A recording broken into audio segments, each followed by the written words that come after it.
Come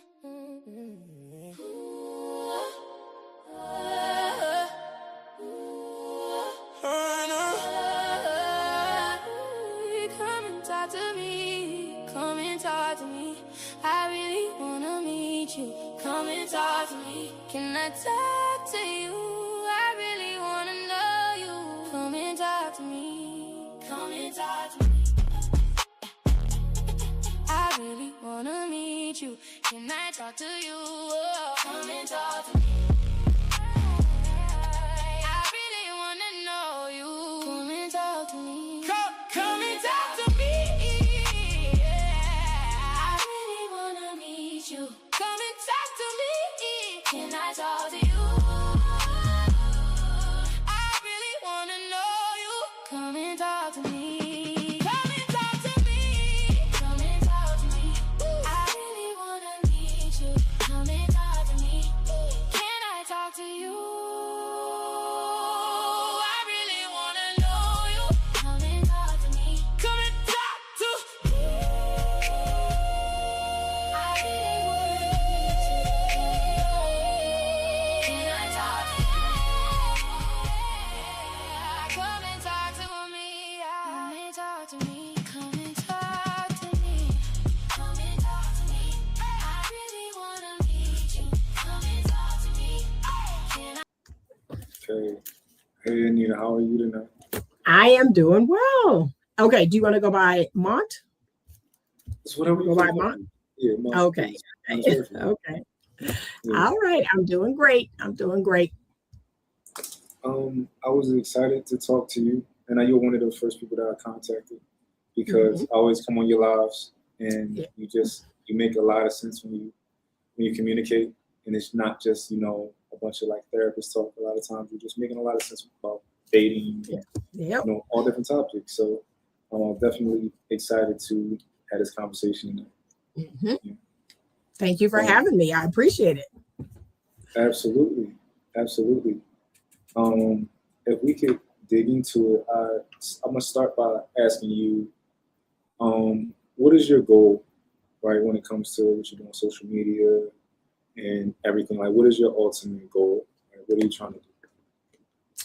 My ultimate goal is to enlighten as many women as I can. That is my ultimate goal. I want to combat, the feminist narrative.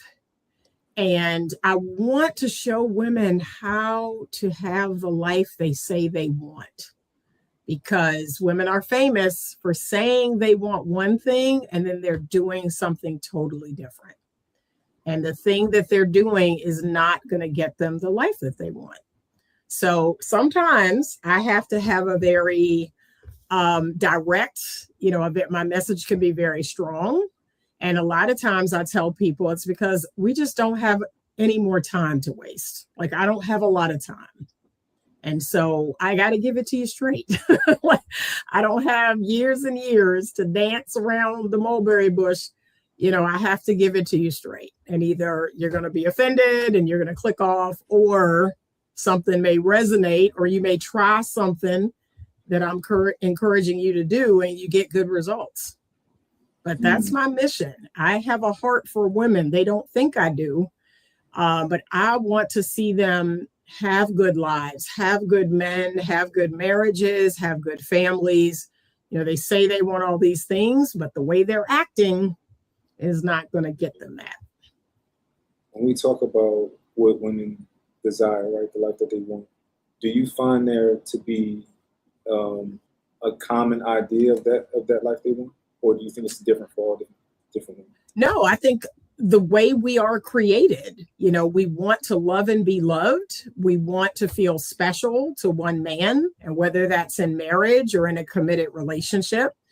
We want to have meaning and purpose in our lives. And don't get me wrong, there are some women who their career is a part of that meaning and purpose. So I'm not shutting down women with careers. I have a career.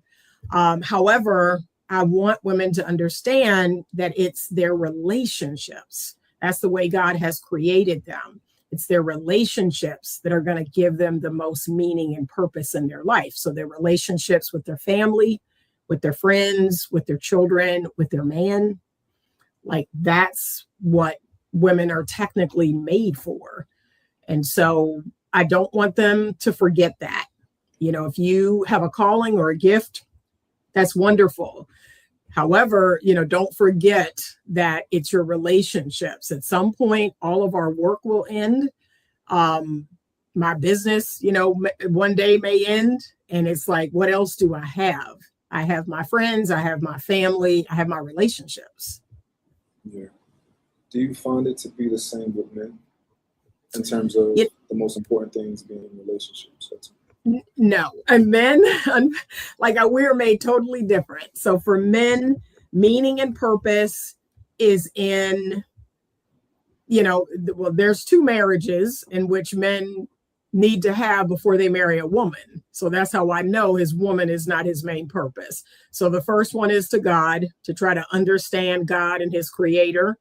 And by doing that, he'll understand what is his purpose. Why is he here? That relationship will help to reveal that. And then his second marriage is to himself. He will really get to know himself.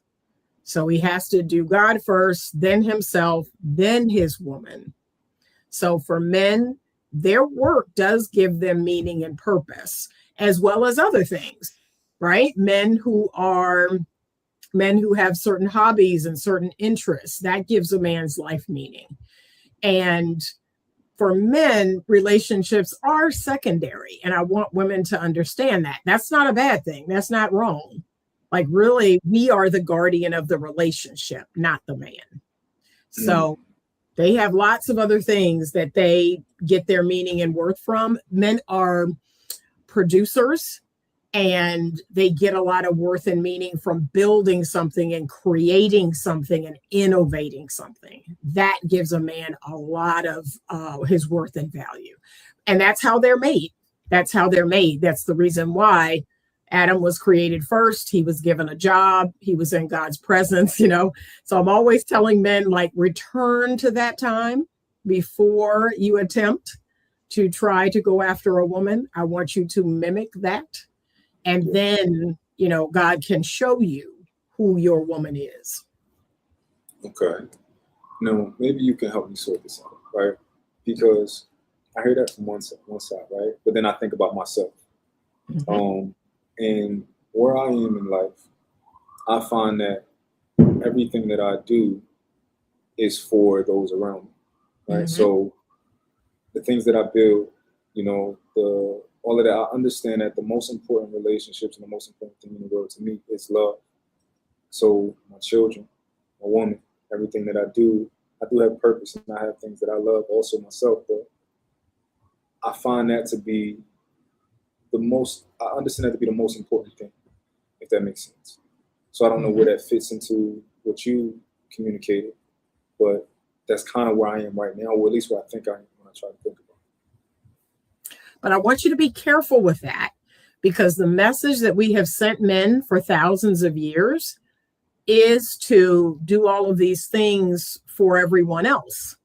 I want you to be very careful with that, because that's the reason why, if a man's relationship doesn't work out, if his marriage ends, when his kids grow up, now it's like, okay, well, who am I doing all of this for?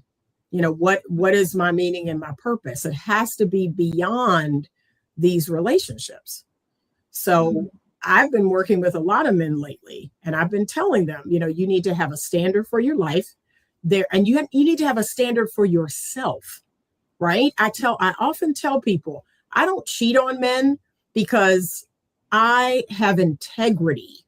That is deeply ingrained in me. I never want to be the type of woman that cheats. That's for me.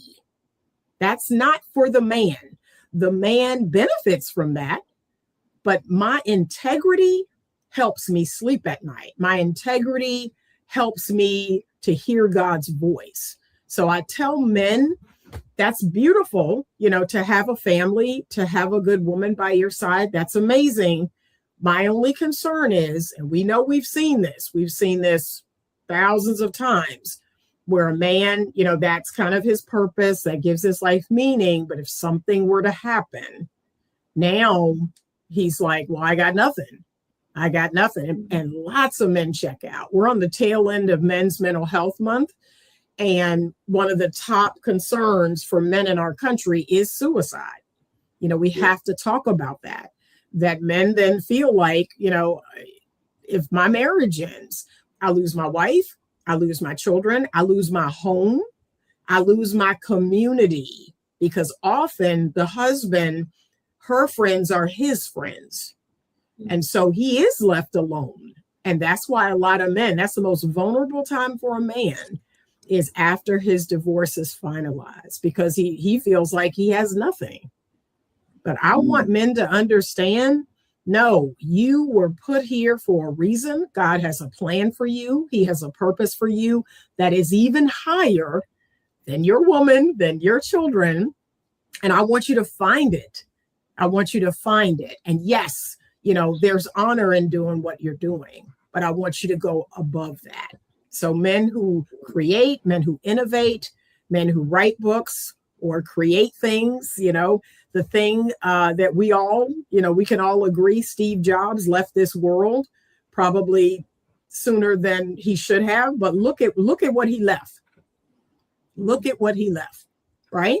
So that's what I want to encourage men to do. Like, you can leave a legacy, even outside of your children, outside of your marriage. You can leave a legacy. So what would that be? Yeah, I think that's a really good point, right? Because it's very possible that when I say that, people may go to think that, right? That you have nothing else or in the situation. Yeah. Maybe other men would take that and be like, oh, maybe I should be all about my family. But I guess I don't feel that way. Like, I know I would probably handle a breakup a lot better than most men in general. Okay. Right? Because I carry myself in a more stoic manner. And I understand life. And conventional wisdom tells me, like, things happen. You can't control everything. Yeah. Yeah, but maybe it's from me having children and kind of me understanding what my current job is, what my current role is. Mm-hmm. And I understand that if I didn't have them, or if my woman we were to separate, and I would transition into something else. Mm-hmm. But I would always find purpose. I would always have purpose. Yeah. But I know right now, I just believe that's kind of what my job. I do believe that I'm here to serve. I do. Mm-hmm. I think that I have a unique ability to communicate. I have a unique ability to lead, and I feel like I am here to. I think leading is serving. I think I'm here to do that for the most part. But it might transition to something else once my kids grow up, or certain things like that. And I know a lot of men think that when I say stuff like that I'm not getting what I want from my relationship or from my family. And I think that I'm very simple, but I get everything that I want. I made sure that I got that before I even got into it. I made sure that, like, I wouldn't be in a relationship with you if you can't give me what I want. Right. So I wouldn't be here.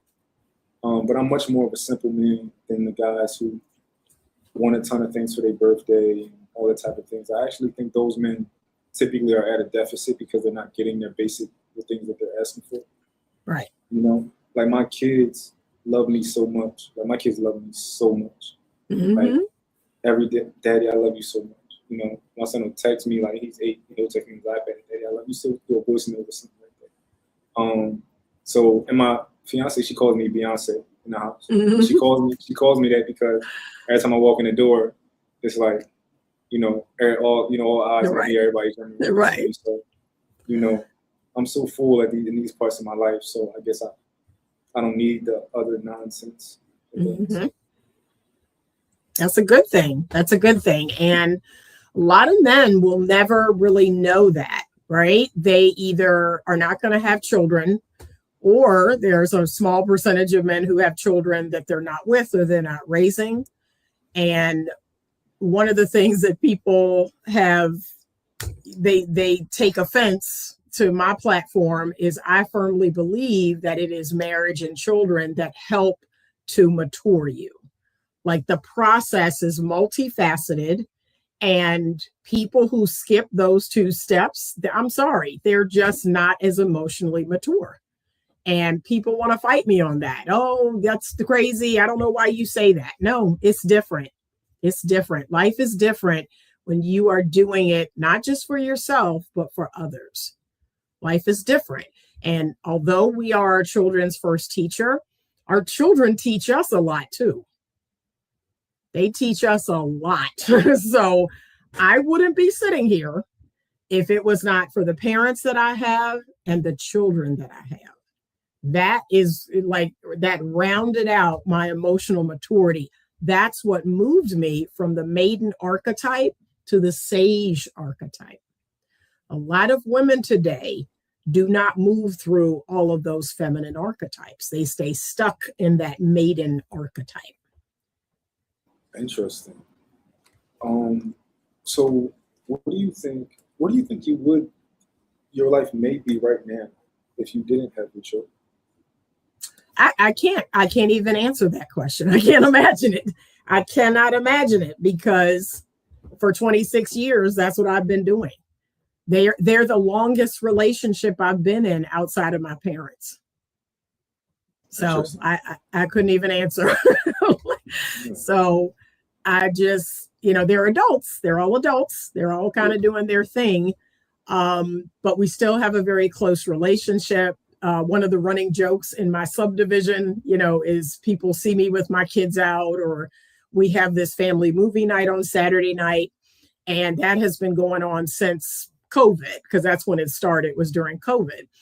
And they'll bring their friends, or, we'll just all hang out. I'll make food or order food, and we'll watch movies. We'll take turns picking movies and watching movies.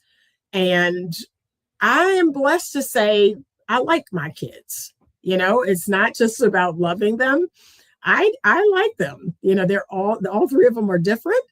But again, they're still teaching me things. I'm still learning from them, and I'm hoping that I'm still teaching them too.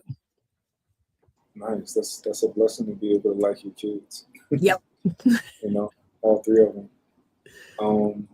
When I think about my path, it was definitely backwards from what people traditionally view it. But I agree with you when it comes to children maturing you. Like, at least for me, I always had a glimmer of light there, right? Like, I always had like some sort of glimmer of light. But when I had my children, I was like, oh, I'm a dad, and I'm a completely different person than I was. Yep. And me being in a serious relationship, like with a woman that I actually, a woman that I wanted to be in a serious relationship with. Yeah. Before that, I always found myself in relationships. It was never like I choose you. Mm-hmm. But got into a relationship, chose somebody, and I've grown so much since I was 26, 27 to now. So I agree with you, though. Much more mature than I was before. That's right. And it's only going to keep going. It's only going to keep going. Who you are will change every year that you're a father, when you're married. That's the whole idea. I tell people you should be growing every single year. You should be learning, right? And growing. And who I was as a mother 26 years ago is totally different than who I am as a mother now. So keep going. Absolutely. What do you think when it comes to dating, right? What do you think is the biggest issue that women have? That women have? Yeah, that they're running into. Right now, it's the whole culture. It's the prostitution mindset. It's this idea of, the transactional relationship. And it's sad. It's really sad that we've monetized everything. Like, everything is monetized.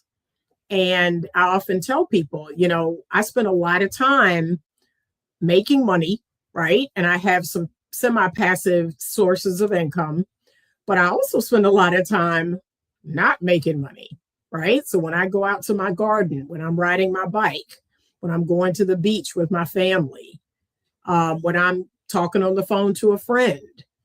And I don't know if this world understands that all of it all of it has value, even if there's not a dollar amount tied to it. But women today, they've sold this lie. They've been sold a lie that says, you know, I'm all that, my worth and value, and I have to monetize it. I have to attach it to a dollar amount. And that has created this prostitution culture, this whole culture. Girls asking for deposits for dates. And, oh, send me money for an outfit. Or, you know, I need to get my nails done. I need to get my hair done. You know, and yeah, that's weird to me. That just feels ugh. But they don't feel it. They don't feel that feel. I feel ugh, and they don't feel that feeling. So I can't imagine asking a man I don't know for some money, right? That dry begging. I cannot imagine. Ew. Oh, yeah. So that's, you know, and I don't know if it's like the Young Miamis and the Cardis and the Shearer Sevens. I mean, there's so many women now that are teaching this, you know, get that bag and get his money and all this. I'm like, this is what I tell women. And they always push back until they try it. I tell women that when I meet a man, let's say I meet a man and I'm interested in him, my number one goal is to make that man fall so deep in love. Like, that's it. I want to capture that man's heart. That's the goal. And they're like, what else? I'm like, that's it. I go into it with that being my goal. I am going to make this man fall so deep in love. I'm going to capture his heart. And that's it. And they're like, well, you're not going to get anything, and he's not going to buy you anything, and he's not going to check. I said, look, if a man truly, genuinely loves you, what's his is yours. So I want you to shoot for love. I want you to shoot for bonding and attachment, right? I tell women, I was married to a man who took care of me for 12 years, bought me a big, beautiful house, bought me a beautiful car to drive, gave me 3 children. I didn't work. But again, my modus operandi is I'm going to make you fall deep in love. So 6 months into knowing him, he dropped down on one knee and gave me a ring. So that's what I teach women. And of course, you know, any man who's being a good man, who's treating me right, it's easy for me to fall in love with him too. But that's my goal. I'm not after the money or a lifestyle or any of that. I'm like, you know what?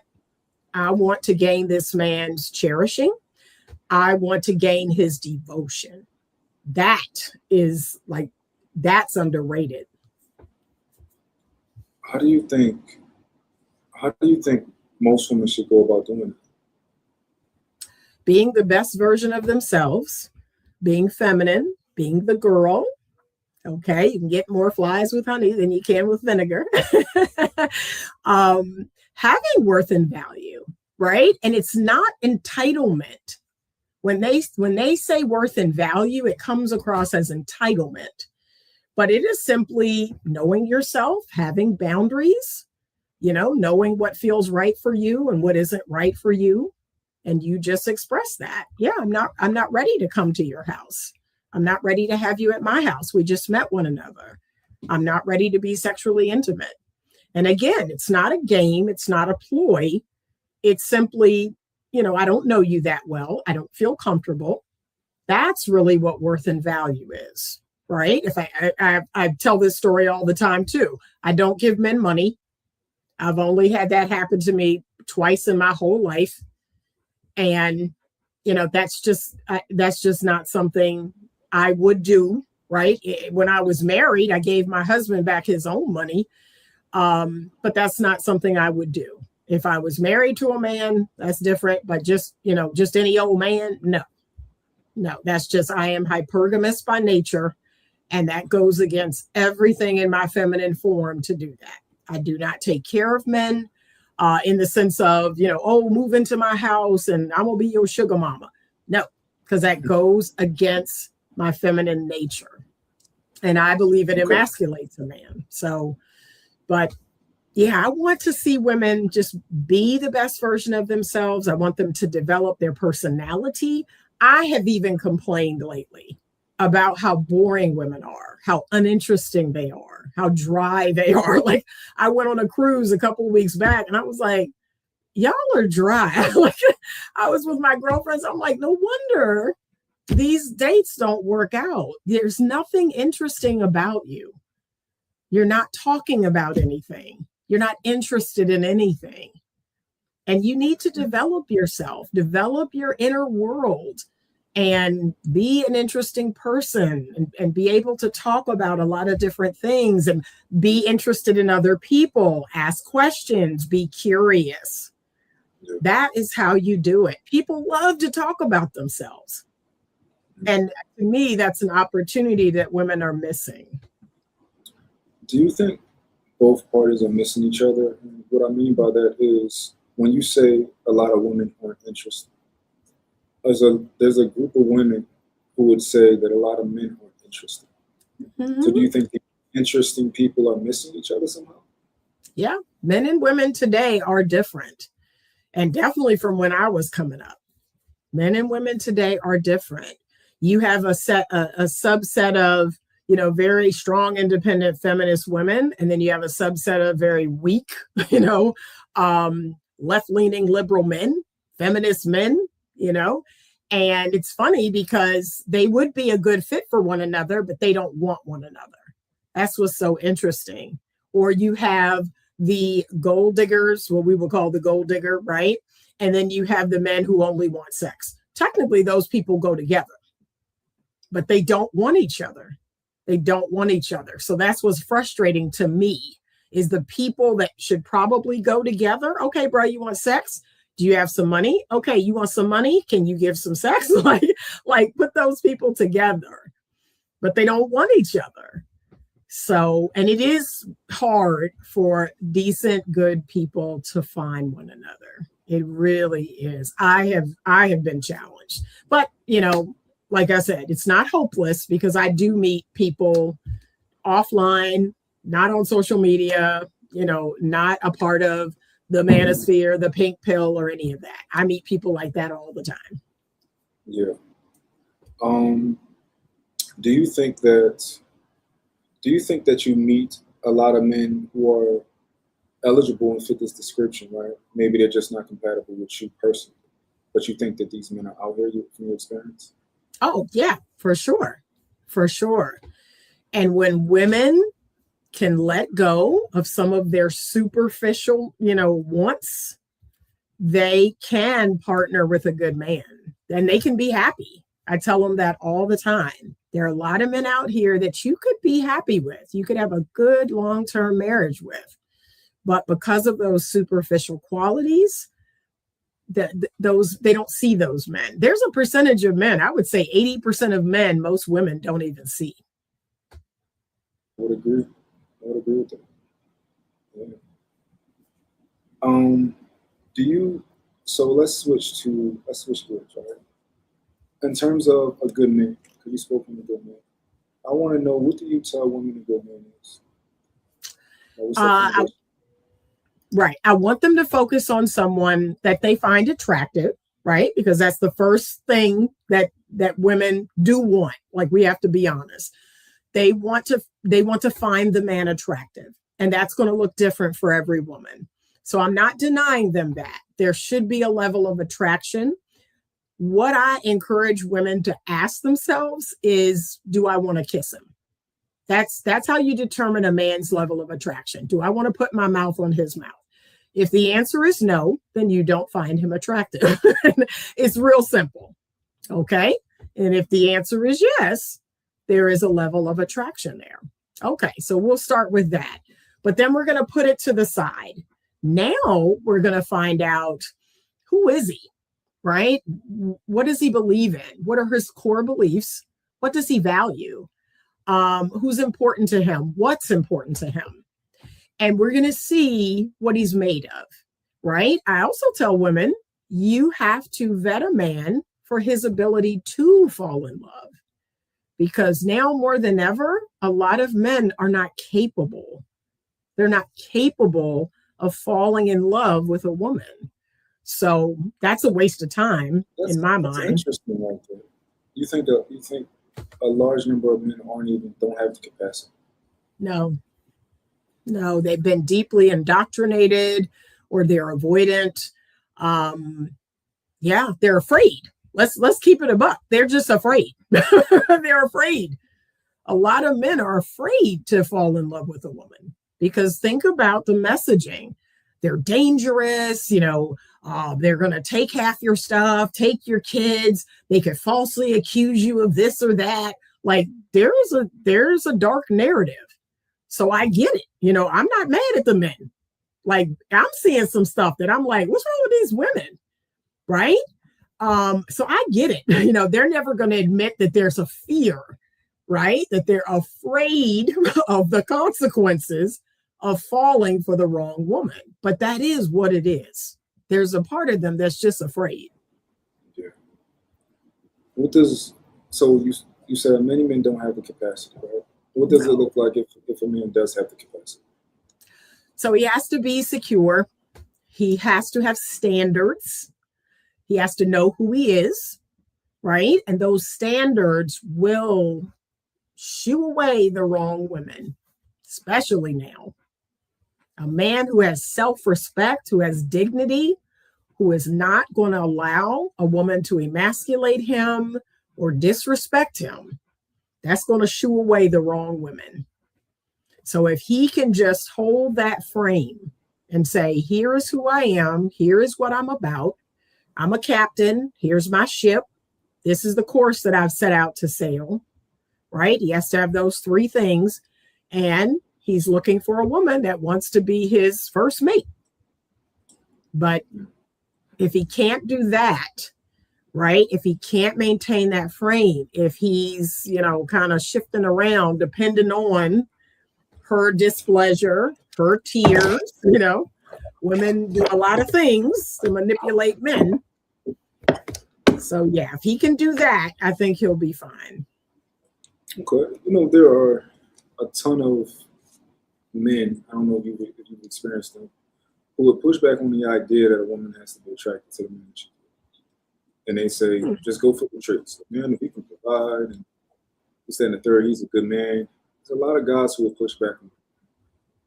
But from your perspective, no, that's important. Yes. You need genuine desire. You need genuine desire. That is a woman who has settled for you. No, no, that's horrible. Oh Lord, I don't wish that on any man. That's a horrible experience. No, she should have a level of genuine desire. And I'm not even saying it's always physical. There are men that I find attractive because of the way they speak, because of how they treat their family, right? There's levels to this attraction thing, but it has to be there. There's men that I know that, I think they're a big deal at their work, like they're really good at their work. And I'm like, oh, wow, there's men who have big hearts and, they're just a genuinely kind man. I find that attractive. But yeah, there has to be a genuine desire for that man. Yeah, a man does not want to be with a woman who settled for him. What do you say about the men who think that they want to, who think that as long as who would advocate that women don't have to be attracted to the men? It's not going to end well. It's not going to end well. And then when it doesn't, it will give them more fuel for their fire of, you see how these women are? See how they do? I'd rather men remain alone than get into these, here and there relationships and they don't work out and they just add on to the narrative in a man's mind. I'd rather men be alone. And then when that woman shows up who has genuine desire for him, that does it for her, okay, then there you go. Because there's nothing worse than being with someone who's settled for you. It's a horrible feeling. I wouldn't encourage a woman to do it either. I wouldn't. A man has to genuinely dig me. He has to genuinely find me attractive. He has to desire me or something about me. But to say, like, okay, no, thank you. No. Interesting. I have another question for you. Mm-hmm. How difficult, because, relationships, they're not supposed to be difficult, right? Necessarily. Right.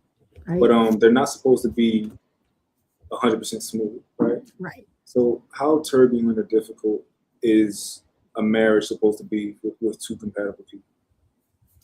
So in my practice, I tell my couples that the sweet spot is 80%, right? If you're on a scale of 1 to 100, 80% of the time, you should be good. And that other 20% is for life, right? Life is going to happen. People going to have problems and issues with work, with kids, with whatever. But 80%. When I see that number fall and the danger zone, and here's the danger zone, 50%. If you are at 50% or less, that's dangerous. But 80 is a sweet spot. That's where I try to get my couples to. So when they do their intake, one of the questions on the form is from 0 to 100, where would you say your marital satisfaction is today? And so some people put 20%, 30%. And I look at it and I go, okay, we're shooting for 80. And so that I know what I'm working on. So I'm working. And they coming in and I'm doing this and I'm like, try this. Blah, blah. And then about 6 months later, I ask them again, where is your marital satisfaction today? And it'll go up from 20 to 60. See? And that's how I know, okay, I'm doing what I'm supposed to be doing. Or 30 to 70. See? So what I'm doing is working, but I'm trying to get them to 80. 80 is the sweet spot. Because like you said, nobody's relationship is going to be 100%. That's not realistic. Yeah. What do you find to be typically holding people back when somebody comes in and they're like, I'm at 20% right now? Ooh. And then they might jump up to 60% or 70. What do you think? What was it normally that was holding them back? That big disconnect between two? It could be pride. It could be ego. Most of the couples that come in my practice are not compatible. 75% of them, actually. They are not compatible with one another, just naturally, right? I look for natural compatibility. That's why I would rather be alone than be with someone I'm not compatible with. For me, it's about an ease. It's about a natural flow. This person, and we just kind of flow together. We have a flow state together. So that's what I look for. So I don't do back-to-back relationships because that's hard to find. I'd rather be alone and wait until I find someone that I have that flow state with. But what a lot of people do is they can't be alone. And so they're with all these different people that they are not compatible with. And in their mind, okay, well, yeah, I mean, it's just never going to happen. I said, it will. You just have to be patient and you have to vet. But a lot of couples are just not naturally compatible. People choose their opposite. And remember, that attracts people initially. And then long term, it will start to repel the couple. So you got to do that due diligence. And that's what I walk people through. This is the most fascinating thing about couples therapy. So I tell them that statistic, 75% of couples are not compatible. And they say, well, what do we do now? We're married. We're all in. We are, we're all in. I said, okay, so I'm going to teach you about something called radical acceptance. So if you are bent on staying married to this person, you're going to have to do something called radical acceptance. You are going to have to accept your differences. You're going to have to accept that person and stop trying to change them and stop being upset because they're not different. That's it. That's all I got. So, if you're not willing to leave, then you need to radically accept them. And a lot of people do. They do. They eventually come to terms with it, and they lay down their sword and shield, and then they just, because they're like, we're all in, we're not getting a divorce. Okay, and that's fine. I'm not advocating for you to, but you're going to have to radically accept this person. Okay. Do you believe that men should have ego? And how much do you think it should have? That men should have, I missed that part. That men should have ego. And how much do you think they should have? We all should. We're never going to get rid of all of our ego because our ego does protect us. So we're never going to get rid of all of it. However, humility, this is a biblical principle I personally love. Humility is needed. And to me, it's that higher self. It's connecting to that higher self that we all have. So the ego is the lower self. The higher man, the higher woman, right, is humble, is compassionate, is kind, is empathetic. That's that higher version of ourselves. But we're never going to get rid of the ego because we do need it to protect ourselves. It's just never going to die. And I always tell people, children are born narcissistic, right? It's all about them. The whole world revolves around them. Look at mommy, look at daddy. They're running around trying to feed me, trying to change me, trying to keep me from crying. So that's every person's first experience is this world revolves around me. Then it's the parent's job to squeeze that out of them slowly, right? The world does not revolve around you. Now you're older, you can feed yourself. You can go to the bathroom, and they're squeezing that out of you. And there's going to be a tad left, right? There's going to be a tad left, and that's not a bad thing. But overall, you should be able to consider others while considering yourself. So you're not going to be completely selfless. You're going to consider yourself while you consider others. But yeah, everyone needs to hold on to a part of their ego because it does protect you. I believe it's part of a man's instinct, right? So that instinct that's in a man is tied to his ego. And that's the part of him that just knows things. He got an instinct about something. So yeah, he needs that. I've always attributed this to my ego, even though I could process it more, right? But I've always attributed the fact that I would never move in with a woman as a part of my ego. I would attribute the fact that I'll never let a woman drive me under most circumstances. Even if we're using your car, you got to give me a passenger seat, right?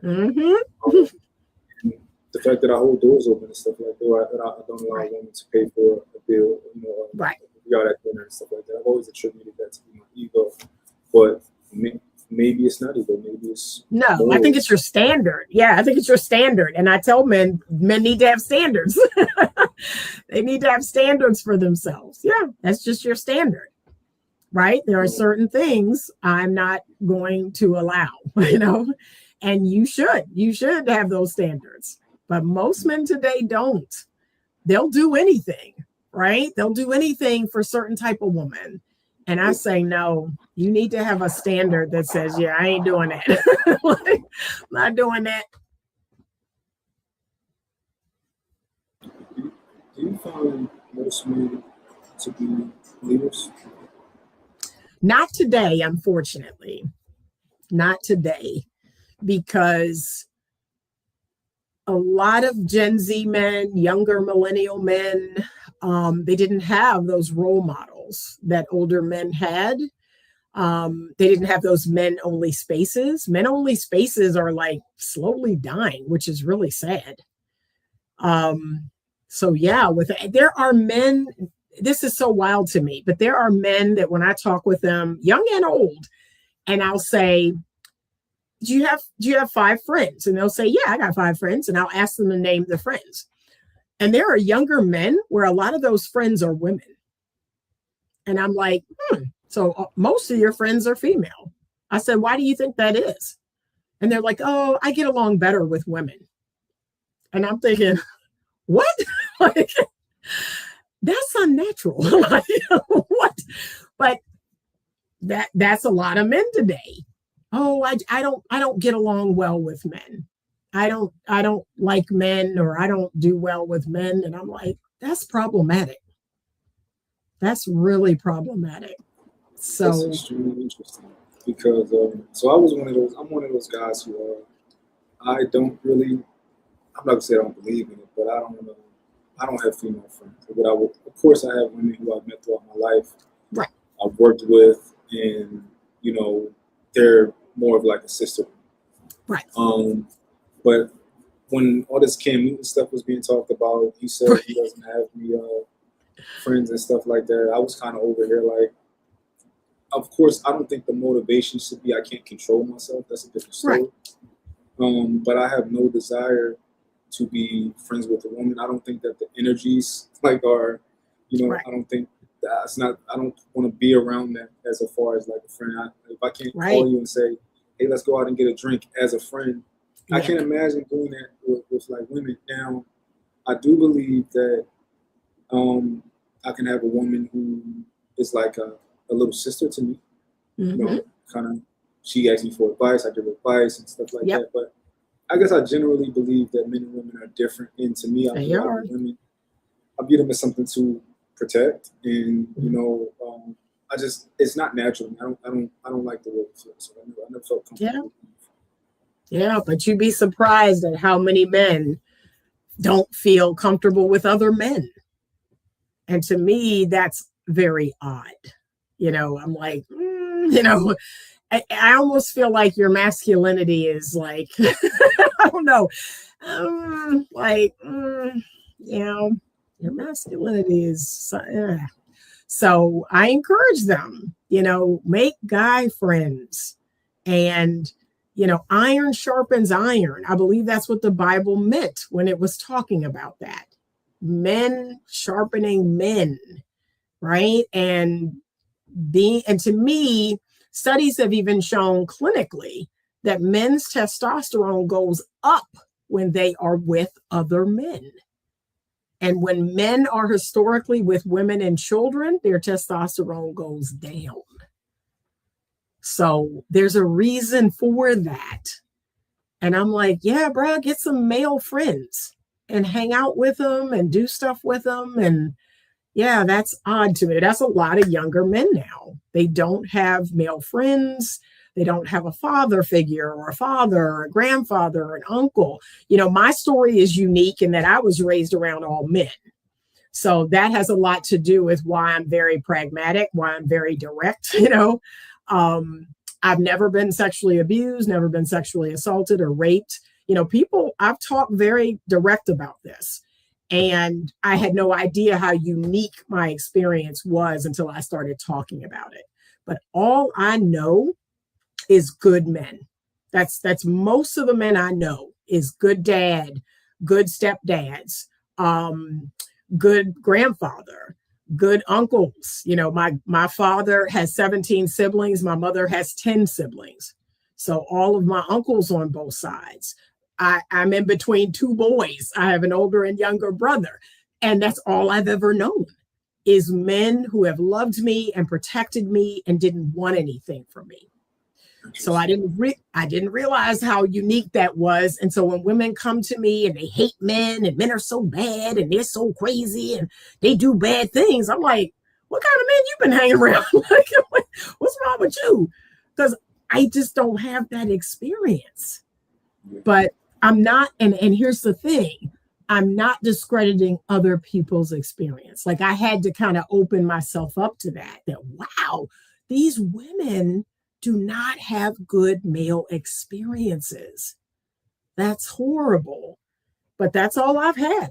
That's all I've known is men giving me the game. They're like, Anita, don't do this. Don't wear that. Don't go here. Don't talk to him like that. Don't do this. Don't do that. I was like, okay. And I'm just taking it all in. And I get my husband. And so I'm doing all the things. I'm the domestic goddess around the house, because I was trained to do this. And so when women are like, I ain't cooking for him, I ain't washing his clothes, I ain't doing, I'm like, why not? I that's foreign to me. Yes, you take care of your man. It's called your man for a reason. So Yeah. So my experience is different. And, I get it. A lot of women have been sexually assaulted. They've been assaulted by family members.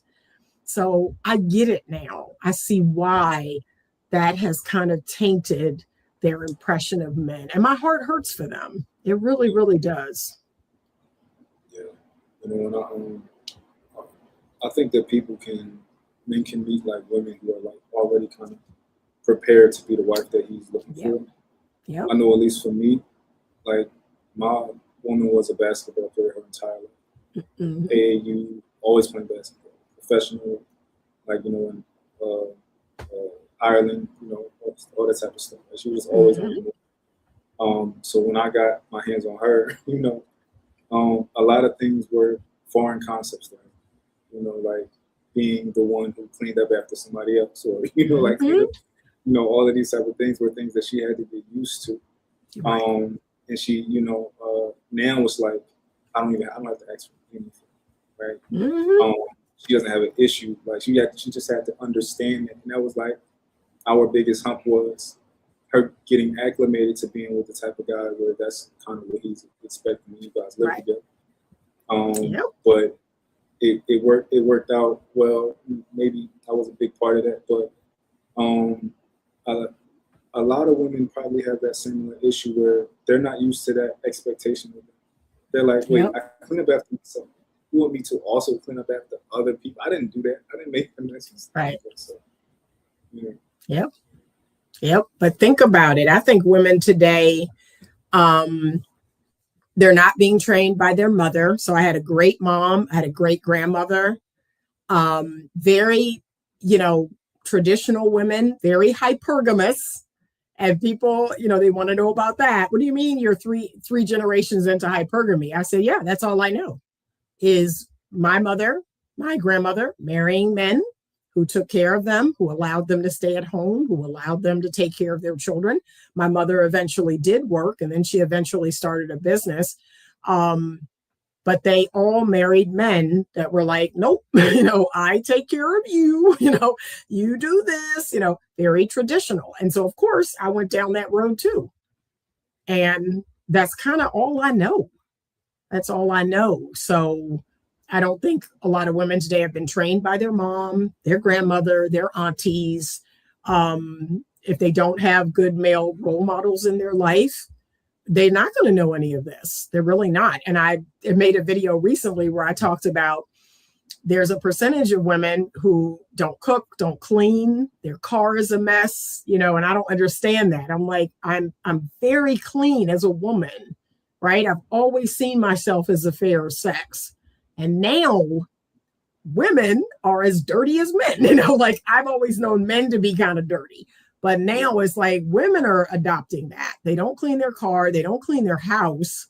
I'm like, what is happening? I'm not used to that. I truly embrace the phrase, the fairer sex. I embrace that.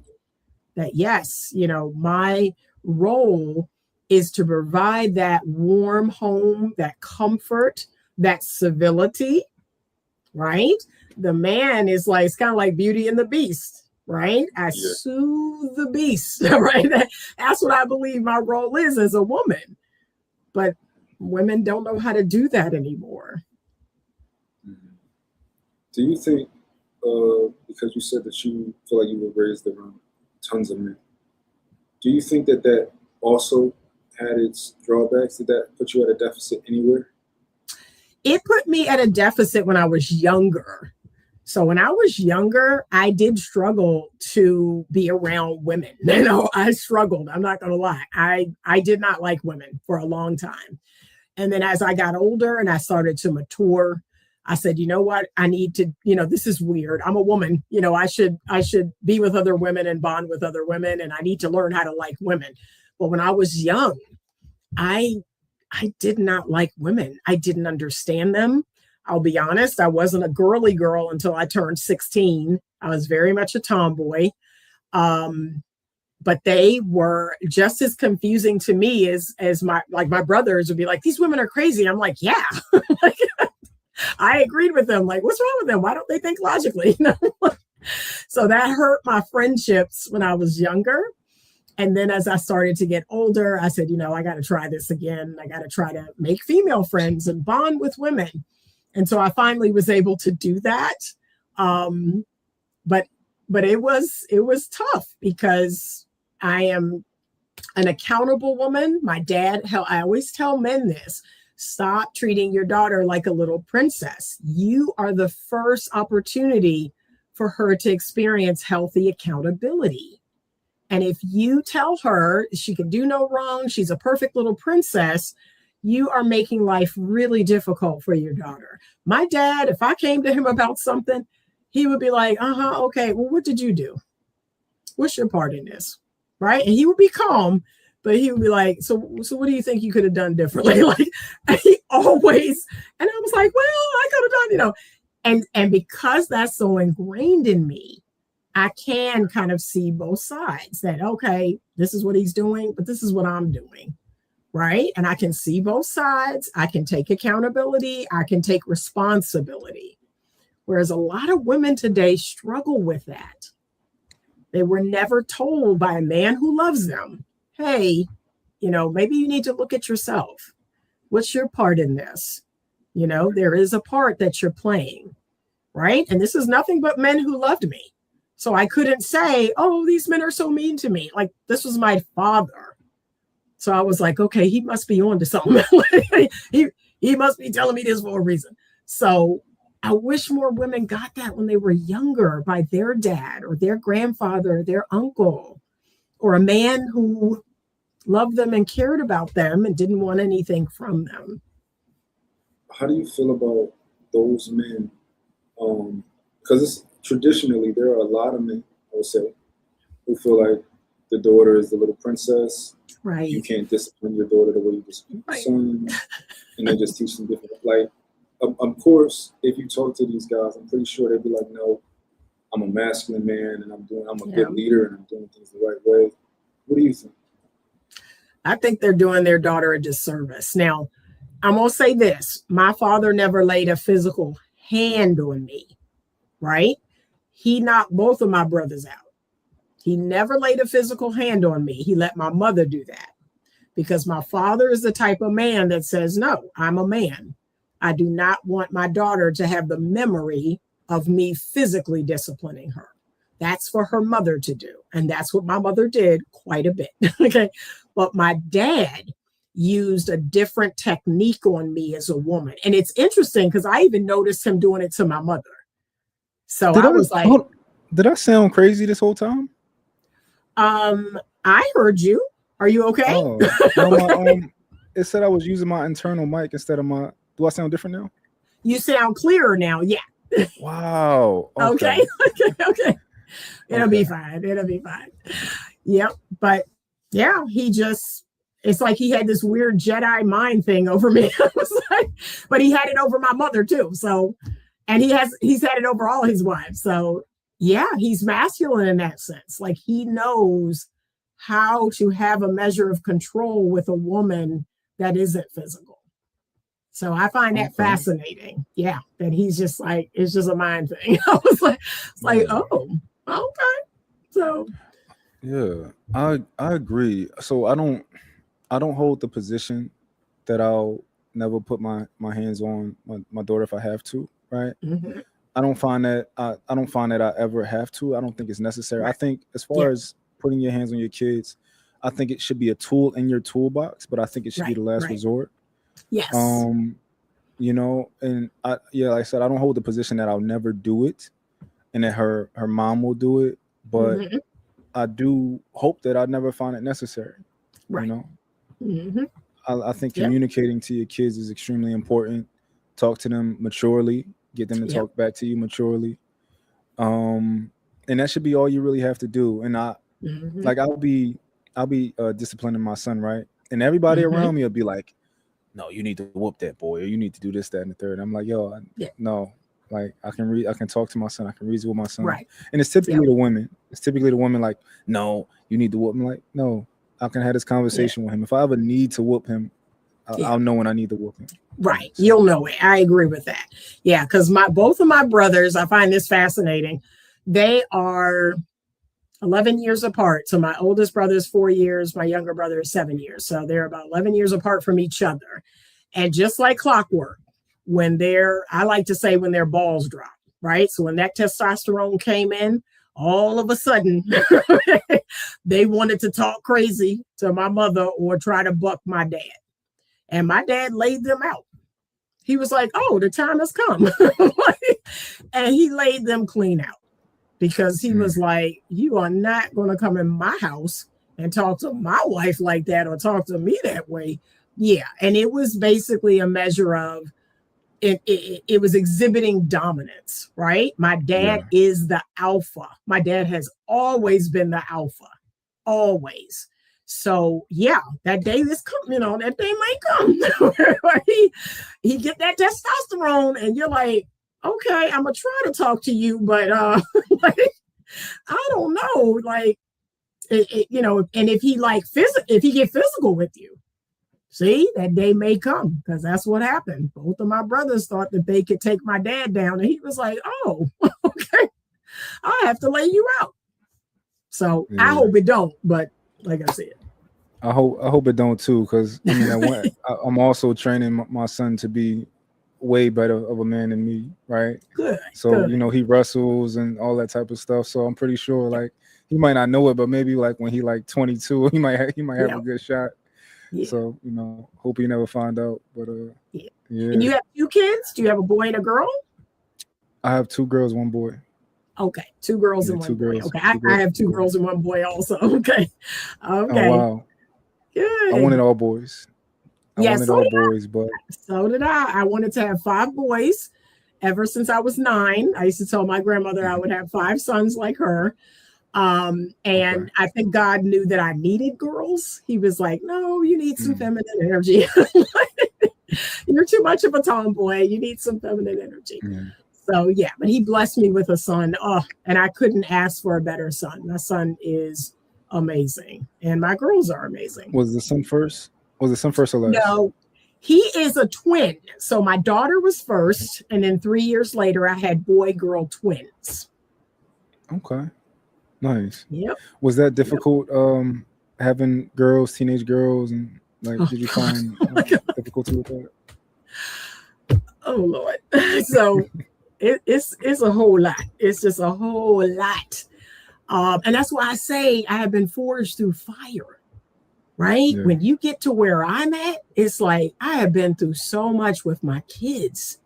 Oh boy, but them teen years are wild. And my mom told me they would be, and part of me didn't believe her because I was like, oh, I'm educated and I talk to my children and they are well educated and they are properly civilized. And then when it happened, right, when I caught my daughter in my house with a boy, I was like, no, you didn't. No, you did not. But no, you didn't. I mean, it shocked me, but my mom's like, it's gonna get pretty wild.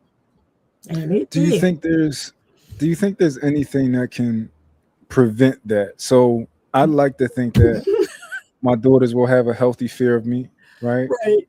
To like, not to play with me like that. Right. And have a boy inside of my house, or to sneak out my house to go see a boy and all these type of things. Right. If you could give any advice on like, maybe this could help that. Is there any? I think it's just a part of the testing. They got to test you, right? You must be tested. And I think here's a way my children didn't test me. So they don't use alcohol. They don't use drugs. So I'm very blessed, right? They don't do that, but they have pushed the line of like how they talk, or staying out past curfew. My daughters had, snuck a boy in the house. So they push those lines. But there are lines like they're not doing anything illegal. They've never been arrested. They've never, they don't use drugs or alcohol. So I'm blessed. I tell people, it could be worse. Nobody's gotten pregnant. Yeah. Nobody's been to the jailhouse. It could be worse. Yeah. So I still consider myself to be blessed. Right. So if you can figure it out, let me know, because I feel like it's going to be something. Like, what would that something be? Yeah. Right. Yeah. I know right now, my girls, they're like very close in age, and they're like literally like the odd couple, right? They yelling, like just it's like, yo, why are you talking to each other that way? Because I always tell them, like, yo, I'm so big on how they talk and how they communicate. Because I'm more of a I'm relaxed because I think this is how we get information out the best way is by being clear in what we say and like, all right, kind of being, relaxed and stuff like that. So I'm always telling them like, yo, stop talking like that. Lower your tone. Like when you, because they just want to go, why are you looking at my iPad? Like they just want to go so high and stuff like that. And they literally, I guess their hormones and stuff like that are starting early. They getting irritated with each other. And that's my shirt. It's so interesting. Yep.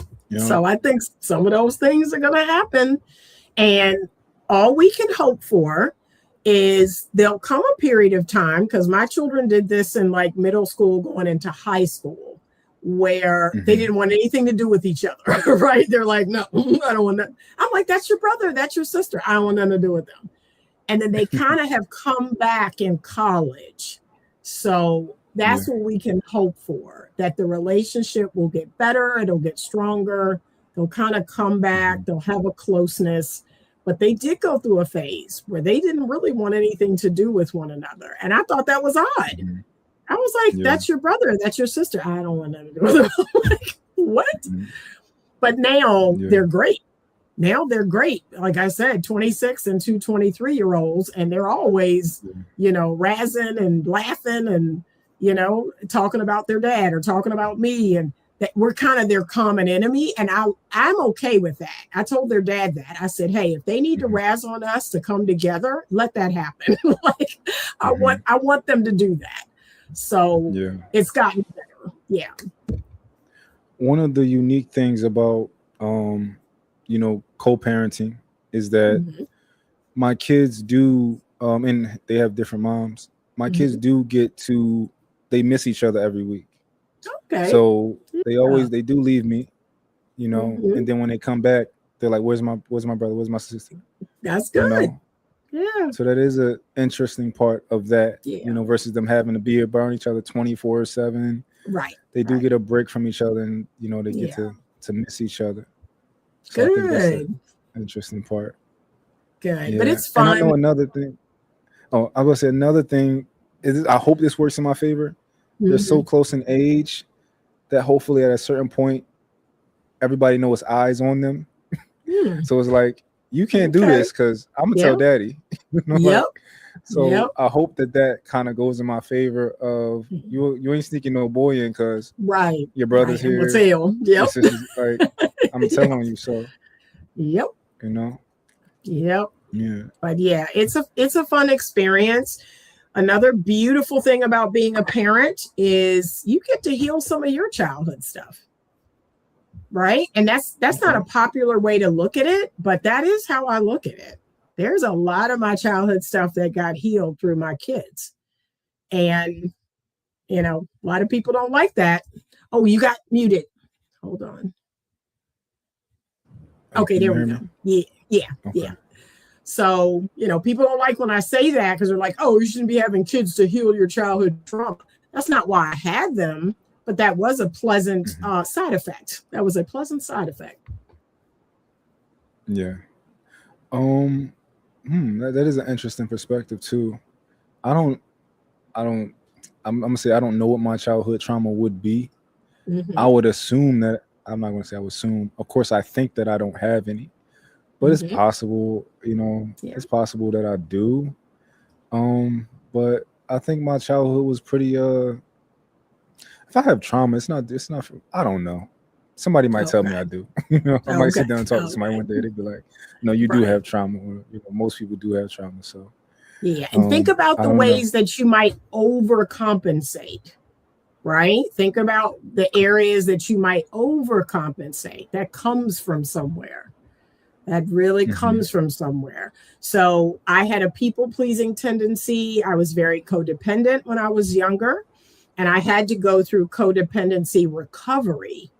And that came out of my childhood. is, not feeling like I was good enough, being abandoned, or, just not feeling good enough. But I had to work through that. And I came from a very authoritarian family, and I wanted to raise my children very authoritative. So I come from the children speak when spoken to, and, don't talk to adults and all of that. Whereas I allow my children to express themselves. I allow them to advocate for themselves. I could never do that. I could never do that. My parents were like, this is what it is. I know you ain't saying nothing. Like, don't you say nothing back, Whereas me, I'm like, hey, this is what we're doing. Tell me what you think about that. Tell me how you feel about that.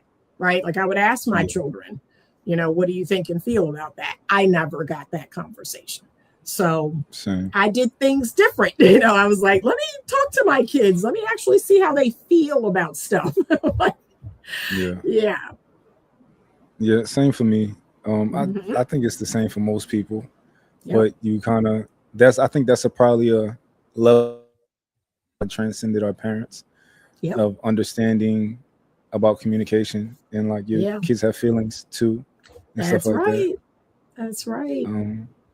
I think I'd like to run my house like that, like similar to the way my relationship is, where you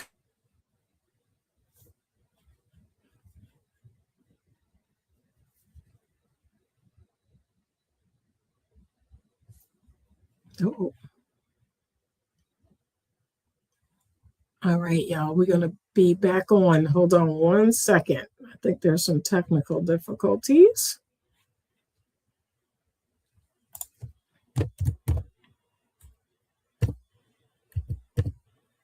Y'all know how these technical difficulties are.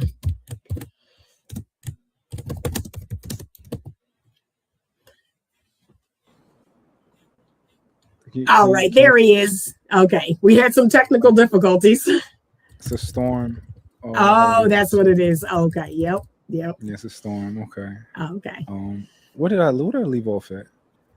You were talking about family, how you were raised. We're talking about healing that childhood stuff or wounds. So even if you wouldn't consider it trauma, maybe there's a wound there.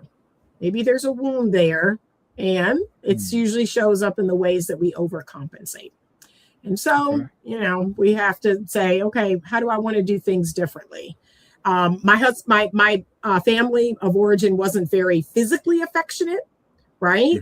They weren't very physically affectionate. So I really tried to be more physically affectionate. That's not something that I feel really comfortable with, but I tried to be more physically demonstrative with my children. So I would say that's a wound. I wish I was more cuddly, but I'm not. So, but I try to do that with my kids. Interesting. Okay. Well, I guess I'll process that and see if I do have if you find anything. I feel like there was like nothing too high, too low in my childhood. Nothing too out of the norm of normal mom yelling because she for the normal stuff, right? Yeah. So, but I had another question I wanted to ask you, right? And it's about hold on 1 second. I wrote it down. Your shirt says "No free wife." I'm intrigued by that. Yep. What does that mean? So I created that hashtag along with no free sex. There is no free sex. There is no free wife. And it's to teach women that they should have a standard, right? And now I'm teaching men, maybe I need to make a no free husband, because men need to also have a standard. You should not be treating a woman like your wife and you all are not married, right? You shouldn't be paying all her bills and all of this. Like, I want you to save that for your wife. I really, really do. Because you're in jeopardy of doing all of that. And then if the relationship ends, it's like, man, I did so much, right? That's what we're going to hear. I did all of that, And I'm like, okay, but I want you to save it for your wife. And I tell women the same thing. Save it for your husband. I have no regrets about my marriage ending. And people often ask me why. Like, do I feel mad or sad or shortchanged or disappointed? I'm like, it ended. It had a very good reason to end, but I don't feel a way about anything I did in that marriage. That was my husband. That was my husband. And I gave 110% to my husband. Now I'm going to keep it a buck. If it was some dude I was just living with, like, I might feel a way. But because that was my husband, that he and I were one for that time. So yeah, I'm going to give my all, and he gave his all. So, and look, he gave up half of his all when we divorced, and he still don't feel a way. Yeah. He still don't feel a way because he was like, well, Anita's my wife. She got my 3 kids, and this marriage is ending due to my infidelities, you know, and, you know, I'm going to have to some extent, set her up, you know, to move on with her life. He don't feel a way. He will get on here and say, yup, that's what happened. I had to do it. You know, I messed up, and that's that. Neither one of us feel a way about that. But that's what this speaks to. When you give a person that level of commitment, be all in. But if you do it too soon and it doesn't work out, you are going to feel a way. Like, I can't believe I did all that, and I moved in and made his house a home, and then it didn't work out. Yeah, because you should have, you should have been married. You should have been married. Don't, you know, just get married. Do you think they feel a certain type of way because they walk away with nothing? It could be that. It could be that. It could be that too. But that's where the women's, I wasted my time. You hear, oh, thousands and millions of women have said that. I wasted my time. Whereas I don't feel that way about my marriage. Like, I was with that man for a period of time. We had a great life until we didn't. We got 3 amazing children out of it. You know, he built a multi-million-dollar business. I now have $1 million business. Like, I don't feel no kind of way, but you're going to hear women say, I wasted my time. But 9 times out of 10, it's because they're given too much. Correction. I think most women will say, you wasted my time. Yep. I wasted my time. Yep. They wholeheartedly put it on the man. Yep. So no, there's no free sex. All sex is going to cost something. And remember, it's not just monetary. It is your peace of mind. It is your body. It is the possibility of pregnancy. It's the possibility of STIs. Some of them you can't get rid of. See, everything costs. So I ask people, do you want to pay what it costs? That's all. Yeah. There's another question I have for you. Can you be with a man who you are smarter than? As far as education, I definitely can be with them. Yeah, I can be with a man that we are not educational equals. I have been. The last man I dated, we were not educational equals, but I adored that man. I still do. His birthday was last week. Let me rephrase that for you. Let me rephrase it. Can you be with a man who you are more intelligent than? No. When I think about intelligent, okay. Yeah, no. Okay, now I understand. Because education-wise, that I don't care about that. But you're right. If the intelligent, no. I'm an aqua girl. I hate to bring this up, but I'm an aqua girl, and that's our thing. Is intelligence. That's our thing more than physical attractiveness. Okay. Like, we cannot be with a man that is not intelligent. We must be mentally stimulated. Yeah. So I don't know. That's what they tell me. The people are like, oh, you're an Aquarius. You need lots of mental stimulation. And that is true. That is true. I can't be with a dummy. So yeah, it might be a me thing, but yeah. I'm curious, what is an aqua girl? An Aquarius woman. So that's what they tell me. When the people want to talk to me about the day I was born and they tell me about my zodiac sign, they say, well, this is what I notice about you, Anita, and that is typical of Aquarians. And I say, okay, maybe that's a coincidence, but yes, that one thing is true. I am an intelligent person. I thrive off of learning new things, and I must be mentally stimulated. So yes, if I'm not mentally stimulated or that man is not intelligent, I won't find him attractive. And he can be beautiful. He can be a gorgeous man, but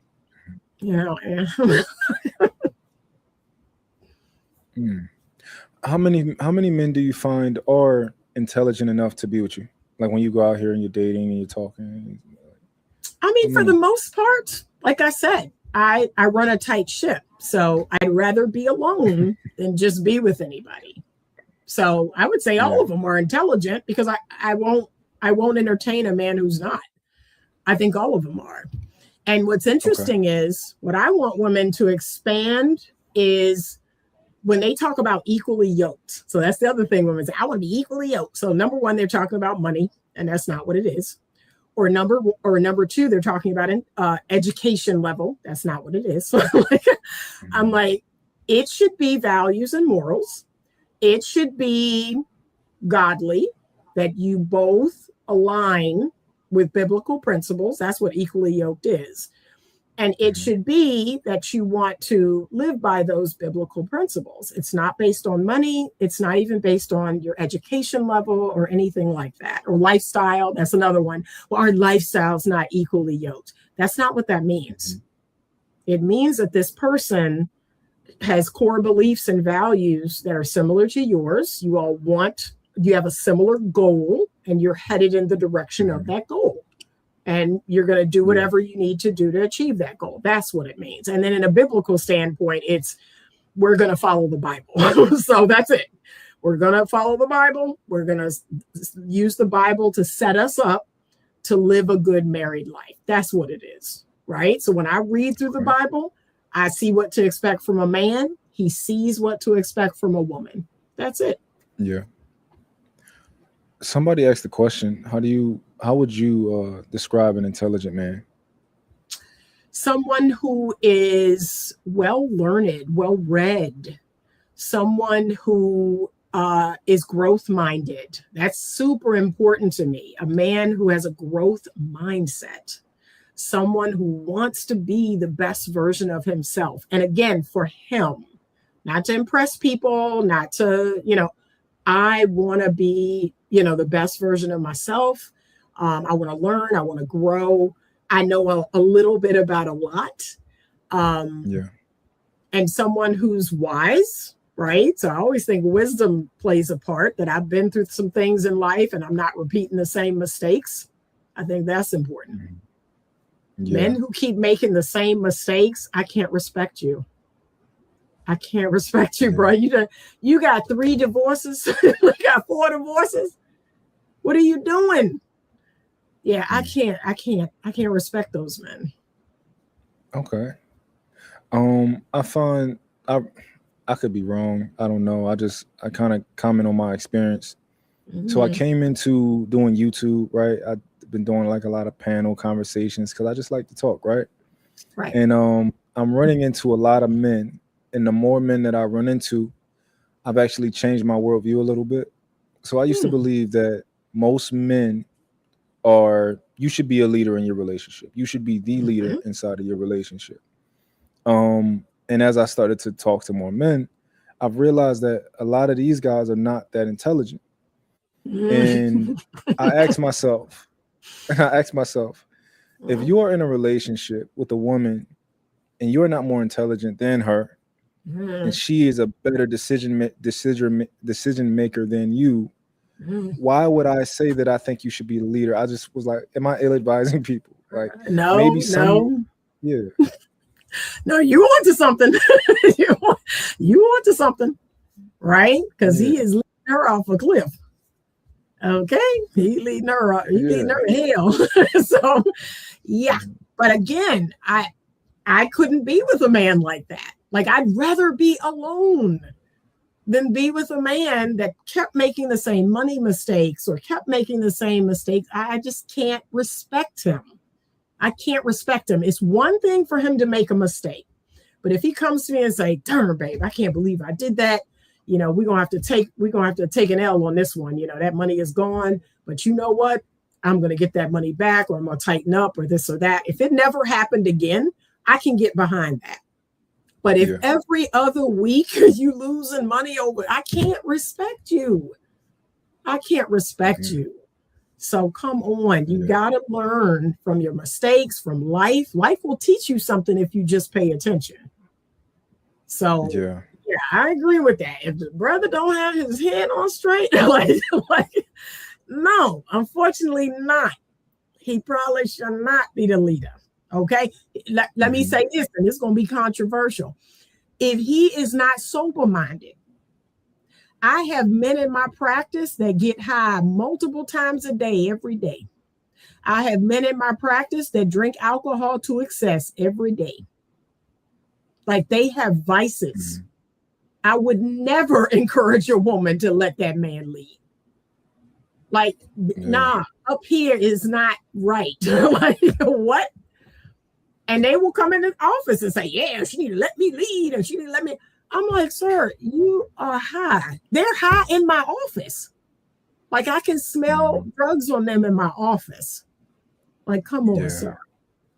So I can't. You on to something.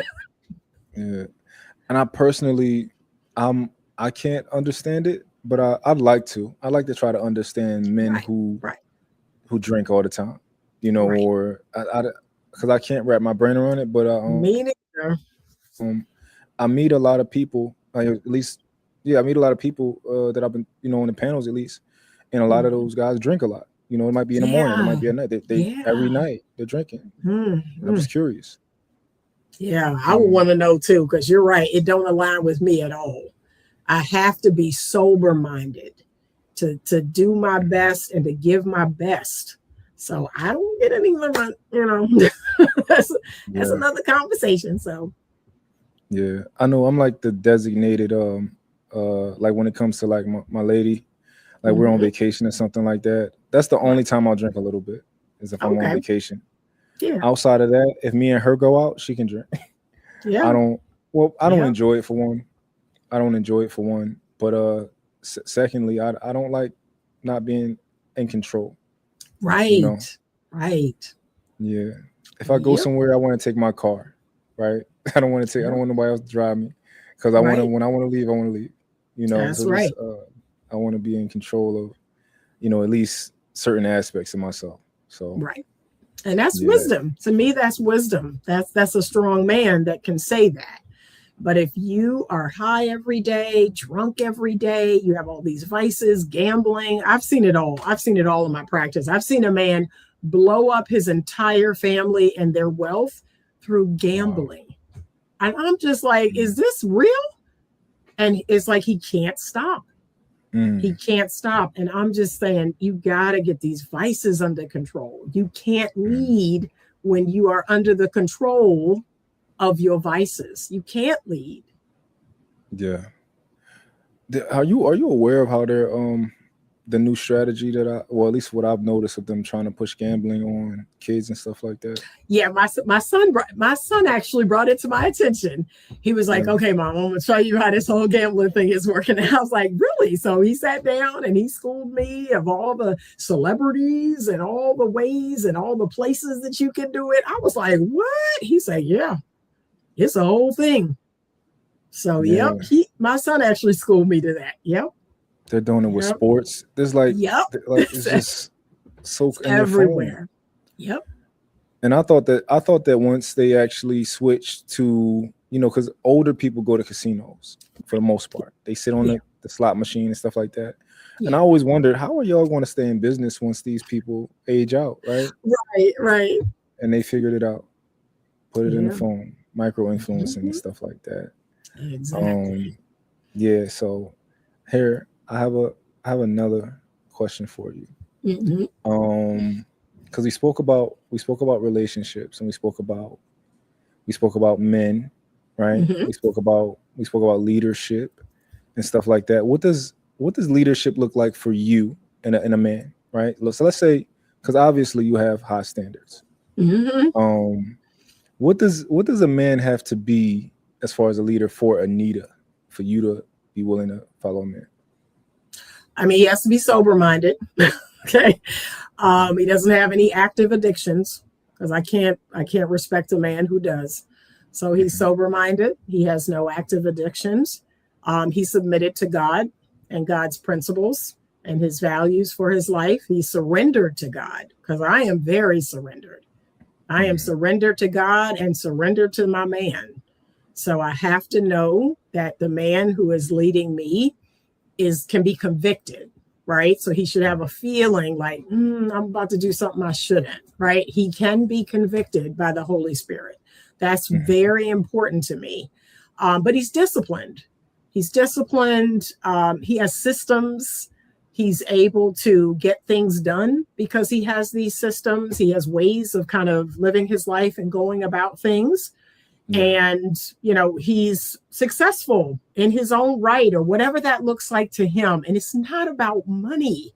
I keep having to explain to men and women, I am not looking for money. Okay. I'm not at this stage.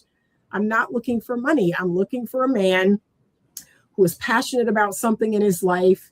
He has purpose in his life. That could be coaching a little league team, right? And he's like out there every weekend and he's very passionate. I find that very attractive, right? He's coaching some basketball or coaching some peewee football, but that's, he wants to give back. He wants to be a good role model for the community.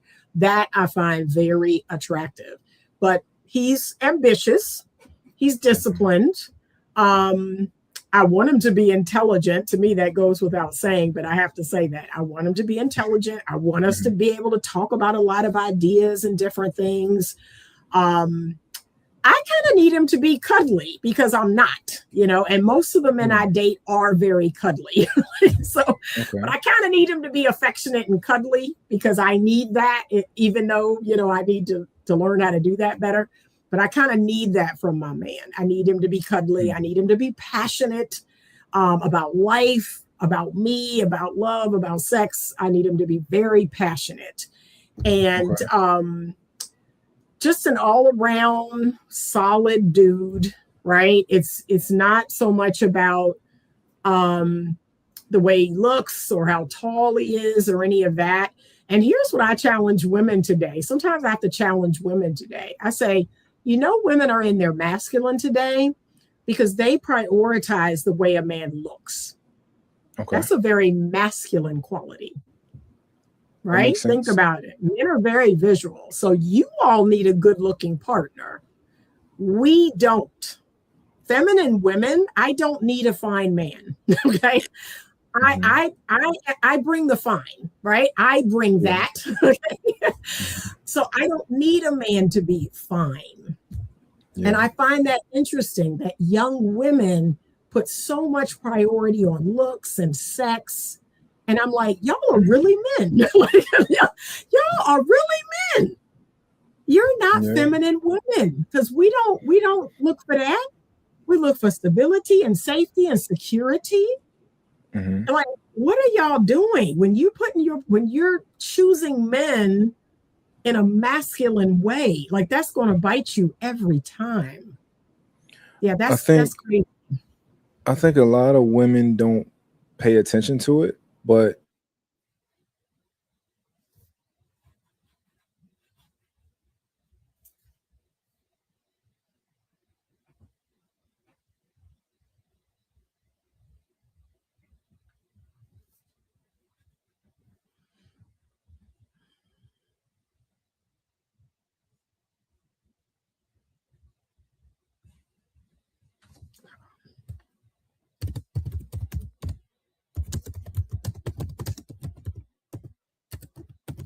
All right, we're having some technical difficulties. Hold on.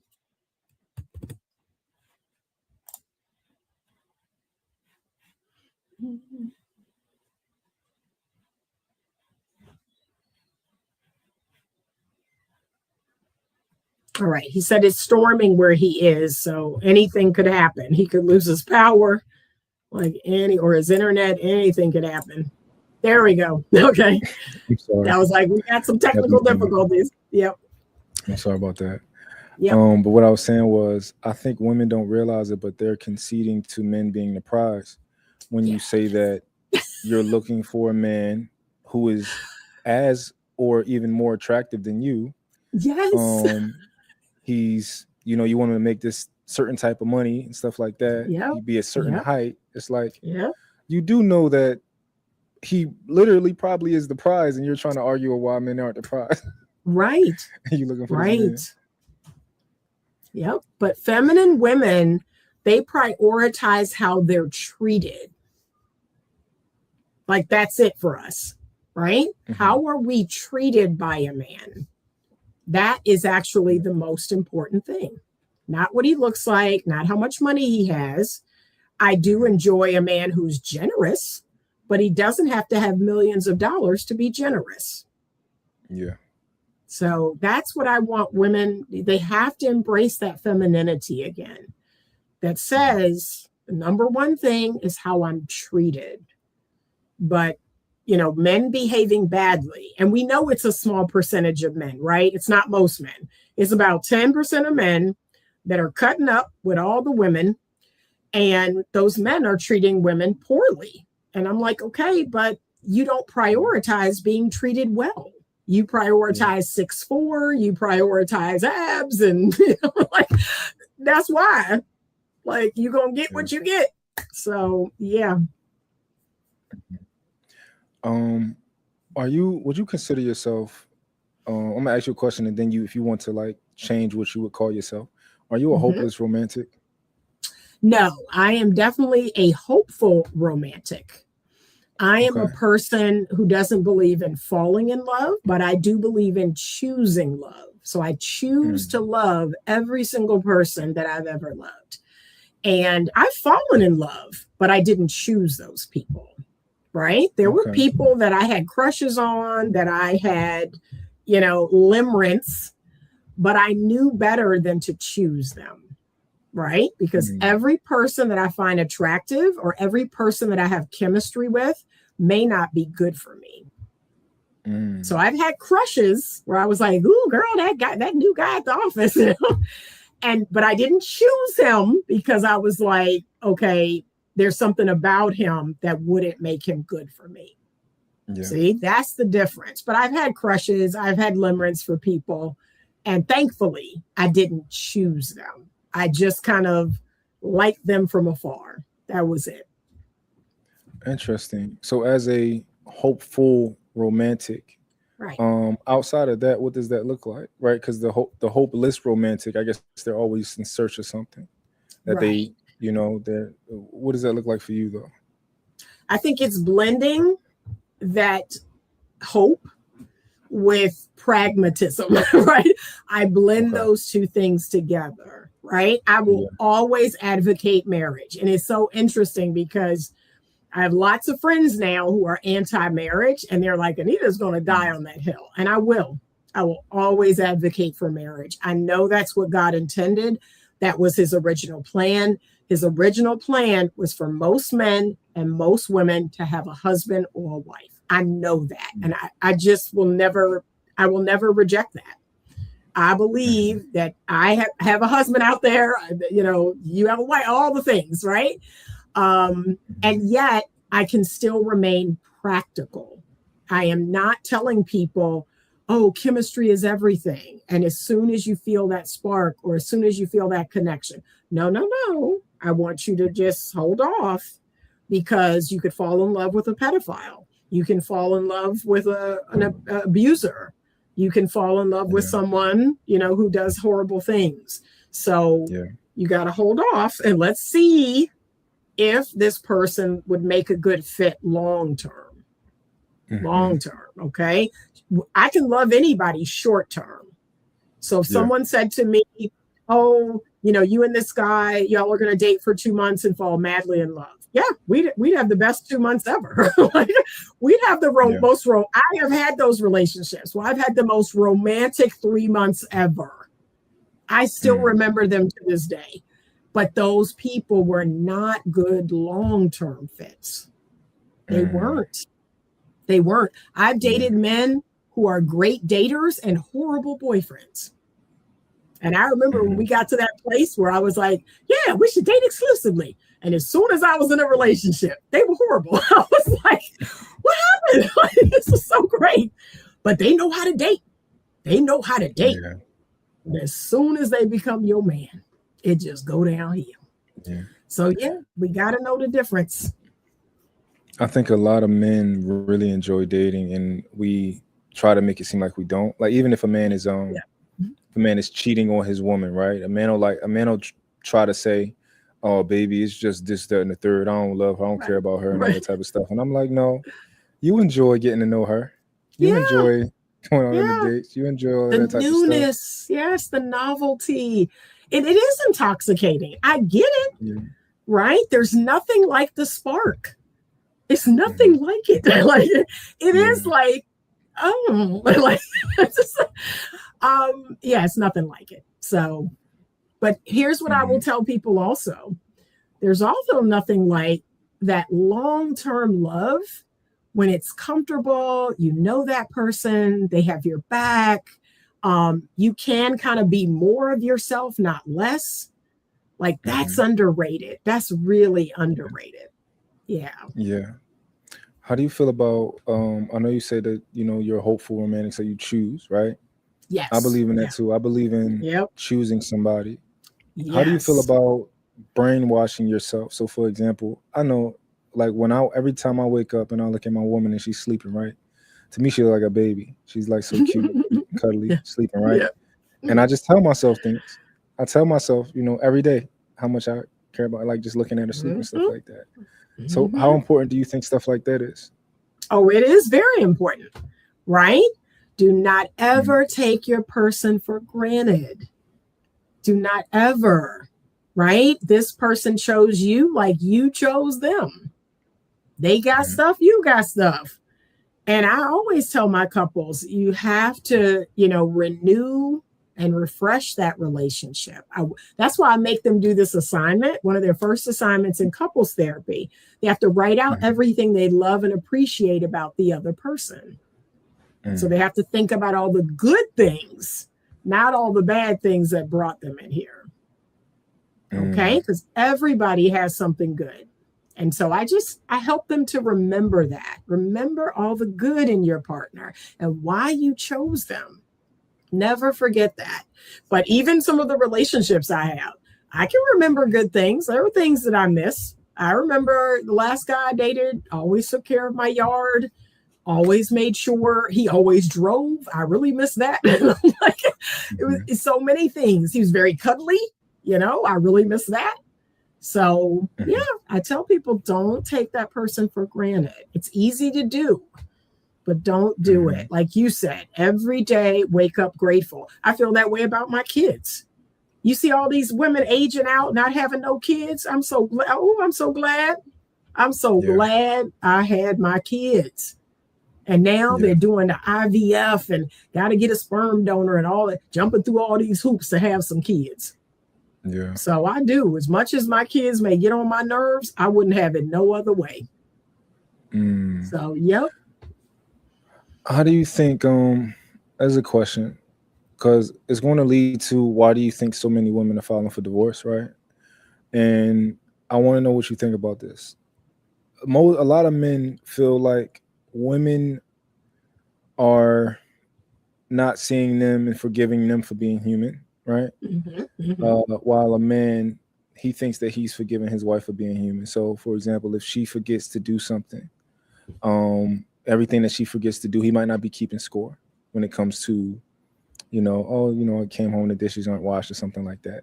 But a lot of men feel like women aren't forgiving them for their humanity in that aspect. What do you think about that? So there is actually an evolutionary reason for that. Okay. And men, they get mad when I tell them this, but it's a part of evolutionary psychology. And because I'm a scientist, because I'm a geek and I'm a relationship scientist, I have to bring this into the conversation. So women are higher in what's called trait neuroticism. So when you look at a personality assessment called the Big Five, there are 5 different traits that make up the human personality. One of them is neuroticism. Neuroticism means that a person is more sensitive to negative emotion and negative experience. They are more detail oriented. They're looking at all the little things as opposed to the big picture. And they really struggle to be grateful. They struggle to see the glass half full. They can be very anxious by nature. They can be very perfectionistic by nature. And that, believe it or not, is a lot of women. A lot of women have a certain way to do things and a certain way to load the dishwasher. And, this has got to be like, or they'll notice the little things that the man is like, I didn't see that. Like, that's not a big deal. That's not important. But that is baked into how women are created. Let me tell you why that is, though. I believe God, in his infinite wisdom, created women like this because, one, they have a womb, okay, that men don't have. Women have a womb. They can grow a human being inside of their body. Not only is that process a miracle, right? It's a miracle that another human could live inside of a person's body and you push that human out. So we are already bonded to this thing that we're growing. Then this thing comes out of our body and it's helpless. And we have to do everything in our power to keep it alive. I've just invested 9 whole months growing this thing. I can't let anything happen to it. And so here comes the neuroticism. I have to be on the lookout for every danger, everything that could happen. Everything has to be just so. And there you have it. And that cycle continues and continues and continues with every child that is born. And even if no child is born, because a lot of women say to me, well, I don't have any kids. Why am I like that? You have a womb. You have the ability to do this thing. And so God baked that in you so you could keep that child alive. So you could recognize danger in milliseconds. Okay? As somebody as aware as you are of these things, do you struggle with it? I struggle to find people. I do struggle to find people who are, what's the word I want to use? Let me try to be politically correct. Everybody's been working. They've been working with me on this. Try to be politically correct, Anita. Conscious. There we go. Okay. I do struggle to find other people who are as conscious, right? Who are self-aware, who are conscious, right? I have ripped the veil. That's what I like to say. We're all walking around with a veil covering our eyes, and I have ripped that veil, right? So I see things now that I can't unsee. Kind of like red pill. So when we talk about red pill, and I tell men, yeah, red pill is born out of evolutionary psychology, and it is the truth. But unfortunately, some men, they see these things that they never saw before. They get very angry, and a lot of them get stuck in that space. These evil women, oh my God. I'm like, no. I want you to keep walking through. Don't get stuck. Don't get stuck there. Keep walking through. But a lot of men get stuck in the middle. And they're very angry and bitter and, oh, these women, they're so awful. My wife took half my stuff, blah, blah, blah. But once they truly become enlightened, when that veil is removed, they're like, oh, okay. So now I'm going to use this information to make better decisions. I'm going to have a standard, right? And I'm going to move as a conscious person because most of us are asleep. Most of us are asleep. If you've read, there's a great book that I believe every human on the planet should read. It's by Napoleon Hill. It's called Outwitting the Devil. That book speaks about how most people are just sleepwalking. They're sleepwalking, and the devil is luring them to hell. It's a great read. I encourage people to read it because I'm like, yeah, it's a small percentage of people who are conscious, who have ripped that veil. They see things for what they are, and they move accordingly. They're not angry. They're not mad. They're just like, yeah, it is what it is. Yeah. It is what it is. It's like I tell women about men and sex. Yeah, men want sex. Well, Anita, he should not. I'm like, no, men want sex. Right? Men want sex. What do you think he is over here for? What do you think he is doing all of this for? I've long accepted that. And he and I are going to negotiate that deal. See, that's the difference. I'm not going to give up all my leverage. We're going to negotiate what that looks like.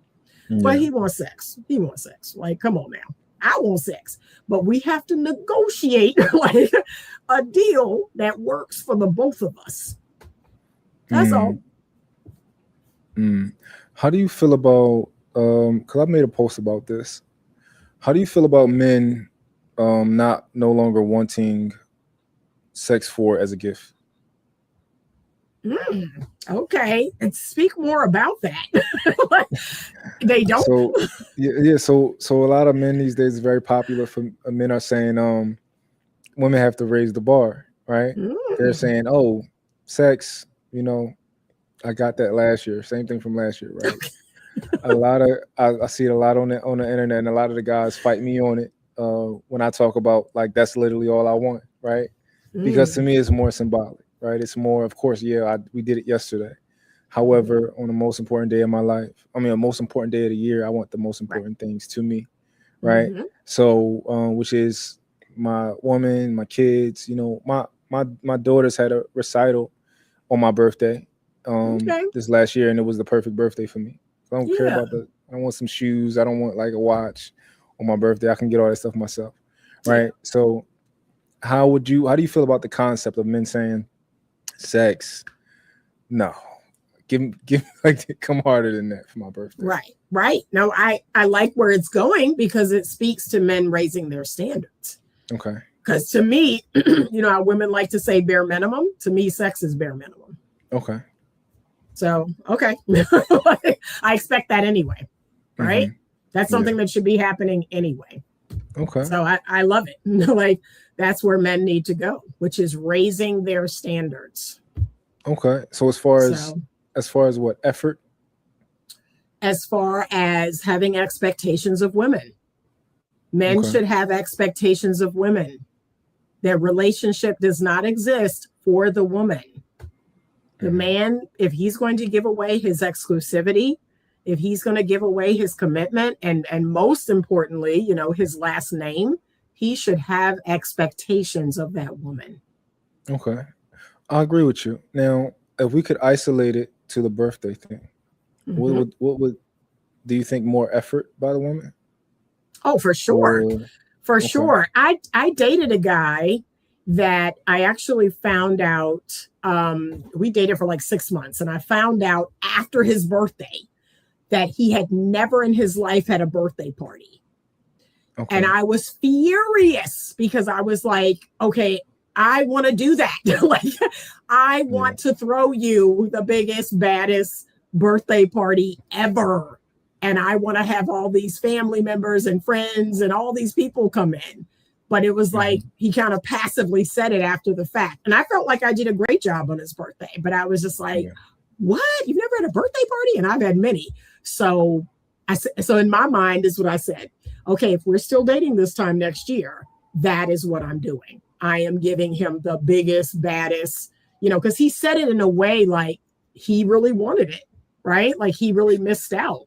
So I kind of knew that, he would love that. Yeah. He would love a party that was all about him.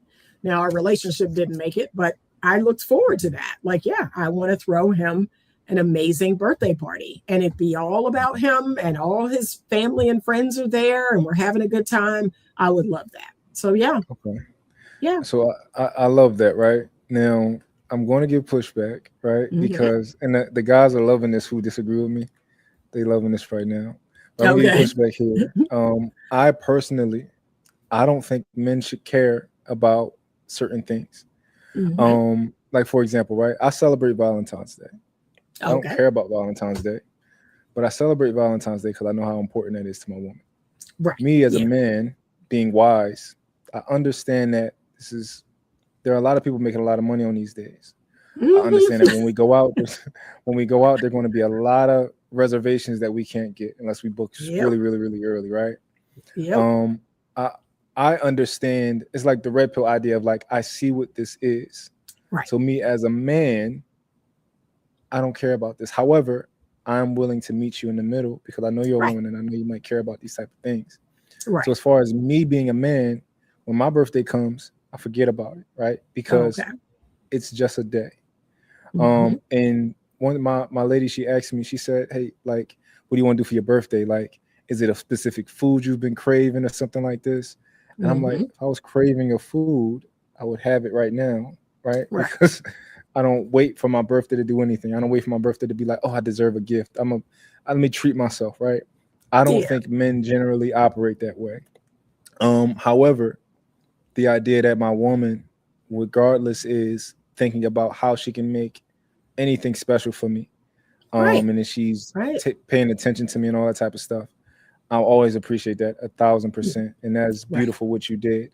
But as far as the man and his value system of like, I want something for my birthday, I got pushback for that. Okay, that's where my pushback comes from. But like you said, if your woman feels good making this day about you, I want you to let her like that. That makes her feel good to say, I want this day to be all about you, or I want to take you somewhere, or I want to do something for you. Right. Yeah. She wants to feel like, yeah, I think you're special and this is your day. And I want to acknowledge that.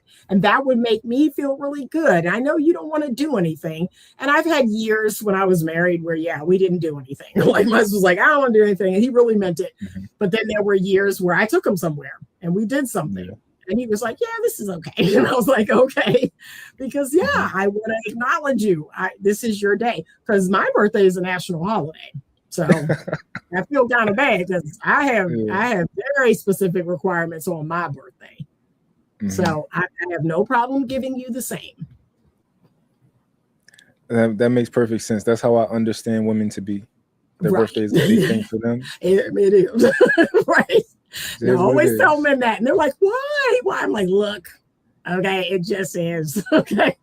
And I need you to be thoughtful and plan something and put something together or whatever that is. But it just is. It just is. Right. To me, that's the admission of being with a woman. Yeah. Yeah. A lot of guys, especially in the red pill space, they don't, I think they get up. So let's talk about what I think about red pill first. I like the idea of red pill. I think that I'm red pill. I think that you're red pill, right? Yeah. Red pill is just the truth, right? Give me the truth. Right. I don't care. Right. I don't care how I feel about it, right? However, I find that the red pill community is different from the theory of red pill. Right. The red pill community, I think, are a lot of men who are scorned, who are hurt, who want to see women get slam dunked on. They want to see women silenced and stuff like that. So a lot of what I find to be the red pill guys, I lost my thought, but let's just talk about the bastardization of red pill. Right. What do you think about that? Right. So I don't know if you're familiar with Paul Elam. I don't know if you're familiar with him. He is one of the original OGs of the red pill, of the manosphere space. He's 70 years old. So he is even before Rollo Tomasi, even before a lot of the guys you see in the space. He has a lot of criticisms about the red pill community.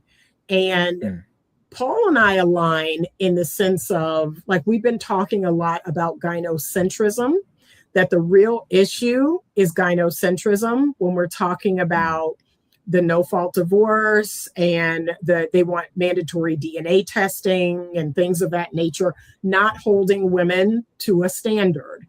All of that is because of gynocentrism, right? That we've spent thousands of years pedestalizing women and seeing them as the fairer sex. Well, guess what? It's 2026. They're not that anymore. So now it's like men are really confused. They're like, well, I was taught to be chivalrous. I was taught to, women and children first, out of the boat. And I was taught to, lay down my life for a woman. And now we're seeing women behaving so badly. And so you have to ask yourself, should those rules apply to them? Right? Should we save a woman who is chosen a drug dealer to be in a relationship with her? Should we save that woman if he's beating on her? And she has willfully chose a guy that she knows sells drugs, shoots up places. Like, she made a bad decision and now she needs saving from her bad decision. So we've been having a lot of these conversations and they're making people mad because, again, most people live below the veil. They are still, their eyes, they still have scales on their eyes. So they don't want to let go of some of these thousands of year old traditions that, and women are just, believe all women. We heard that in the Me Too, right? And we know that's a lie. We know women lie. So it's like we're having those conversations and it's like pissing people off, but it needs to be said. So here's something he brought up recently. I was actually going to do a live on this. In the last 7 or 8 months, we have had an uptick in teachers, female teachers, sleeping with minor students. We have had an uptick in female prison guards having sex with prisoners. Police officers, female police officers, having inappropriate relationships. Like, we've seen an uptick in this bad behavior. And let's be honest, if that was a male teacher sleeping with a 14-year-old, we would put him under the jail. And this woman got a slap on the wrist. This woman groomed a 14-year-old boy, sending him nudes. Come on now. So that's the conversation that people don't want to have today, is that the nature of women is changing so drastically. And it's scary. Like, I'm going to be honest, it scares me because I'm not that type of woman. I don't understand it. Like you said about the alcohol, like, I don't get it. Like, why are you sleeping with a 14-year-old? Like, what is happening? Huh? So it's an uncomfortable conversation, but we have to have it. We're seeing more women, intimate partner violence, an uptick in intimate partner violence on both sides. So it's not even just men; it's men fighting men, women fighting men, and women hitting men, and women. See, we're seeing it on both sides. So what do we do with that? Can we maintain that way of thinking if women change so drastically? So it's uncomfortable, but I want you to check out Paul Elam, Elam. He has a podcast called Repairing the Manosphere, and he has brought on all kinds of people, and he talks a lot about, his disdain for the community. He's like, why is it like this? He's like, this was never what it was supposed to be. And so he talks about a lot of different stuff, but there are a lot of people in, like you said, the community that, they need to work on themselves. Like, come on. Do you think Kevin Samuels played a pivotal part in the bastardization of Red Pill? I think he did something in our community, and I think his voice was necessary. I do. I think his voice was necessary, and he definitely woke up something in our community. And so I'm not mad about that. Like Kevin and I come from the same generation. We have a lot of the same talking points, believe it or not. And I think our community needed that. We needed to wake up, right? We were going in some directions. We still are. We're still going in some directions that are not great. And so I think his voice was needed. Right. We needed to hear that. Women need to hear that. Right. Yeah. I agree with you. I think it's like Kevin Samuels, and this is something that I'm processing as we speak, right? I think Kevin Samuels is almost like the internet, right? So much good comes from the internet, but yet so much bad can be done with the internet. Yeah. Kevin Samuels' approach, his information a lot of times was sound. I think his approach, you could see his disdain sometimes, and he might deny it. He might say, I'm not mad. I'm not angry, right? But you could see it. And I think a lot of what people grabbed onto were moments like, you're average at best. And it's like, yeah, tell these average women that they ain't special and they don't deserve anything like that. So I think on one aspect, absolutely, I think he woke a lot of people up, a lot of women. Right. And in the other aspect, a lot of hateful men were like, I found a home here. You know? Right. Yeah. And look, he gave them a voice that they didn't have. Like they didn't feel comfortable saying these things, but they loved it when he did. Yeah, tell her, Kevin. Yeah, they love that. Yep. Yeah. And there's so many of the guys that are from his tree, who are they've taken the torch and they're arguing with women and stuff like that. A lot of guys get mad at me because I have conversations and I'm not trying to argue, and I'm like, no, I'm not going to convict this person of what they just said. I'm going to ask them to clarify, and I'm going to try to understand what they said, and I'm going to try to understand what they meant. I'm not going to use what they said, right? I want to know the meaning behind it, right? They get mad. They're like, yo, we got them. They said it. It don't matter what she meant. Like, we got them. And I'm like, no, I want to have a conversation. So yeah, they call me a simp, honestly. They call me like a pander and a simp. But once they get to know me, they realize that. Yeah, once they get to know me, they realize like, oh, we just was talking fast. When you try to understand somebody's perspective, who, this is another thing I just started thinking of the other day, the last week, right? I was sitting down and I was like, wow, like, because some people actually think that I'm dumb, right? Some of the guys in the comments and stuff, I'm like, they actually think I'm dumb, okay? I'm like, wow, dumb people think smart people are dumb. And I'm like, wow. I'm like, where does that come from? And I started to look it up. And they're like, oh, no, this is the legit thing that dumb people think smart people are dumb because they're dumb. And I started to look that up, and I found out about the Dunning-Kruger effect and stuff like that. And I was like, oh, it makes sense. I'm like, oh, it makes sense. Like, it's just they overestimate themselves. And I realized like, okay, a lot of people who they learn from familiarity, not learn, but their knowledge base is based on what's familiar, right? Like, you can probably sit down and I got to change my battery. 1 second. I'll be right back. Okay. 10 seconds. Okay. Yep.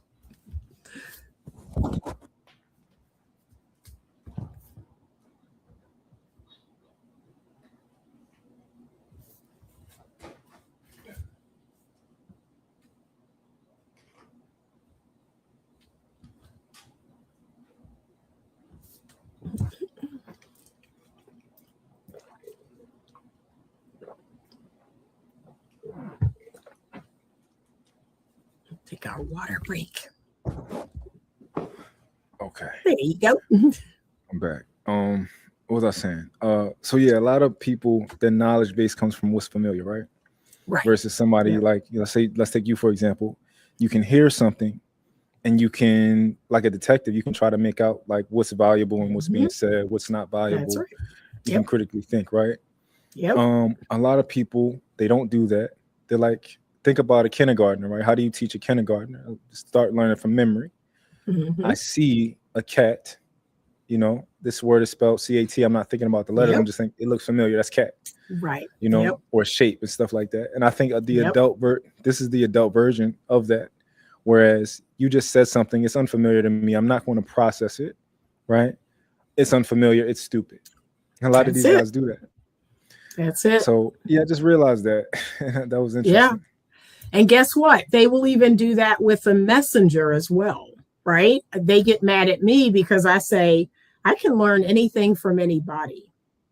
And they hate that.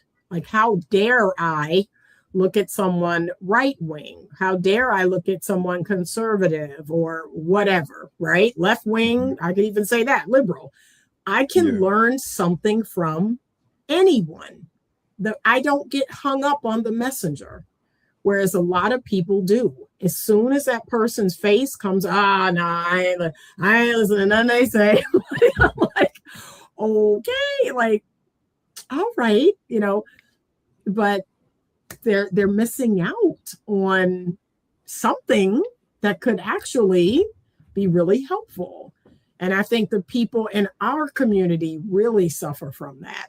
Like I'm constantly telling them. That's what I love about Jeff St. James' podcast. He has invited everybody. He's like, let's talk to everybody. Let's just see what everybody is talking about, regardless of their race, regardless of their position politically. Let's just see, regardless of their religion. Like, he is literally, and I'm telling people, like, go over there and just watch his channel. And don't skip the interviews with people who are white. Don't skip the interviews with people who are conservative or people who are whatever. Watch all the people and open yourself up. I think that's weird, but you're right. I see it a lot where people are like, well, I don't know what you're talking about. And this has no value. I'm like, okay. But it says more about you than it does about me. So that's what I tell people to remember. That small-minded people doesn't say anything about you. It says something about them. Yeah. I really enjoy Jeff St. James because from the beginning, you can tell his communication style is very clear. It's not aggressive. It's not aggressive, right? He gets information out. And a lot of people, he can disarm a lot of people and allow them to take in information. And people don't realize how valuable that is. It is. It is. So it's a skill. It's a skill. And I've told him that not everybody has that skill. So it is definitely a skill, and he's going to be rewarded. I remember when he came to me when he first started his YouTube channel, and I had been doing it for 5 years, and I was me along with other content creators. We were talking to him and giving him advice and all the things. And we were like, this is a gift. And trust me, you're going to be rewarded for your gift. So you go out there and do it, make us proud. And that is exactly what has happened. So, but critical thinking is dead. People are lazy, right? Critical thinking takes additional steps. There's like, I ain't trying to do all that. If you're not willing to spoon feed it to me on a spoon, oh, Lord, I'm like, okay. So that's where we are. That's where we are right now. Do you think with the critical thinking, right? Do you think it requires a foundation of curiosity? It does. So remember I talked about the big five? The first letter in the acronym OCEAN is O, and it stands for openness. So I score 93% in openness. Okay. And that is required. There has to be a level of openness and curiosity and wanting to learn, right? And intellectualism. Whereas people who score low in openness are more, well, I don't know anything about that. I'm just going to do it the way I've always done it. I don't want to learn anything new. Those are those people. So again, I'm not saying either one is better than the other, but I just want people to know who they're dealing with. Right? If a person scores low in openness, they're not going to be, that's just what it is. But I score very high in openness. So that makes sense that, like you said, I'm curious. I have no problem with other people's thoughts and opinions, even if they differ from mine. Yeah. Do you think that's something that can be easily taught as far as curiosity? I often wonder that. I've actually wondered that. Is this something that can be taught? I know conscientiousness, that's the second letter. C is conscientiousness. That's something that can be taught. And that's basically teaching people how to be disciplined, teaching people how to be responsible, pay their bills, keep their space clean, things of that nature, be on time. Conscientiousness can be taught. I question whether openness can be taught. Mm-hmm. That one, I don't know. I mean, maybe, but yeah, the second one for sure. And then OCE is for extroversion. That is a part of your temperament as a person. So you're either extroverted or introverted, right? It's rare that if a person, like I'm introverted, so it's very rare for me to want to go out every night or have friends over every night. I don't want to do that. But I have dated people who are very extroverted and they are energized by being around people. So I don't think that can be taught. You're either one or the other, or maybe an ambivert. Yeah. Interesting. I was about to ask you about, since we're talking about intellectualism, stuff like that, right? The relationship between the Bible, right? Which is, to me, I've never read the Bible, but I understand that to me it's wisdom. Yeah. And that relationship with data, right? Some science. How do you, I think you need both in general, right? I think people who find themselves to be too, look at the data, right? Or like, oh, I got to study for this, right? I think that they're missing the mark. And people who depend solely on common sense, right? I think they also miss the mark also. So how do you feel about the relationship between those two? Yeah, the goal is to be integrated, right? The goal is to figure out how to integrate. So masculine and feminine must be integrated. Facts and logic and emotions and feelings must be integrated, right? That is my goal. I consider myself to be a scientist. I'm also a person of faith, and I have integrated those two things. I know there is a creator because there are things in the world that man cannot duplicate. He will never duplicate. Okay. And there's a lot of, wonderful things that man has created. And yet there are certain things that God has created that man cannot duplicate. So it's all about integrating two things that seem different. They seem opposing, but they really aren't. You just have to learn how to integrate them. Okay, so no woman is 100% feminine. No man is 100% masculine, right? You look at a man like Prince, one of the greatest entertainers and musicians of our time. And he bended boundaries, didn't he? He bended a lot of boundaries. But that man, nobody can deny that he is talented. He is truly in touch with his feminine side, right? Because of his creativity. And then you look at, I don't know, a woman who's, a great businesswoman who's got great business acumen, right? And she's good at what she does.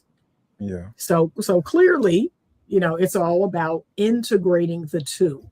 That is the goal. So there are definite times where I'm feminine with my man, feminine in my relationships. And then, of course, I'm a business owner, right? So I can't sit around and do nothing all day. I have to do business things to make sure my business runs smooth. So I've learned how to integrate those two things.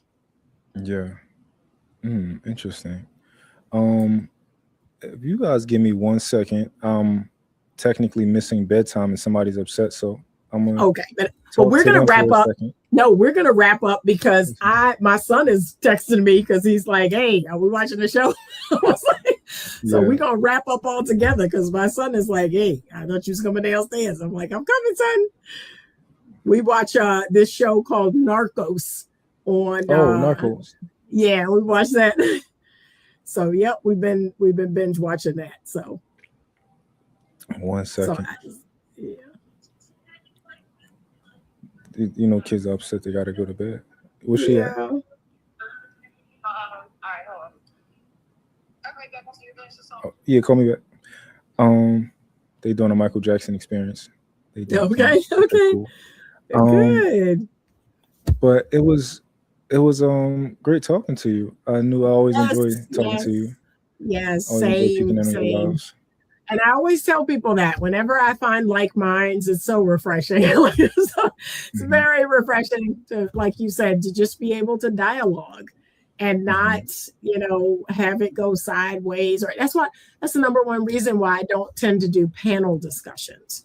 Like you would be shocked at how many panel discussions like Anton Daniels, Lapeef. I've been invited to all of those places. And I'm like, no, thank you. No, thank you. And you're just not like, what? No, that does not interest me in the least. I actually want to see us grow and change. And I don't think that's helpful. I don't think no one on that panel is going to leave that panel discussion like, no, I don't want to be a part of the problem. I want to be a part of the solution. So do you think it's due to leadership? Yeah, I do. And right now, we just kind of running amok, there is no leadership. We're just running amok. And you see what we're getting. Okay. Yeah. Before we go, do you have any advice for me as far as in my journey of being my idea is I want to be like I like the way Joe Rogan conducts his conversations, how they're just free flowing, very free flowing. Joe Rogan seems like he's knowledgeable enough about everything to have a conversation with anybody. So that's kind of like my goal, but I think that Black people, we don't really have a Joe Rogan for the most part, from my experience. So what advice do you have for me as far as when it comes to, the podcast and platform, YouTube show? The first piece of advice is to be consistent, right? You have got to be consistent every week or every month or whatever that looks like for you, right? I have done this for 6 years consistently, other than I take social media breaks. I'm actually coming off of one right now. Other than my social media breaks, I'm consistently putting out content. I am consistently going live or putting out videos on YouTube. And that does make a difference. The second thing I think is important for you to do is just be authentic, right? Just be authentic, be you. The people who love that will find you. And those are your people, right? So you don't want everybody. You don't want to be gimmicky or, doing all kinds of crazy stuff. You will get more eyes, but those may not be your people. You want to find your people, right? And then, open it up to, just like you said, having conversations and having, how about this? How about inviting people that have very different opinions and see how those conversations go? Like, that'll definitely strengthen you and help you to grow. But invite people who, you almost feel like, okay, I don't know what I would have in common with them. Invite those people. Yeah. And just see, you may be pleasantly surprised. But you're right. I don't think we do have a Joe Rogan. That would be awesome if we could. And we had conversations where people got something out of it, or maybe had an aha moment in there, or it helped them to think critically. So that would be great. Our community needs it. I mean, our community is in such disarray right now. And I have content creation friends that are confused about, like, what should we do and how should we save the community? I'm like, I said, y'all, I'm older. Like, the young people gonna have to do that. I mean, I'm a stand by whatever y'all do, but that's not a fight I can be in the front of. I could support it, because it's a lot. It's a lot going on with our men, with our women. It's a lot, but I think there are people in our space that are excellent.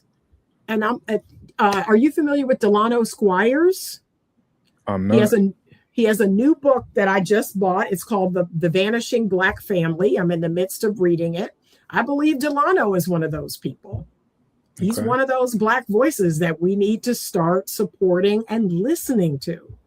And he talks all about the historical, degradation of the Black family and what caused it. And then he actually has solutions in the book.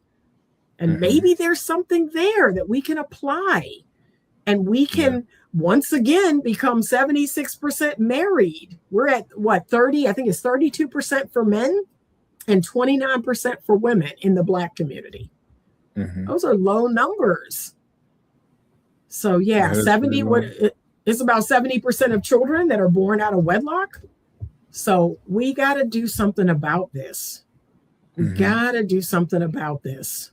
But yeah, if Delano Squires, he's been making the rounds. He was on Jeff St. James' podcast, talking about his new book called The Vanishing Black Family. So I bought it and I've been reading it, and I am going to review it once I'm probably like halfway through it. I'm going to review it on my channel. Okay, Delano Squires. Let me write that down. But check him out. He's great. So we just, like I said, I believe Black excellence is a thing. I believe I'm a part of it. I always tell people that, like, yes, I am Black excellence. And we need more of that. We need to platform more of that. You know, Black people who are trying to help the community, trying to grow us as men, as women, trying to hold us to a standard. We just need more of that. That's all. No, I agree. Okay, absolutely. So you're headed in the right direction. And think about this. You're young. You got way more years ahead of you than I do. So leverage that. Leverage that. I came into this game at what, 52? I was 52. Yeah, I was 52 when I came into this game. So I always tell younger people, nah, you got time is on your side. So all you have to do is leverage it. And who knows, in 5 years, you could be the Black Joe Rogan. Yeah, I don't do it for the money, because I don't need the money, right? So it's like I like to talk. Yeah, but this could be your passion or your purpose, right? Yeah. This could be a part of what gives your life meaning. And we all need that. So good. And if you enlighten one person, that's how I feel. When I get emails from like younger women and they're like, you know what, Miss Anita, you made this video about this. And I immediately started to do the things you suggested. And, you know, wow, it was like night and day, you know, the people I started dating. And that makes me feel good. Like, even if that one person gets it, it's worth it. Absolutely. Well, I appreciate it. And if I can tell you, one of the things that is I just took from you that I think is going to be most important is staying true to myself.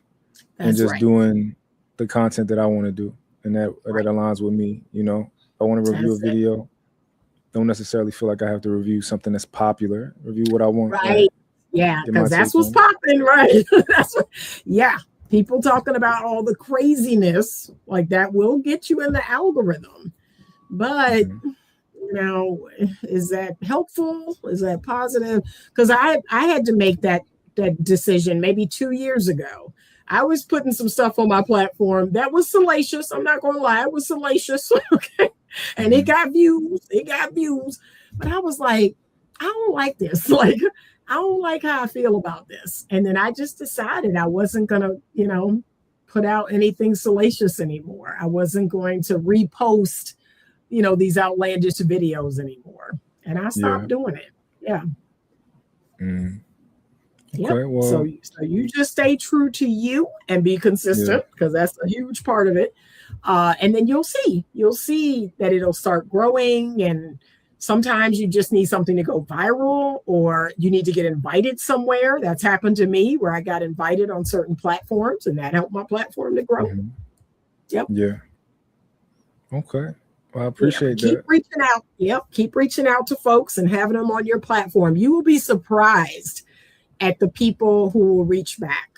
One of the things I share with people is I'm an avid reader. And so most of the books that I have read, I have reached out to the author. And do you know, about 75% of the time, the author writes me back. So I have had the pleasure of being mentored by Tony Robbins, Dr. John Gray, Dr. Pat Allen. Like, I've had conversations with, you know, these Dr. Wayne Dyer when he was alive. He was one of my mentors. And people were surprised. They were surprised by all the people I knew. I said, but I reach out to them. I tell them what I love about their book. And sometimes I'll invite a conversation, but a lot of times people will reach back. So, Don't see anybody as too big or, oh, I'm not going to reach out to that person. I would reach out and try to get them on a conversation. Yep. Before you go, this is a question I have. Let's say that I knew somebody who was who was on social media and they did like dating coaching and stuff like that, right? Similar to what you do. And they were in a relationship, and that relationship ended. Of course, I'm sure you can imagine the feeling of failure potentially, or you'll be judged by people who see that relationship ending, and you're supposed to be a coach. Right. What do you think about that? I mean, we're all human though, right? We're all human. I remember, when years ago when I was in therapy and I came to the realization that my mom and my dad were just two people. They were just a man and a woman, right? Because I had pedestalized them for so long. I saw them as these superhuman people who had it all together. And then one day in therapy, I was like, they don't know what they're doing. I was like, they're just a man and a woman. And I remember feeling very disillusioned, like, no wonder, like they don't have it all together. But that's all of us. That's all of us. We're just people and we don't know everything. And then nothing is guaranteed, right? We're all taking a chance. It's all a risk. It's all a risk. But I'm glad that the person took it because at least they're trying. You have people out here who are doing dating and relationship coaching and they haven't been on a date in 10 years. So to me, that is an abomination. Like you're not even trying. Yeah. Right. Yeah. So at least they tried. Right. I really respect people who try. People whose relationships end or their marriages end. I don't have any, unless you've done it 4 or 5 times in a row, then I judge you. But, if you have a relationship and you tried and it ended, I have respect for that because to me, you're out here trying. Right. That's all we can do. That's all we can do. So I would hope that they would say, you know what, I'm just a person who's out here looking for love or out here looking for my person like everybody else. And I don't have all the answers. Now, don't get me wrong. I'm gonna put this caveat in. You ready? There have been some recent cases where the female dating coach was toxic, right? She was giving toxic advice, bad advice, and she got into a relationship, got pregnant, and then the guy cheated on her. I'm not talking about that because she wasn't smart, right? She wasn't smart. She wasn't using wisdom. If anything, you know what that is? That's pride comes before a fall. Yeah. Right. So in that situation, that's pride coming before a fall. She thought she thought she knew what she was doing and she was preaching it to everybody else. And what she was preaching was toxic. And then she got humbled very quickly. So there's been a story out in the news about that. So I'm not talking about her. I'm talking about regular women who are giving good advice, who are humble and sweet and feminine. They're in a relationship and let's say that man cheats on them. Yeah, that sucks, right? That sucks. And now I got to walk away from this because, I can't have this man disrespect me like this. Yeah, that's one thing. Yeah. But it is. I mean, and all she can do or he can do is just take lessons like, okay, is there anything I can learn from this? Yeah. That's really all you got. So but just outside of that, just deliver the news to your audience, and of course, the stupid people will think that it disqualifies you from being able to coach, but worry about the people who can think, who understand. Right. So that's it. But I get that a lot. Well, you're not married. Where's your husband? I'm like, no, I'm not. And right now, it's not even something that I'm thinking about. I've already lived that life. I'm kind of out of that season, if I'm being honest. I've already lived that life. I've already had my children. My children are adults. So that's not a priority for me like a younger woman, right? I have 2 businesses to run. I got things to do. And they'll say, well, you're not married. Where's your husband? And blah, blah, blah. Okay, well, if that's what you need. And then I give them other people who are. It's like I give them Rebecca Lynn Pope and other people who are married. And I say, yeah, these people are married. That might be a better fit for you. Maybe I'm not a good fit for you. See, I own it. Okay, I'm not a good fit for you. I believe I have a lot of wisdom. I believe I can tell you what not to do. But if you don't want that, let me give you someone who is actively married, and their marriage is going well, and they're also coaching. It's okay. Yeah. Yeah, but I don't feel a way about it. I feel like God has ordained me to do this. Because people ask me that all the time too. Like, what do you do about the trolls or the people who are mean or leave these crazy comments? I said, God protects me. He has ordained me to do this. And because of that, it's like water off a duck's back. So, okay. Right. Okay. And, I'm older, so I don't care about what people think. So, yeah. So that's another one. You're going to have to develop thick skin. You have to develop thick skin because, the internet is crazy. Oh my God. I've already been doing panels like Lapeef and stuff like that. Yeah. So I kind of like learned already, like what the comments be like, what they be talking about, and stuff like that. So I pretty much even dealing with angry man. One time I got out my character one time. But I figured I'm like, I did my little I did that, and I'm like, okay, I'm not letting nobody get me out of my character. Right. That's right. And you needed that experience. Yeah, you needed that to go, you know what? Wait a minute. Wait a minute. Like, yeah, good. But it's a wild place. And remember this, these people on the internet are just people. Right? They don't have their lives together. They don't have it all together. They don't know anything more than you do. And I tell people that. Remember that. Right? They're just wounded people like all of us. So it is what it is. But I wish you much success. I really do. And if you want me to send some folks your way, I would love to, if you allow me to share your information and share your platform and say, hey, I got a lot of interesting friends that can talk about all kinds of different things. But sending people your way, if you love having these types of conversations. Absolutely. I would love that. Good. Yeah, I would love that. Yep. So whenever you have the time, you can send them right to me. Absolutely. I sure will. All right. Thank you so much. I appreciate you for having me on. I hope you have a great rest of the night. Absolutely. You too. Thank you for coming. All right. Bye-bye. All right.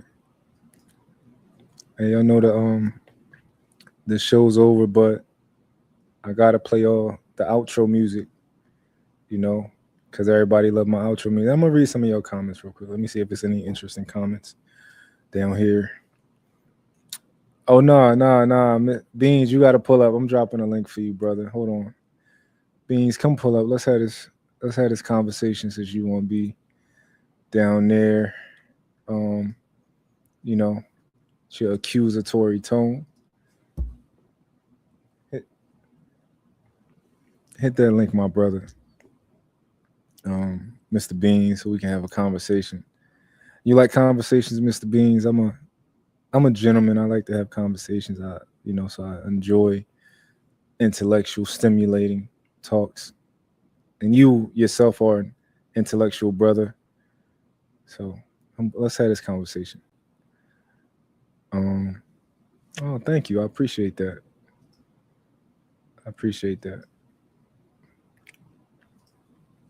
Thank you, Misty. I appreciate that also. Were you already a fan of Anita?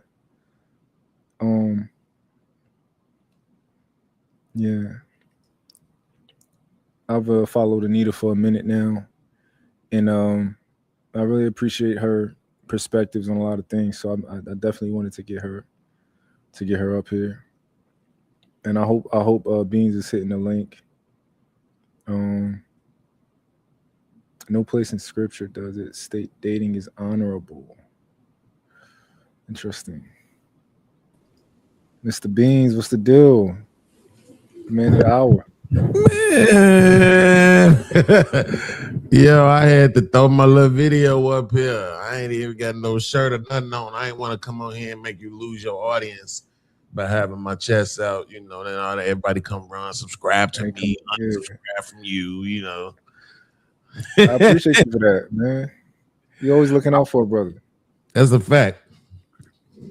Even though I'm actually here to see you get fined. I'm here to make sure you get fined. Nah, man. You know, Beans, no matter how much you try to act like you hate me, man, you can't hate me, man. I'm an intellectual. Ooh. There's not a lot of us in this space, man. I don't hate It's not a lot of us here. That's a fact. You know? That's a fact. I don't hate you. Don't say that out loud. Don't put that in the atmosphere because that's not true. I don't hate you at all. He don't hate me. I'm actually pretty proud of you, actually. Oh, really? Thank you. Bro, listen, this is what I do. If you really pay attention, the people who send you the clips of me talking shit about you, right? They're not going to send you everything. Hold on, real quick. I've never got sent a clip of you talking shit about me, ever. Well, yeah, okay. Well, I ain't gonna say I'll be watching you. I'll be like clicking on your stuff, bro. Like your stuff is a Beans going live or this time. I click on that shit to watch it. Okay, I appreciate that. So I'm not gonna gaslight you, but I'm just gonna say again, whenever I talk about you, I always mention that, you know what I'm saying, you one of the few people in the space, and particularly on that team you on, who thinks, right? Like you think, you're not just feeling, you're not trying to say the thing that you think everybody wants you to say. You are intentionally thinking about things, and you're doing this already at a young age. You're doing something what most people don't do until they start getting into their late 30s, early 40s. Right? That's when they start really thinking and not just having a hive mind and going with the crowd. So I give you your credit for that. But you still a douchebag, my nigga. Like, ain't no way around that shit. All you niggas, when y'all reach a certain level economically, you niggas become douchebags. And I'm going to say this, and I mean this with all my heart, bro. I'm trying, right? I'm doing my thing. I'm trying to make more. You know, everybody I was trying to have a little bit more, if not, you know, really blow up big. And, you know, you want to see whatever your efforts are, whether you got a podcast, you got a trucking company, you got whatever, you got a tech company, you want to be successful, right? So I want to be successful. But if being successful means that I got to become a douchebag, bro, I'd rather stay broke, bro. Real talk. I don't, if me having some money mean I can't hold other niggas accountable who got some money, I don't want no fucking money. Fuck it, I'll just stay broke. You know, Beans, you've been holding on to this, Beans, but I'm more than confident that you just don't understand the perspective, and you think when it comes to this, me not holding, you know, people accountable and stuff like that, I think that you are just happen to be wrong. No, like, I'm not going to say, oh, you just got a different perspective. No, I think you're wrong. No, I think it's kind of unfair to say I don't understand. I'm too old to not understand. I just disagree. I have a difference of look, it's a few of us that been in this space for a while, right? This YouTube shit over here, particularly. Mm-hmm. And it's only, I'll be honest with you, me, Fatty, maybe a couple of other people were really the only ones who were saying, no, I'm going to talk about this shit out loud. No, I don't want to talk in no back chat. No, don't hit me on my line afterwards. Don't text me. Don't DM me, right? If this shit happened on the live, we could talk about it on the live, right? We up here every day preaching to women about being accountable, but niggas don't want to be held accountable, right? Or hold their friends accountable. So it's a few of us that's just like, no, fuck that. Because if I can't hold you accountable, and particularly out loud, well, you're not really my man for real then. We're not really cool like that then for real. Yeah. You know what I'm saying? So it's not that, bro. It's until it's not bothering me no more, I'm going to continue to troll the shit out you and motherfucking Willie and motherfucking Trey. And I can promise you it's probably going to be a good 6 to 7 months before it stopped bothering me. Right? Yeah. Something is going, this probably what's going to happen. Y'all mark my words. Everybody take notes. Something is going to happen to where either you going to have to hold one of them rich niggas accountable online, or that nigga Trey gonna have to do some apologizing out loud online. And then I'm gonna feel a little bit better because it was forced to happen out loud, but then it's still gonna bother me again because bitch, why couldn't you do it for me? You see what I'm saying? So it's not that, bro. I just disagree. Like I said, the same way how you came on my platform like such and such, such and such, man, that's how niggas need to do these niggas, bro. Yeah. We So can't let niggas who got money think that their money takes away from them being accountable. That's a real thing, fam. Maybe you not seeing it, but you will. Beans, I agree with you. I agree with you, Beans, but this is the thing that I identify with you, right? You are so passionate about something that you think you're right about. You just want to talk and talk and talk about it, but you don't really want to listen much to even understand maybe if I'm wrong. I understand you being confident about this topic, but I don't think you actually have the information or the perspective that you need to have to even make a decision on whether I'm being fair or not, if I'm being honest. When it comes to I think that you're under the impression that I came over on your live one day to hold you accountable. It was never why I pulled up on your live. I pulled up on your live because you was live and I jump on everybody live. I like to talk, right? And when you were on your live, you said something. You said, no. Somebody, Kay told me it because I was talking to her, right? I was having a conversation with Kay. And I was like, yo, he said this was being said. And she said, no, I apologize to Beans, right? I'm like, oh, you apologize to Beans? She like, yeah. I'm like, where? And she showed me where. I'm like, oh, let me go tell Beans you apologize. Because he's under the impression that you didn't apologize. Maybe I can, maybe this is something like a silver lining, right? I see you live. I'm like, oh, pull up on Beans, right? I'm like, yo, Kay apologize to you. You like, no, I ain't see her apologize to me. So then we went and we got it. I found it. We did all of that, right? But I think you under the impression that I came up there to hold you accountable. Like, no, I do what I do with everybody, which is, I saw that, we figured out that she apologized, and you took the moment to, kind of be like, this makes Trey more of a fuck nigga because she apologized, whatever, right? And I thought that could have been a moment. And I never tell you what to do, right? I can only offer a perspective. And the perspective that I offered was, you know what? Maybe in that moment, it would be honorable of you to honor her apology in a way of, you know what, Kay? That's some thorough shit. I appreciate that. You did what's right, and a lot of people don't do what's right. So it was just in that split moment of when I identified you kind of going a little bit more at Trey versus like, oh, hold on, we got Kay right here. She just apologized to you. Like, let's and I just was giving you that perspective. I would never say that you're wrong or right about what you did right there. Cause I'm only a man. I could be wrong about a lot of shit. I could be wrong about what I'm telling you right now. But I was never there to hold you accountable. And if I'm being honest, when people be telling me shit, bro, I don't listen. So when you're giving me your perspective on, I still don't know what Trey lied on you about or what he didn't hold. I still don't know because I don't listen. Because personally for me, if I'm not there, a lot of stuff is hearsay to me. And I tend to, even with Trey, when I still don't know why Trey mad at you. Because I refuse to involve myself with the hearsay because I like to be so matter of fact about certain things. That when people give me a perspective, I honor certain parts of it, but for the most part, my brain is not really registering the details you're giving me because I know it's just words. And I would have to do the research to really validate it before I can actually come to a actual like judgment and stuff like that. And if I'm not in the space to do that, I don't really, so I didn't really get involved in what Trey is saying you did wrong, what you saying Trey did wrong. I wasn't there for that. But if I ever am on a panel where I be arguing with these niggas every day, bro. If I ever see Trey doing something that I think is wrong, I'm going to speak up. Now, it's also possible that in the moment, I don't think about something that might be wrong. So I have to maybe process that later and be like, you know what? Maybe he a little out of pocket with this or she a little out of pocket with that. And the next time it come up, I'm going to address it, right? But I think from what you've been telling me, it's like I came on your panel to hold you accountable, so you want me to go and hold Trey accountable just in the same way. And that's fair to a degree, but I was never there to hold you accountable because you a grown-ass man.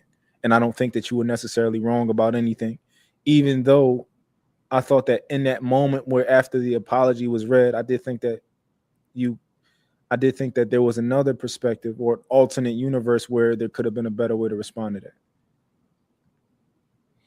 Right. So that's this is what I think. I don't know if this actually applies to you. This is why I kind of think ego gets involved, though. And the reason why is because the same thing that you're saying, like you think like it's another way that could be handled, is exactly what I'm saying. I'm talking about even if it was just for me. Real talk. I feel that much about myself that even if you did it just for me, you still should have did it. I'm never going to change my mind about that. I'm not playing on this one, bro. I've been here longer than you. Point you of haven't information. seen it yet, bro. Point of you information. haven't seen it yet. When these niggas build these coats, bro, like you just mentioned, hold on, you just mentioned to Anita. Shout out to Anita, because she been doing God's work for a while, right? But you just mentioned to her the dust up that you had with Angry Man. And that's not usually even in your character, correct? Yes, in it, but I don't like to be there in that place. Right. So here's what I'm saying though. Why you think that happened? That happened because this nigga got a nation of motherfuckers behind him who are always going to tell him he's right, bro. Mm-hmm. No matter what he does, no matter what he says, he's going to try to find a way to justify every single thing that he says and does. It's not the only time I've ever seen him just be like, you know what, fair enough, was when he was dealing with another motherfucker who was on his level at that time, which was the lead attorney nigga. When lead attorney called him out for some shit, and he was just like, you know what, fair enough, you got me. Other than that, not with us po niggas. No, he's gonna argue. He gonna find another way. He gonna find a way to justify. He's never just gonna concede and just say, you know what, that makes sense. You're right. And bro, for somebody who's saying that they want to have intellectual conversations, you're around a bunch of niggas who have a problem with saying I concede you're right. That's problematic, bro. That shit is just as problematic as all the shit with the women that these niggas talk about every single fucking day. Because far as I could tell, it's still mostly men killing each other over shit like niggas not being willing to say, my bad, I was wrong, you was right, I see what you mean, I get the point you saying. You know what? I still believe what I believe, but I completely understand what it is that you're saying, right? Instead of just gaslighting a nigga and making a nigga think what he said meant something other than what he actually said. That's what these arrogant motherfuckers do. That's what Trey did to me. He told me what I said. And I said, bro, I didn't say that. And that man said, you know what?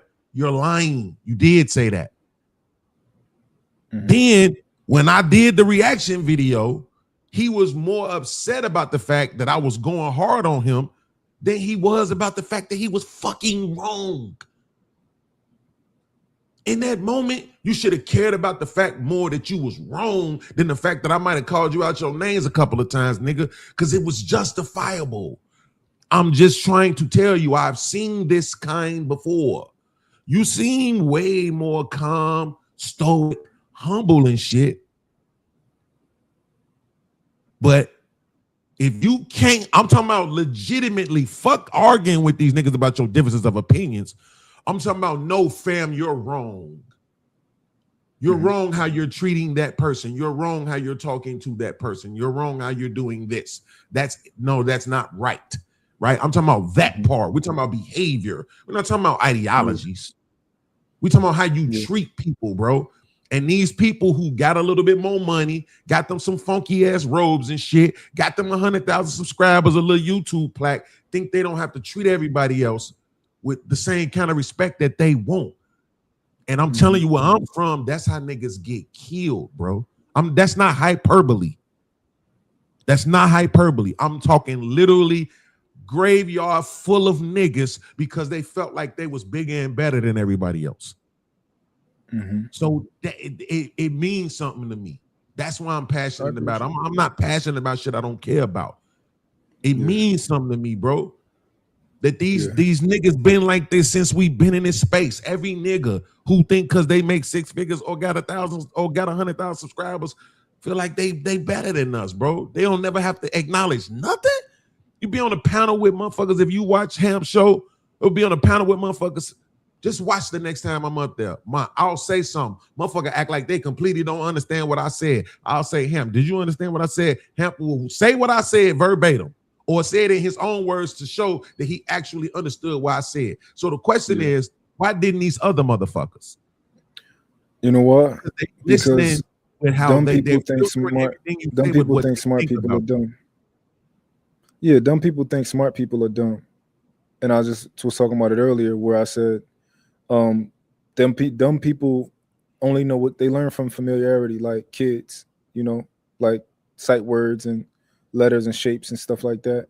If you say something to a dumb person that is not familiar, they can't process it, right? They can't critically think. They can't take it and see what it actually means and investigate it, right? The only thing that dumb people can do is say, not familiar, don't recognize that, that's stupid. Yeah. So, well, just so long as you know, same thing I tried to explain to Willie. I used to hate trolling, but I'm just trolling, y'all. I don't have no real issue with you or Willie that make me like hate y'all or nothing like that. It's not that deep with y'all. I'm just trolling you niggas because you won't hold this nigga accountable. I just want to see somebody, I don't give a fuck who it is, pull up on that nigga and be like, hey, yo, my nigga, you was dead wrong. You told that nigga if he played the videos and showed that you was wrong, that you would admit and acknowledge that you was wrong. But instead, you trying to take this higher ground and tell everybody else, got niggas using other YouTube accounts to be in my chat because they scared to use their regular YouTube accounts because they know motherfuckers like K is gonna run back and tell this nigga they saw him in my chat. I'm not even joking. Again, that's really happening. Think about that for 1 second before you just dismiss it. Your boy got other grown-ass men scared to use their own Gmail accounts, scared to send their money in their own regular names. Now you trying to tell me you don't think that nigga need to be held accountable out loud? So maybe these other scary ass niggas could think, well, damn, maybe he ain't that tough, or maybe I don't need to be that concerned with what the fuck this nigga feel like. Because that shit is insane, bro. Now, let me be honest. When I was into it with Def Jam, that's what I used to call Fight Club back in the day. When I got into it with Britney and all of them, I was telling motherfuckers to pick a side too, right? But it was more about the fact that I didn't want niggas sitting with another motherfucker while they talking shit about me and then come try to hang out with me. That's what it was about for me. I damn sure didn't tell no motherfucker you couldn't be in nobody's chat. I wasn't saying that. But I definitely was saying if you sitting on the panel with this motherfucker while I'm into it, they talking shit about me, nigga, don't come over here and sit with me like everything is all good. Nah, don't do that. So, but this shit, trying to tell motherfuckers they can't be in my chat, niggas inboxing me, bro, I'm watching though. Like, what you want me to say to that? I want to say, bitch ass nigga, don't watch. You inboxing me to let me know you watching because you scared this other nigga don't see it? That's crazy work. Niggas really told you that? Yes. I'm not joking, bro. That's why I'm never gonna lie to you, my nigga. Never. I'm always gonna just tell the truth. That's why these niggas don't like me. Because when they wrong, I'ma say it. I'm not fuck that 48 laws of power shit. Never outshine the master. Fuck the master. I will outshine the master every chance I get. And he don't like it. Too bad, nigga. So sad. I don't know what to tell you. I'm not lying for you. I'm not hiding, ducking. I'm not doing none of that shit for these niggas, bro. And it means something for motherfuckers that's in your space. Now, this I'm dead serious about. Again, I don't got a single angry bone in my body for you or Willie, bro. But when I know it's niggas in this space that think like how you think, let's just be frank, right? I don't even play the pause game, but that are as attractive to women as you are obviously are. You got a woman, so nobody can say you lonely. Then on top of all of that, your hair can grow. And then on top of all of that, you got a bag. Yeah, we need niggas like you standing in the gap, holding them niggas accountable, because they don't listen to the rest of us broke motherfuckers. So I know what it's gonna take though. It's gonna take for one of these niggas to get touched in real life. And then that's when they gonna start. Everybody gonna do some shows for a couple of months and have the conversations. Do we need to watch what we see on the internet, or do people need to get up their feelings? This shit happens once every 2 years. Somebody on the internet get fucked up real bad, and then they recycle the old conversations. Yes or no? Should we watch what we say, or should people just get out of their feelings? Nah, we shouldn't have to get out our feelings, my nigga. If you say some shit to me on the internet that we both know you wouldn't say in my fucking face, or if we know it will be some smoke if you said that shit in my face, nigga, expect for it to be smoke if we ever in the same room together. Don't expect for a motherfucker to be, I saw YouTube. No, fuck all that. Hey, yeah, that's him right there. Stomp him. Ears together. Bring me back something with blood on it. That's how I'm running my nephews. Straight up. Like, fuck all that, man. Now, that means something to me, bro. But now, you and Willie are cool. Two smart brothers. I appreciate y'all. I appreciate the fact that y'all think. But even Willie, though, he got to get the trolling, too, because he couldn't admit he was wrong. That's what I'm saying. When we was on Ham's show, he said some shit that was incorrect. In real time, I got him to do the very thing he said you couldn't do. The thing he said you would have to be of a low IQ to do. And instead of saying, damn, you know what? That's crazy. I see that now. Nope. Everybody just skip past it because Beans said it, so we can't never acknowledge that Beans is right about nothing. Right? No, fuck that. Acknowledge that shit. Is this Manos fear, or is this niggas that make six figures fear? Which one is it? Is it red pill, or is it niggas that's over 6 feet tall pill?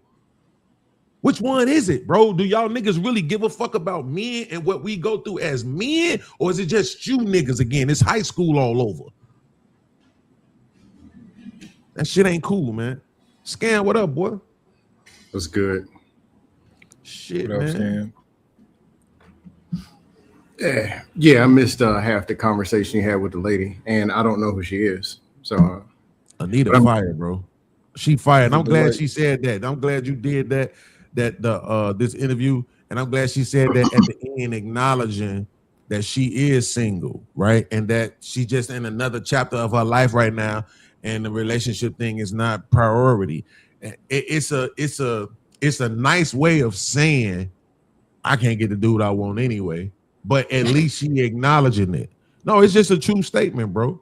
When you realize when you hit a certain age, whether you a male or a female, bro, you can't just do what you want to do as it pertains to getting people no more.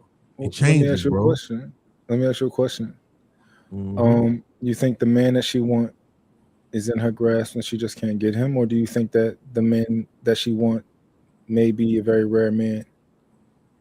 Yeah, he's probably gonna be super rare, and any version of that she meet, he's probably gonna already be taken. Okay, I think that's fair to say, like, because Anita is an intelligent woman, right, with standards and stuff like that. So she needs a man that's at least on that level for her to even be intrigued, right? And those men, oftentimes, they snatching them up, right, immediately.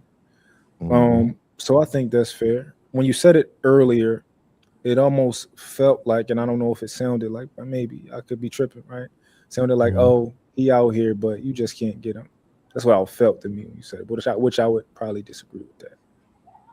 Nah, I mean, technically it is that, but it's just not in a derogatory way, because I think she's fire. You know what I'm saying? Like, for real. I like to react to Ed at the Table, and they reacted to one of her videos, and of course they went right in. How does she know? And this and that, blah blah blah blah. They don't know nothing about her.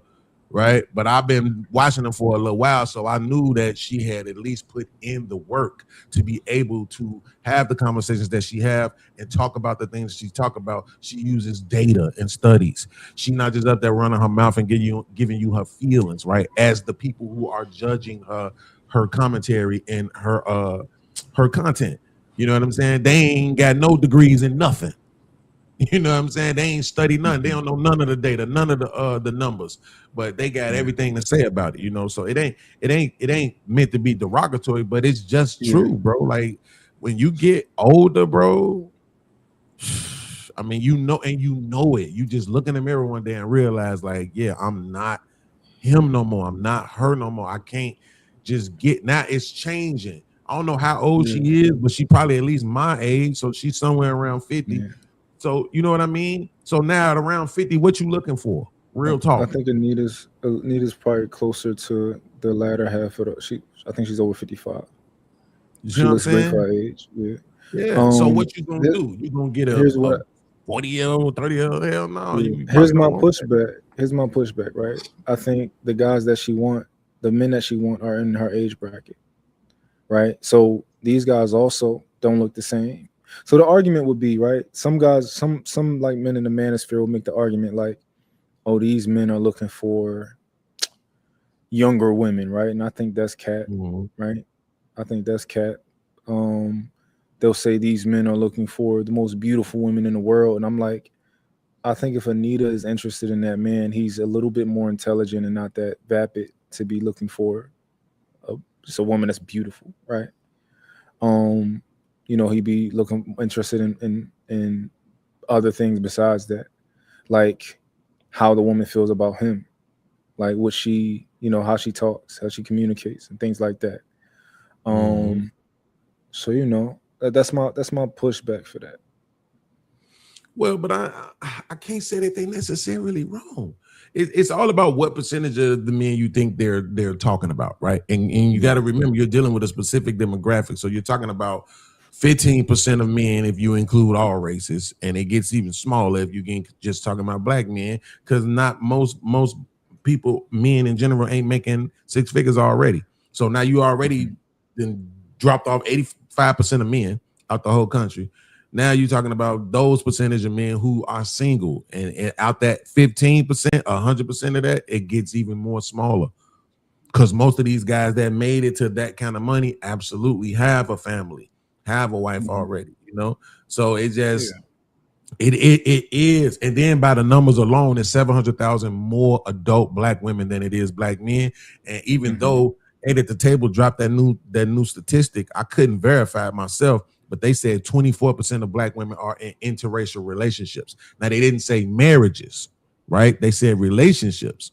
So that's why I'm like, man, and I asked them like, yo, well, where did y'all verify? They said, of course, they didn't answer because most of these people probably don't care. They just be making up shit. But 24 is a lot.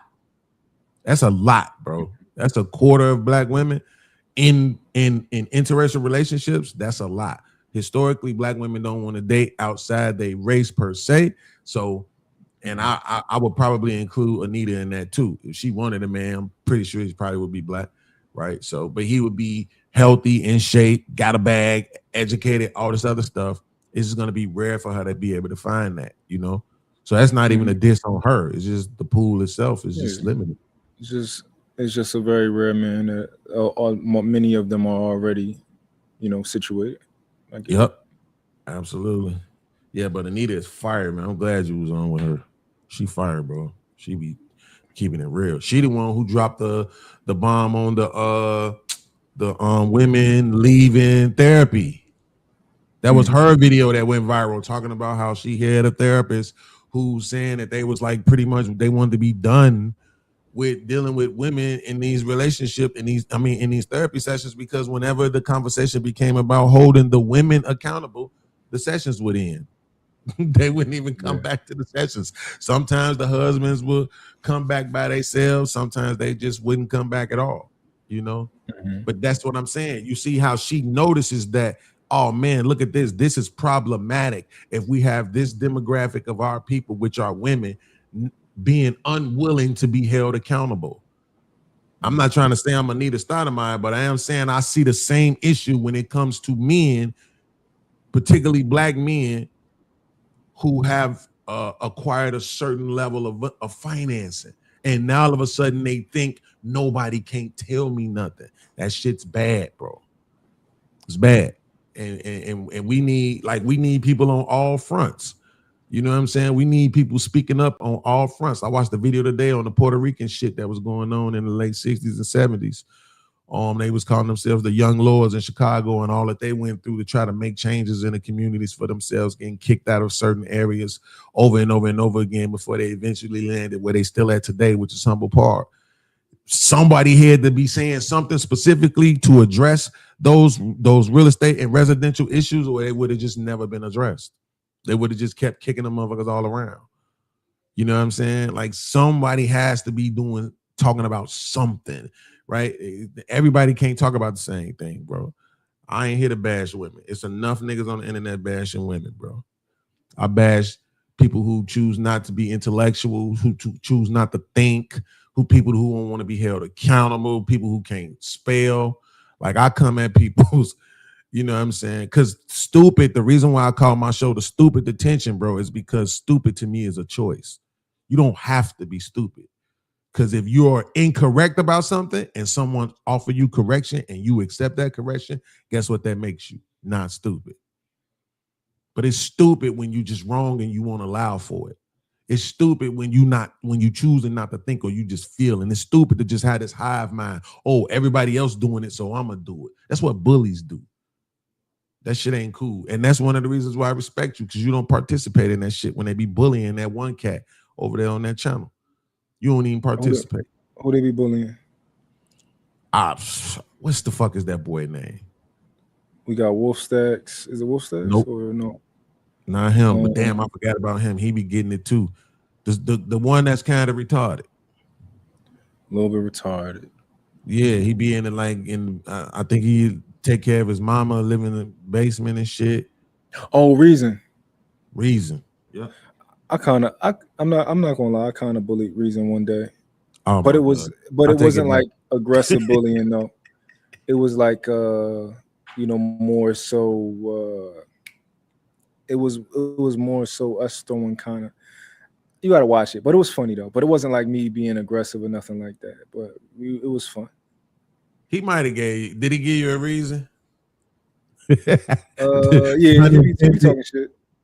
Okay, yeah, he will give a nigga a reason. Yeah. Scam. Why you posted that in the back? You need to say that out loud, because see, that's what I mean. That's how you supposed to operate, bro. Whatever contract about what I'm supposed to do, I never signed that. This fictional standard that exists that I ain't seen, nah. No. Well, say it out loud, because if you don't, I'm gonna say it. I'm gonna tell them what you said. No, I'm not gonna say that out loud. You should. No, I don't do that. And he's not here. I'm not gonna do that. Well, I mean, listen, man. He's not here. No, I don't do it. If I put something in the back, it's for the back just like you've been on back chat conversations with me, and you know me for years. I've never put something private to the public. I don't do that. Yeah, this ain't private though. Yeah, I stand by it. But no, that nigga ain't that. Look, it's this what you're doing, what you said back there, and I'm trying to be respectful by not saying it. But what you just did shows compassion, bro. And that's what I'm saying. We need that. I don't if you see what I do, believe me, I wrestle with it, man. I do. I swear to God. So, I'm gonna speak on that. Okay. I came into space fall 2021. I think it was Chantel Simone's show, the first show I ever got on, then River, then eventually the Peef and whatever, then just been around. I realized after a few months this space is a joke, so I became a troll. It is what it is. But I can have reasonable conversations. I met Jay Speed and talked to him offline. It was about some comedy stuff. But then, me and him still talk all the time. He works in mental health. I'm aware because I know I've never been a perfect person and I got issues. Sometimes you'll never know, having a horrible day or dealing with something. Sometimes you'll think I'm on top of it, or sometimes I may be on the bottom. You just won't know. But I got a good life, so it's not ain't no crazy stuff. But hey, people die. I mean, everybody go through something. Yeah. Everybody get pissed. Somebody made me mad a couple days ago. I'm still mad about it. Real life stuff. But no, I understand people got issues. People go through stuff, and everybody is not me. Jay Speed got on me plenty of times on more like he can see somebody else going through a whole nother level of pain. He can see it, but most people can't. Right. And it's like there's certain levels where you don't stick a knife in somebody's back or kick somebody when they're all the way down. Now, somebody swing and swing on you. I mean, it's whatever. It's fair game. Or they firing shots. But there are some people really going through some things. And sometimes I over time, start to actually see it. I'm like, oh, this ain't just what it looks like online. This is something else. I won't say anything. I just, and if I possibly have, because this maybe never happened, have talked to certain people offline or whatever, which would never happen, you find out that there's a story and somebody could be going through. I may have gotten some weird phone calls, some of them who look like they're in the bottom of the world. Some of them look like they're on the top, and you get that phone call and they going through it. It's like, dang, what? But no, long story short, there is a level of bullying. And there are people going through stuff, but understand that most people are followers. Most people are socially weak. Socially weak, meaning they need to be a part of something or feel a certain way to the point where they can't engage in conflict or even any resistance. And their norm is to nod their head and say, I'm a part of this crowd, or yep, this is what we doing, because they want to be a part of something. That's normal. I didn't know to what degree till I started coming in this space. Like, my God, people are willing to follow, like people who claim to be married, people who claim to got it all are willing to follow a whole Dusty that they ain't never seen 4,000 miles away on the internet that don't even believe in their own self. All right, that's what y'all got. Okay. But question for Mike. I missed half the conversation. I just saw you had a show, but I see it might be different. What is it that you're trying to do? What is it that I'm trying to do? That's a good question. Mike, my name is Mike. I have this channel, and I am trying to. I would like to. I want to. This channel is. I'd like to learn, and I'd like for people to learn. So I ultimately, when I think about where I would like to take inspiration for my channel from is Joe Rogan, because when Joe Rogan has certain guests on, he'll have a random ass guest. Random. I have no idea what he is. Maybe it's like an animal person, and I'll learn something interesting that I didn't know before, and I'm oddly interested in watching this episode that I've never actually thought that I would be interested in this type of a topic or subject. And I kind of just want to do that. And I want to be a place where people who like to talk and people who like to listen come here, intellectuals, stuff like that. That's what I really want. What about trolls and dusties? They allowed? Trolls and dusties depends on who I got on. Oh, okay. I don't want y'all scaring away my sensitive guests. But yeah, I'm a little troll and dusty sometimes, so I don't discriminate too much. Yeah, I ain't gonna lie, man. I'm not hating on your dream, but I don't see it. Well, I ain't supposed to have you here right now. You know that? You too stoic. I'm too stoic to be to have conversations, intellectual conversations. Yes, because you sound disinterested. You sound like, yeah, man. Like, even if we was talking about murder, you would still be, yeah, man. I mean, I just strangled him. And so, he just stopped breathing. And, and everything. And I just watched his eyes roll into the back of his head, and I was just tied my shoe. So my shoe was untied. I didn't want my string to get there. Like, who the fuck wants to listen to you talk like that in this mono ass tone, man? You got to get some excitement about yourself a little bit. But the girls will pull up, though. You will win with the girls. You will win with the gays.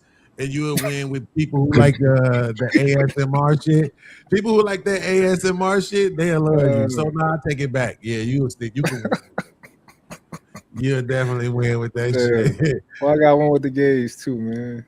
Hey, bro, listen, it is what everybody it is. can You can't avoid it. They got access to YouTube too. You can't avoid it, man. It is what it is. You know, like, I never question the sexuality of the people who hit my cash app. I do not care. I do not care. I don't care what their name is. It could be Fruity. It could be Fruity back in, back door. I don't give a damn. They hit that cash out. I appreciate it like I appreciate the rest of them. But I forgot about that ASMR shit. Motherfucker probably keep listening to your ass while they sleep and shit. Hey, podcast. Turn that mono on, so we can go to bed. The podcast had a question for you. What happened? Real quick. Beans, you know, one of the things that and for you too, Scam, like what I'm most talented at, not talented, but what I can talk about all day is relationships, love, and my relationship, right? I think that's the brightest thing that I can talk about, that people are really, really interested in my perspective on that. And I think that's like really my strong suit, even though I want to talk about all types of things. That right there, like people go, like if you go to my Instagram Beans, you'll see like my post that like is like go viral. And that's like recently of me starting to talk and stuff. And those are, they love that. Hey, Mike, question. Yeah. And I'm probably going to end up forgetting the question for Beans.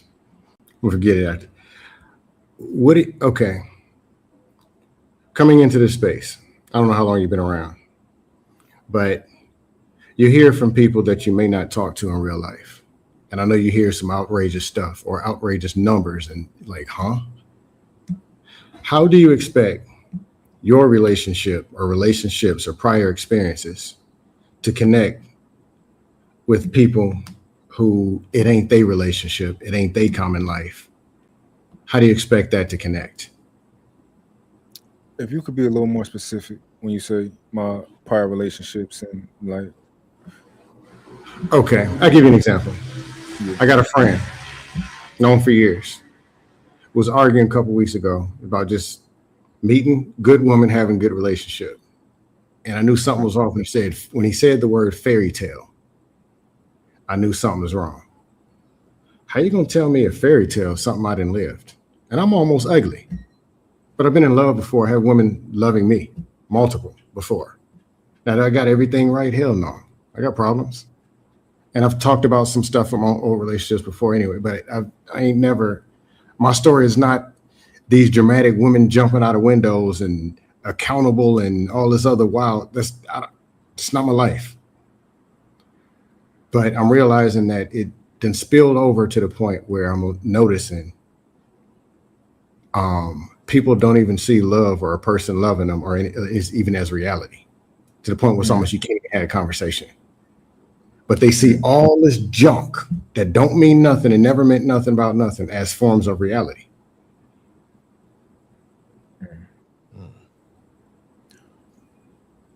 Well, what I'll say to that is, I want to find my audience.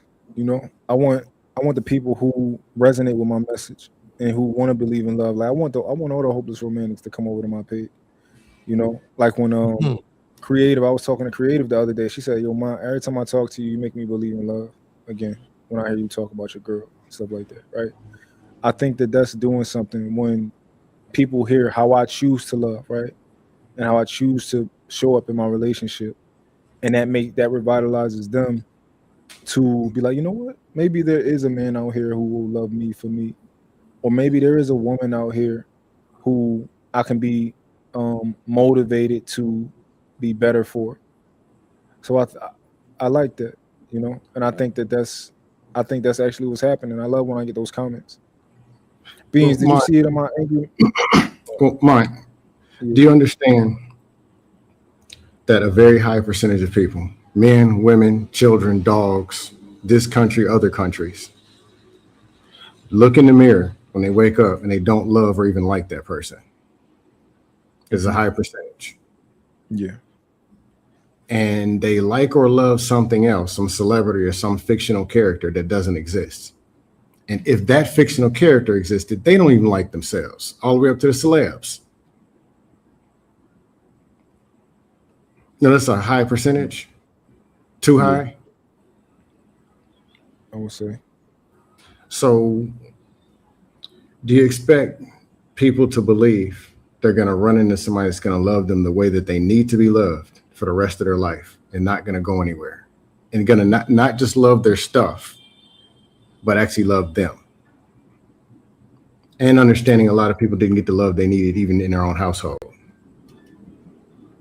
I think the women will. I think the women are made to do that. I think women are designed to believe, and women are designed to be sold things, whether it's good or bad. They're consumers. So if I'm telling a woman about my relationship, a woman will picture herself in that position. A woman will dream about the man that she's going to meet. I think they just designed to do that. I think that it's a part of their makeup. Have you ever dated a person who self-sabotaged? Or Absolutely. they met and you might have been a person liked, loved, treated decent, and they don't know what to do with it, so they blow it all the way up. Mm-hmm. Or they're uncomfortable, or it just ain't what it is, or they just can't believe it. To the point, like, have you ever been through that? Yeah. I'm not discouraged. I'm just saying, if you're trying to get a holistic, everybody get on board, this is the way. Good luck, my friend. Oh yeah. I think I'm wise enough to understand that everybody not gonna get on board, right? I'm just grabbing the people who want to believe. Like for me, like I'm a romantic, right? I want to believe in fairy tales, even though I know they might not be real. But I want to believe in fairy tales. So I put myself in that place. Every day I wake up, I tell myself my girl's special. I tell her she's special. She might be just another woman, right? But I want to believe in fairy tales, so I act like it. Well, I do think how can I say, if somebody's belief level is at a 2, you can increase to a 3. That's still progress. Or belief level of 7 gets to an 8, or 1 to a 2. Or if they're at a 4, keep it from going down to a 3. Yeah. Yeah. And Beans, like I said, I forgot the question I had. Oh.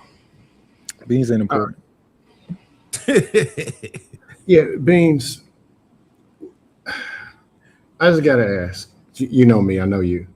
Where is this expectation for these people to do what it is that you want them to do? No, well, I mean, again, like I said, everybody has they crosses to bear. I get it being a trigger, but the expectation part.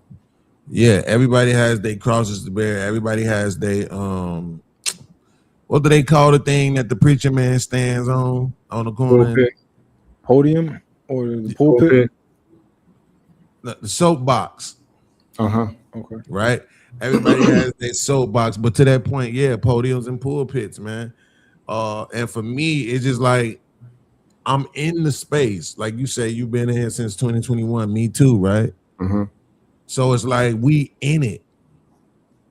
So I want to say something, but I ain't trying to be offensive. But so let's just say like this: I once lived somewhere that wasn't that clean, right? And I started cleaning while I was living there, Mm-hmm. And it would frustrate me because right after I would clean, 30 minutes later, be right back messed up because of the kids and the dogs and shit. Mm-hmm. But, I lived there. So I just started just staying in my room way more often than being out because I didn't want to have to keep cleaning. You know what I'm saying? But it's like when I first was there, I'm like, shit, I live here too. Let me go and clean up. My people let me stay here for a little minute. Let me go and clean up. I like for it to be clean. I bought air fresheners and shit like that, little soaps and shit to put in there. You know, I did that. I swept, I mopped. I tried to clean. I like for it to be clean.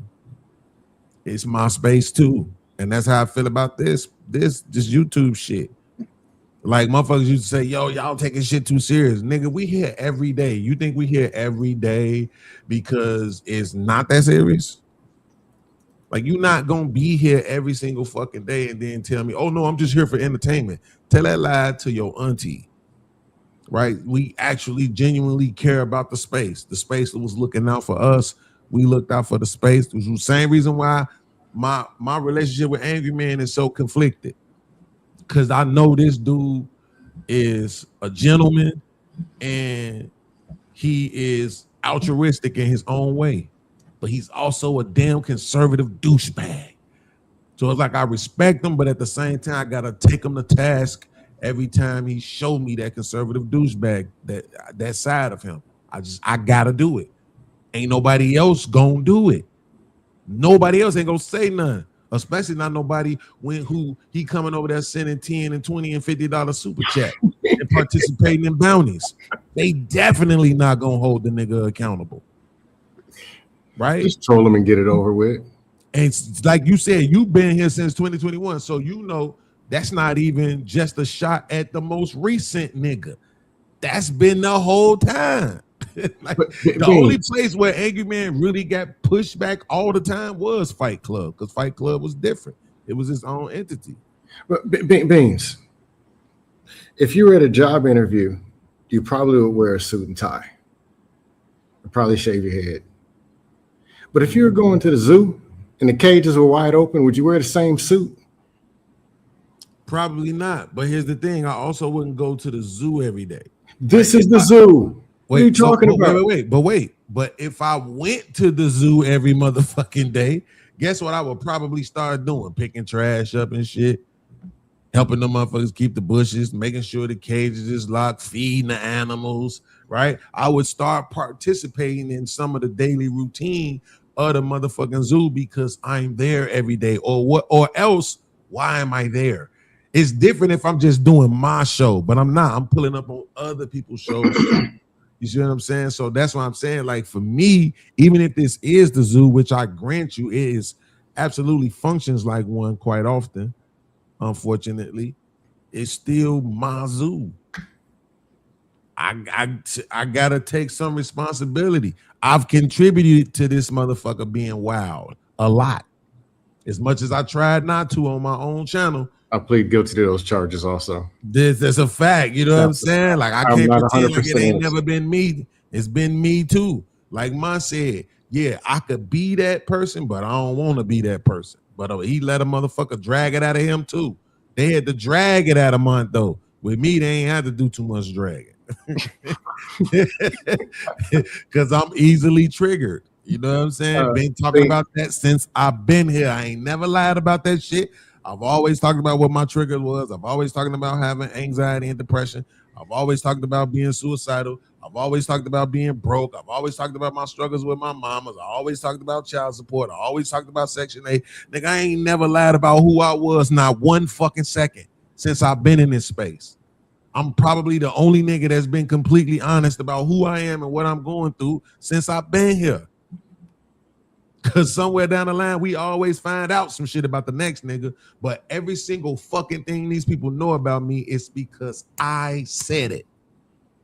Nobody ain't doxed me.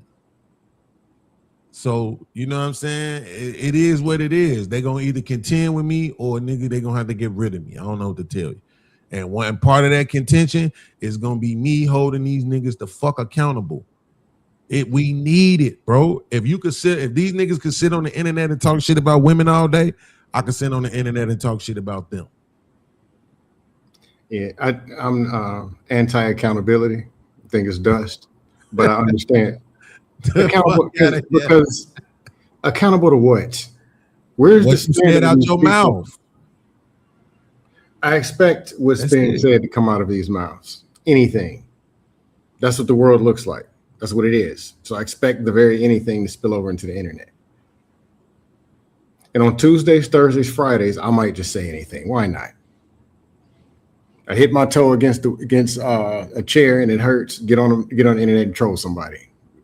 Usually works.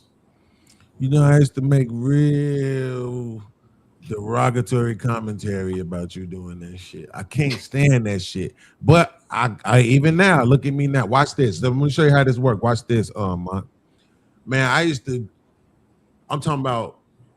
I've been invited to Chicago quite often. Match on this nigga scam soul about him trolling. Can you tell how many times I said I hate this nigga? I want to beat his ass. All that. Can I get a yearly? Can I get that invitation to Chicago right quick, just for old times? Yeah. I'm saying pull up to Chicago and stomp your fucking ears together, right? All because the nigga was trolling. But now look at me sitting here trolling. I'm trolling this nigga Mont and I'm trolling this nigga Willie because I'm trying to get them niggas to stand on this shit, bro. Now, I'm not trolling like he troll. His troll is different. His troll is like not engaging with the conversation. I'm not doing that. But if I do see Mont live somewhere or Willie live somewhere, I'm definitely going to drop in the chat, hashtag accountability, hashtag admit you was wrong to Willie. Like, it just is what it is. You know what I'm saying? It's not like they saying the smartest shit in the world and I'm acting like they saying dumb shit kind of trolling. I'm not doing that, you know, but I'm just, you know, fucking with them a little bit. That's all. I got a lot of respect for them. You know what I'm saying? Especially Mont, because this nigga stood his ground. And the one thing that Mont, to me, the thing he has stood on the tallest is you niggas not gonna make me not think. Y'all not finna convince me not to use my own mind. You got like fucked up. I be watching him do it. I be like, hey, what the fuck y'all want me to say, nigga? I'm impressed with the shit. Okay. Now, it was one time in particular where it was like, okay, Mike, you gotta let this one go. But you know, what I had to let go. One, huh?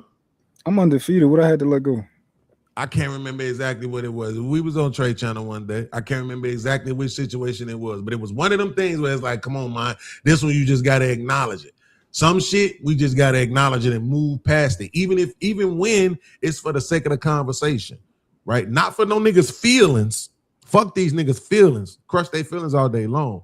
But some shit, especially when it's that difficult to quantify, it's just like, yeah, well, you know what? Fuck it, you can have this one.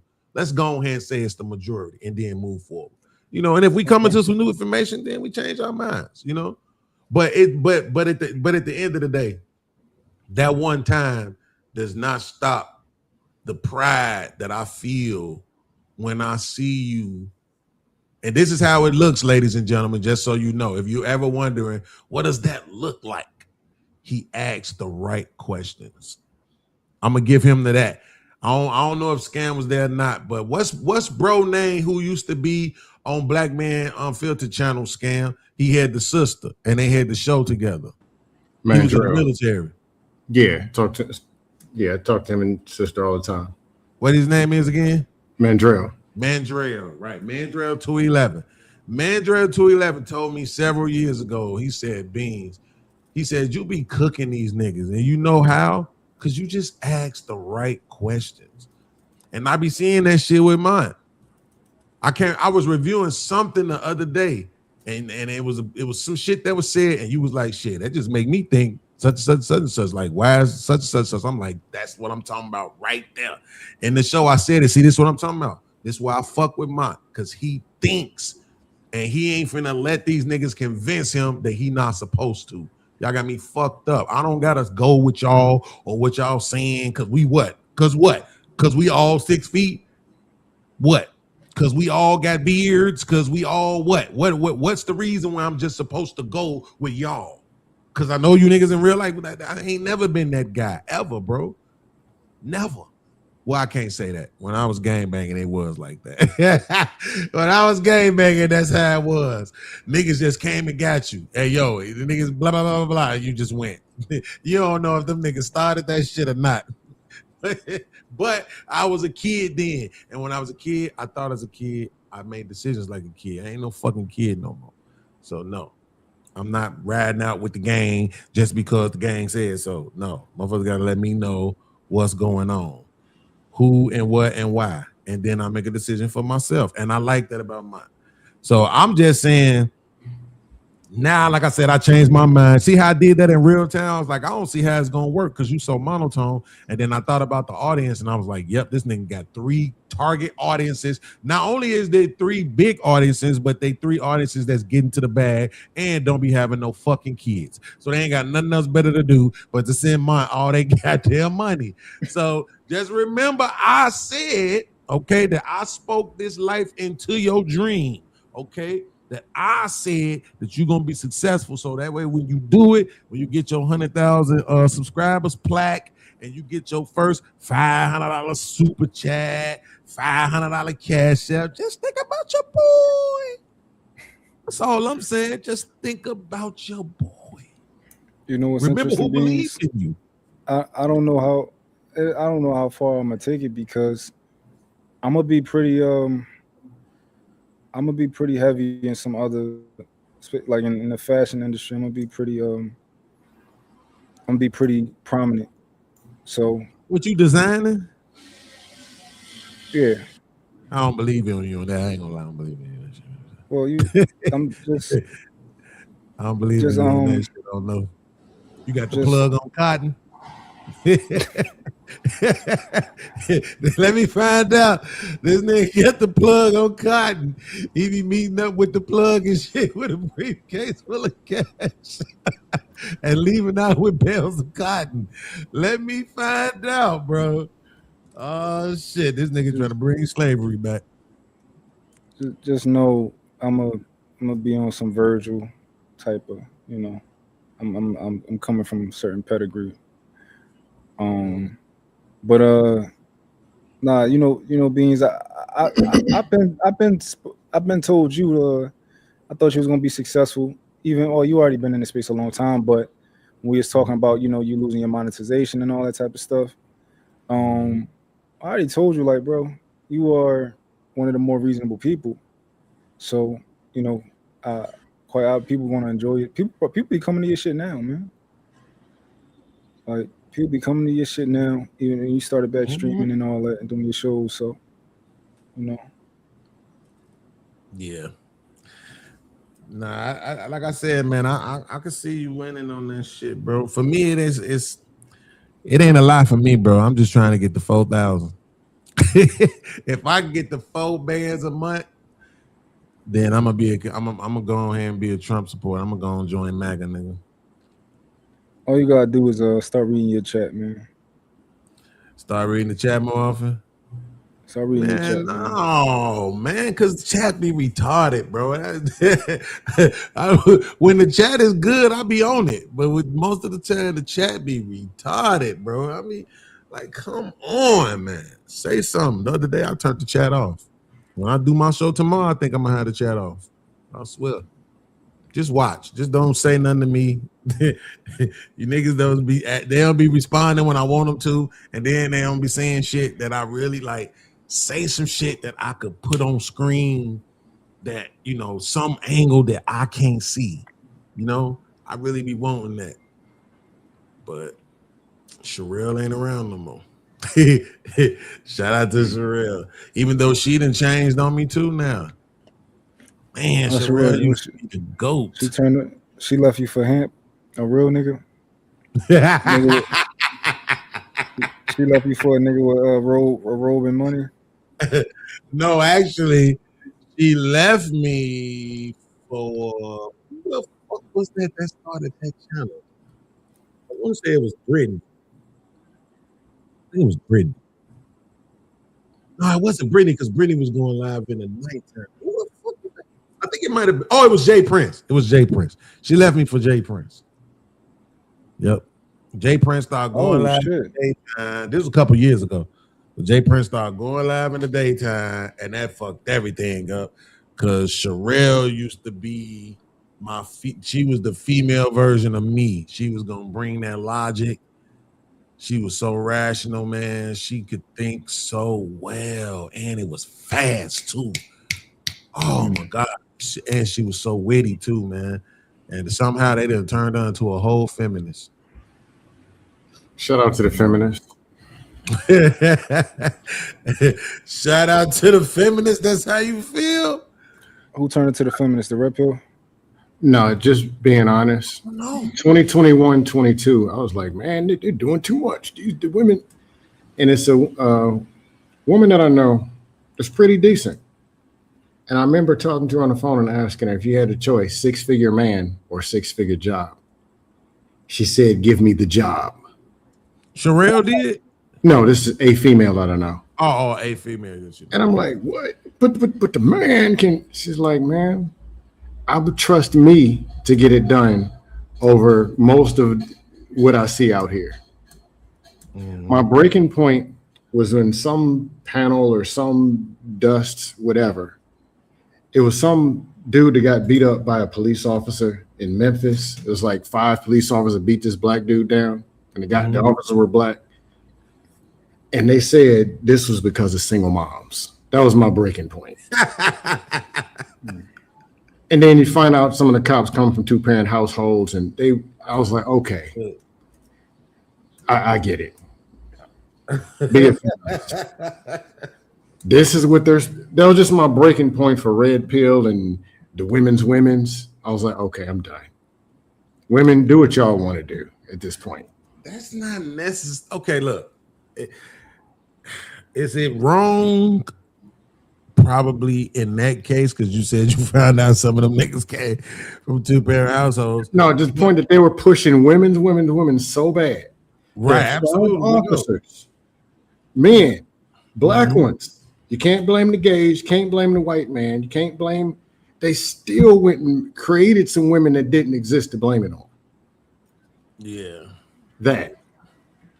I mean, you can blame the white man for everything, though. So if a dude comes up with, if 5 dudes come up blasting talking point, veins popping out their neck, and the Nation of Wigwam comes and dusts them all the way off the panel, it is what it is. I'm gonna be snickering. Hey. Mrs. Sherelle was the one who labeled me the talking point killer, right? Because she saw that no matter what, I'm not siding with you niggas because you niggas. I'm not siding with you niggas against the women. I'm siding with what's truthful, what makes sense, what's logical. Sometimes the talking points just be too much. So, you know, I appreciate it. I appreciate the people who can understand what it is that I do.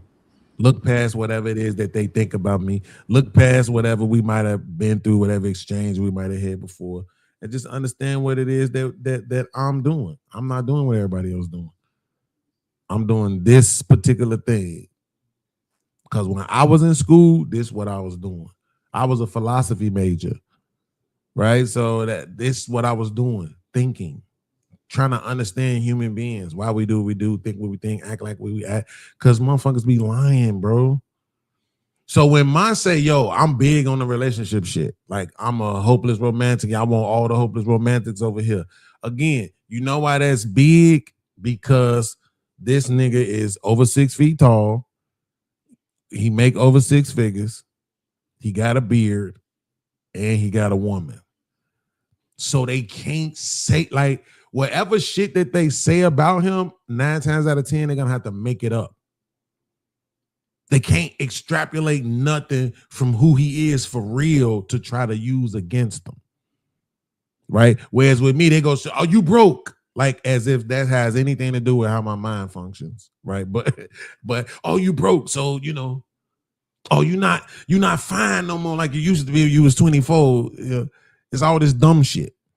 So that's why when you say what's the expectation that I have, Scam, that's why it exists. I don't got shit left but my brain, nigga. That's all I got. And yeah, as one of the quote unquote OGs, it's my duty when I'm around black. Like the other day I was out at the restaurant with my lady. Some kids was coming in. These little boys was coming in with their mama. I made sure I spoke to them. When I seen this man, He was some kind of delivery driver. I can't remember which company he worked for, but he was some kind of, I think it was the motherfuckers that delivered them waters and shit. Hey, I pulled up. I just wanted to say I'm proud of you, black man. Salute to you. He walked all the way over to my car, shook my hand. Thank you for that, man. I really appreciate that. That's who I am in real life. You know what I'm saying? Strangers. I say hi to them. I shake their hands. I salute them. I tell them I'm proud of them. When I see black men with their kids, I'll be like, hey, yo, hey, fam, just so you know I'm proud of you. Because nobody don't really give a fuck about us like that. Not even the people in our lives who we be doing everything for don't even care enough to utter those words to us. They say shit like, what, you want a cookie for doing what you supposed to be doing? And all the motherfuckers who say that is the main people who want all the accolades and praise. So when I see black people, or in particularly black men, doing shit that's good, I make sure I acknowledge it. But at the same time, that gives me the right to also hold black men accountable. So if you ain't standing on some shit I think you need to be standing on, you damn right, nigga, I'm gonna say that shit. Period. Fuck that. Yep, I got an expectation and it ain't going nowhere. As long as I socialize with you, I'm going to have an expectation.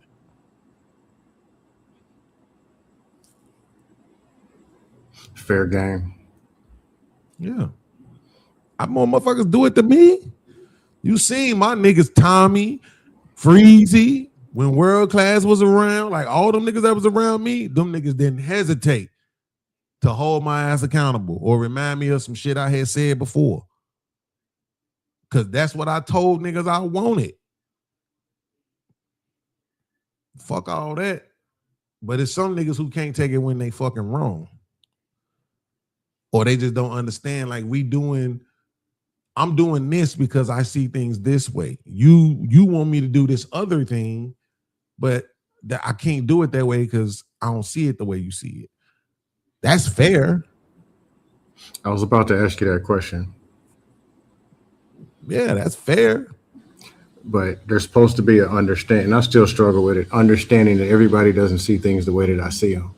Mm-hmm. And even if I almost, in my mind, I may hold in the mirror, put the glasses on them, gave them LASIX, and showing them what it is that I see.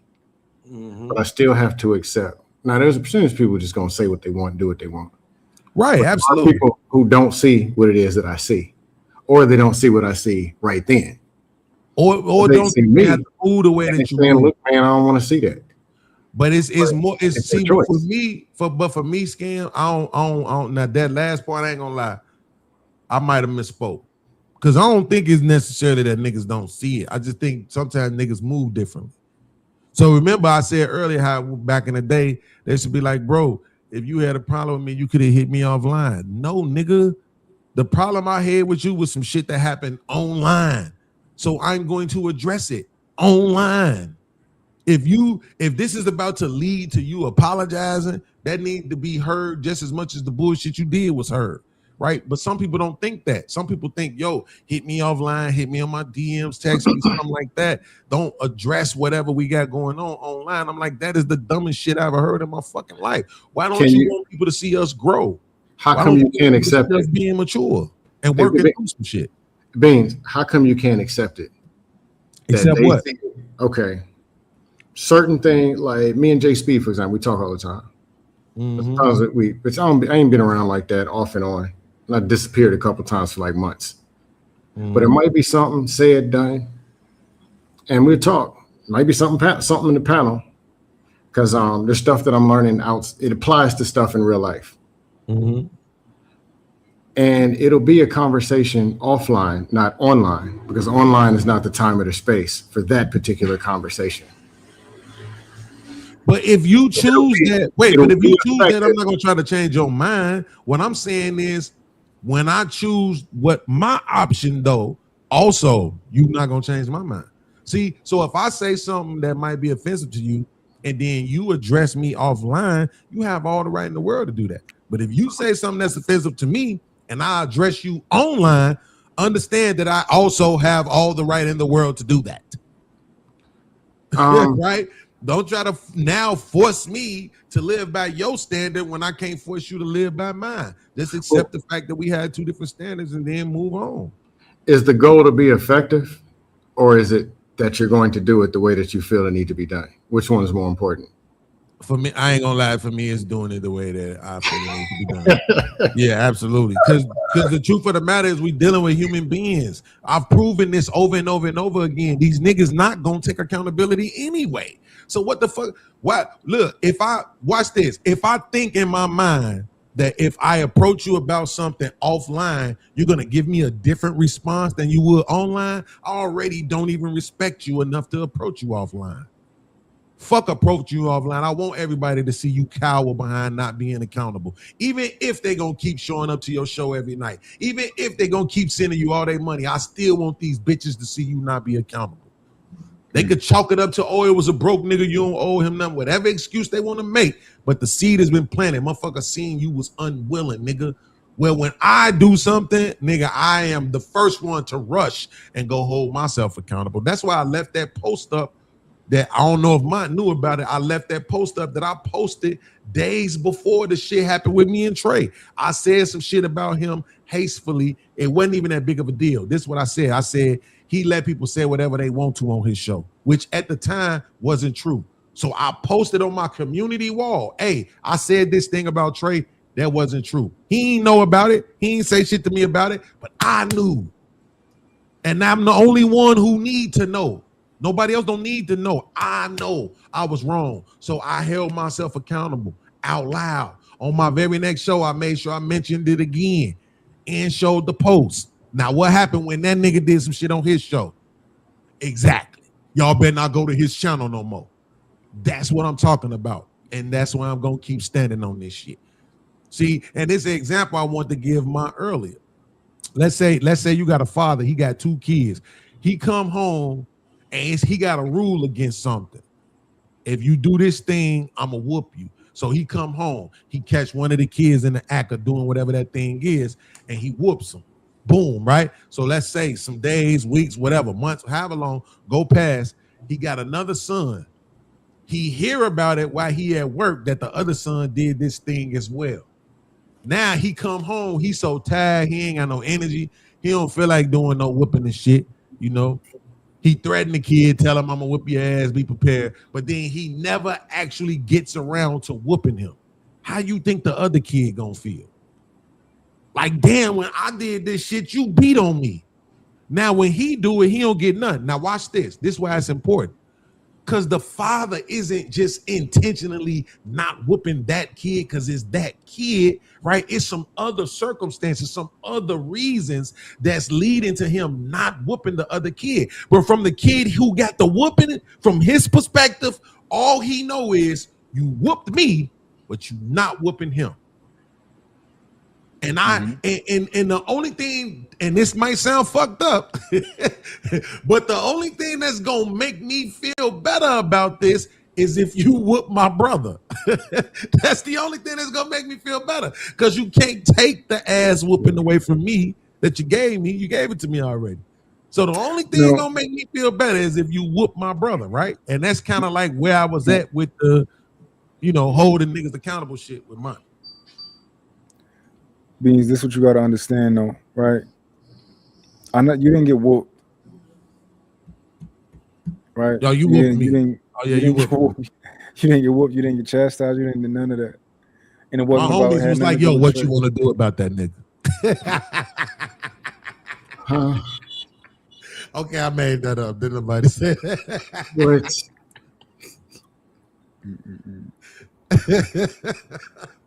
But what if they had it though? But what if this is what I want to know. What if I told you that, and that was the real true life story, that after you came up on the panel, the homie's like, who the fuck he think he is trying to check you? What you want to do? You want to ride out?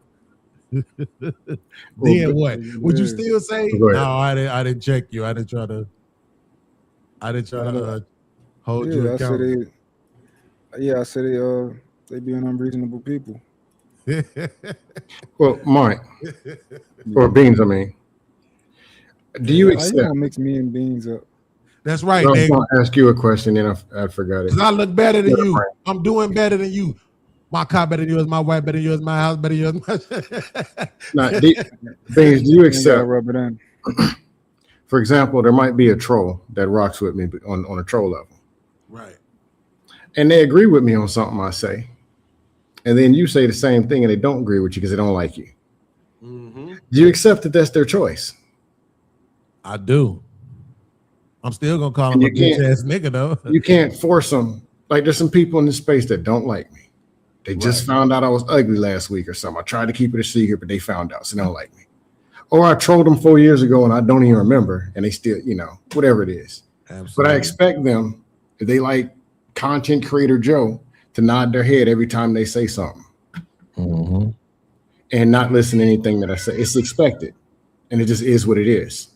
Or I have to be that more influential or say it in such a way that they have to agree with it or meet it some kind of other, but it can't just be like, that's just how people are. Mm-hmm. Communication is a relationship-based thing. And if you have a bad relationship with somebody, expect the communication to be altered or agreement or the willingness to agree with what you say, expect it to start out being altered. That's just how people are. Yeah. No, you got a point. It's not going to change. No, you got a point. Listen, man, if the internet ain't for nothing, it's for venting. So I'm just saying, like, at this point, like, motherfuckers just got to get over it. Hey, can y'all hear my background noise or am I good? Nah, I'm hearing them. Oh, Sherelle told me a long time ago, I remember asking them, it was her and Venus in the back chat. And I said, Sherelle. Back chat noise? No, matter of fact, it wasn't Venus, it was Brittany. Hey, Beans, back chat? Yeah, we was in the back chat. Well, it's not me. Go ahead. Yeah, just me and Sherelle and Brittany. And I was like, yo, I don't understand, bro. Like, why the fuck is it that everybody act like when I'm angry, when I'm going off, it's this big deal, but when other people do it, they don't give a fuck. And she was like, this because we believe you. Like, when these other niggas is mad, we don't really think they really mad. We think they just performing for the internet. They just saying some shit. On the next show, it'll be like that shit didn't even happen. But with you mad for real. Your blood boiling, your blood pressure going up and shit. You talking about stomping niggas' ears together and making their mouth bleed. You gonna get your brothers to jump them and shit. Your nephews. Like, you for real mad. That shit ain't as entertaining. And I had to eat that shit.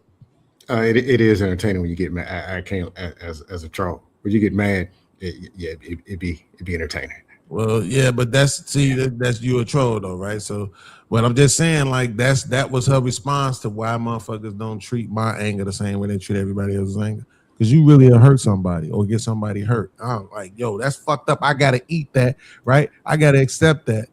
And now, guess what? Moving forward, I go out of my way to try. I try my best not to be that guy, bro. I swear I do. I be trying my best not to be that guy. Huh? I got a question for you, Beans. Yeah. Do you work on yourself at all? Of course. Then you just hear me say I go out of my way to not be that guy. Cause I don't want when I'm upset that to be what motherfuckers remember. I want them to remember what I said. Okay. So you work on yourself. What are some things you think you need to work on? Eating better for one, which is why I just bought all this healthy shit from Kroger yesterday to go along with all this dietary and hell yeah. That's what I'm talking about. And man, whatever. This shit better work. That's all I'm saying, bro. I spent my light money on this shit, okay? So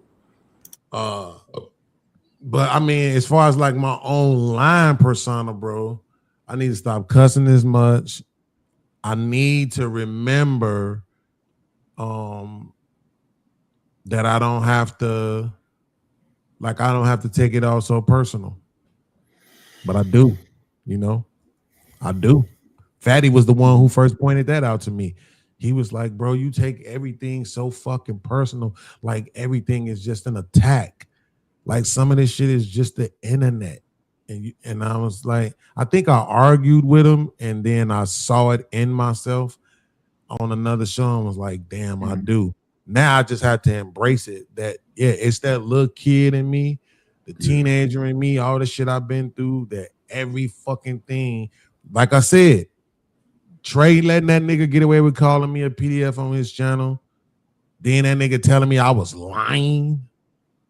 Nigga, I'd rather you call me a bitch than to tell me I'm lying. Straight up, bro. Don't tell me I'm lying, nigga. How you feel about Fatty? Fatty is my Fight Club alum brother. And because of that, I got love for him. I like to see him winning. But he is a fucking asshole. Give me an overview. What can I really mind?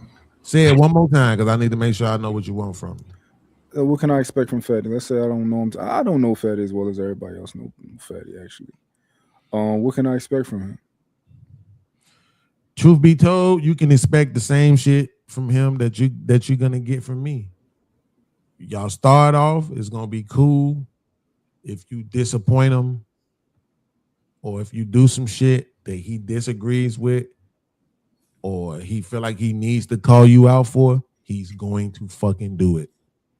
And he not gonna give a fuck about your feelings and all of that. None of that other shit. It's just, I don't want to say it's just content. You know what I'm saying? But it's like, it's who he really is, and he does content. So it's gonna be content. Same thing for me. It's who I really am. I'm like this with my mother. That's why I've been telling these niggas for years, man. Like, if I'm like this with my mama, what make you niggas think you gonna get something else? Yeah. I give my mama this kind of energy. You think Fatty is genuine? To who he is, yes, absolutely. Yeah, he's genuine. Yes. Oh, okay. You made a distinction. Yeah, absolutely. He's genuine Absolutely. Hell yeah. Nah, that's him. See, that's what I mean. This is what I mean, bro. If anybody wanted to know, what do you mean, monster thinker? That right there. He just showed you again. Yep. Okay. Absolutely. And that's fair. He's genuine to who he is. Because I find you to be a very obviously vulnerable person. But one of the things that I do like about you is that you are who you are. I think you're a thinker. I think you are an intellectual. Of course, you got certain, things got good and bad to them. I think that you tend to be very emotionally charged about the things that you believe. And I think that sometimes that can take over and not allow you to have a conversation.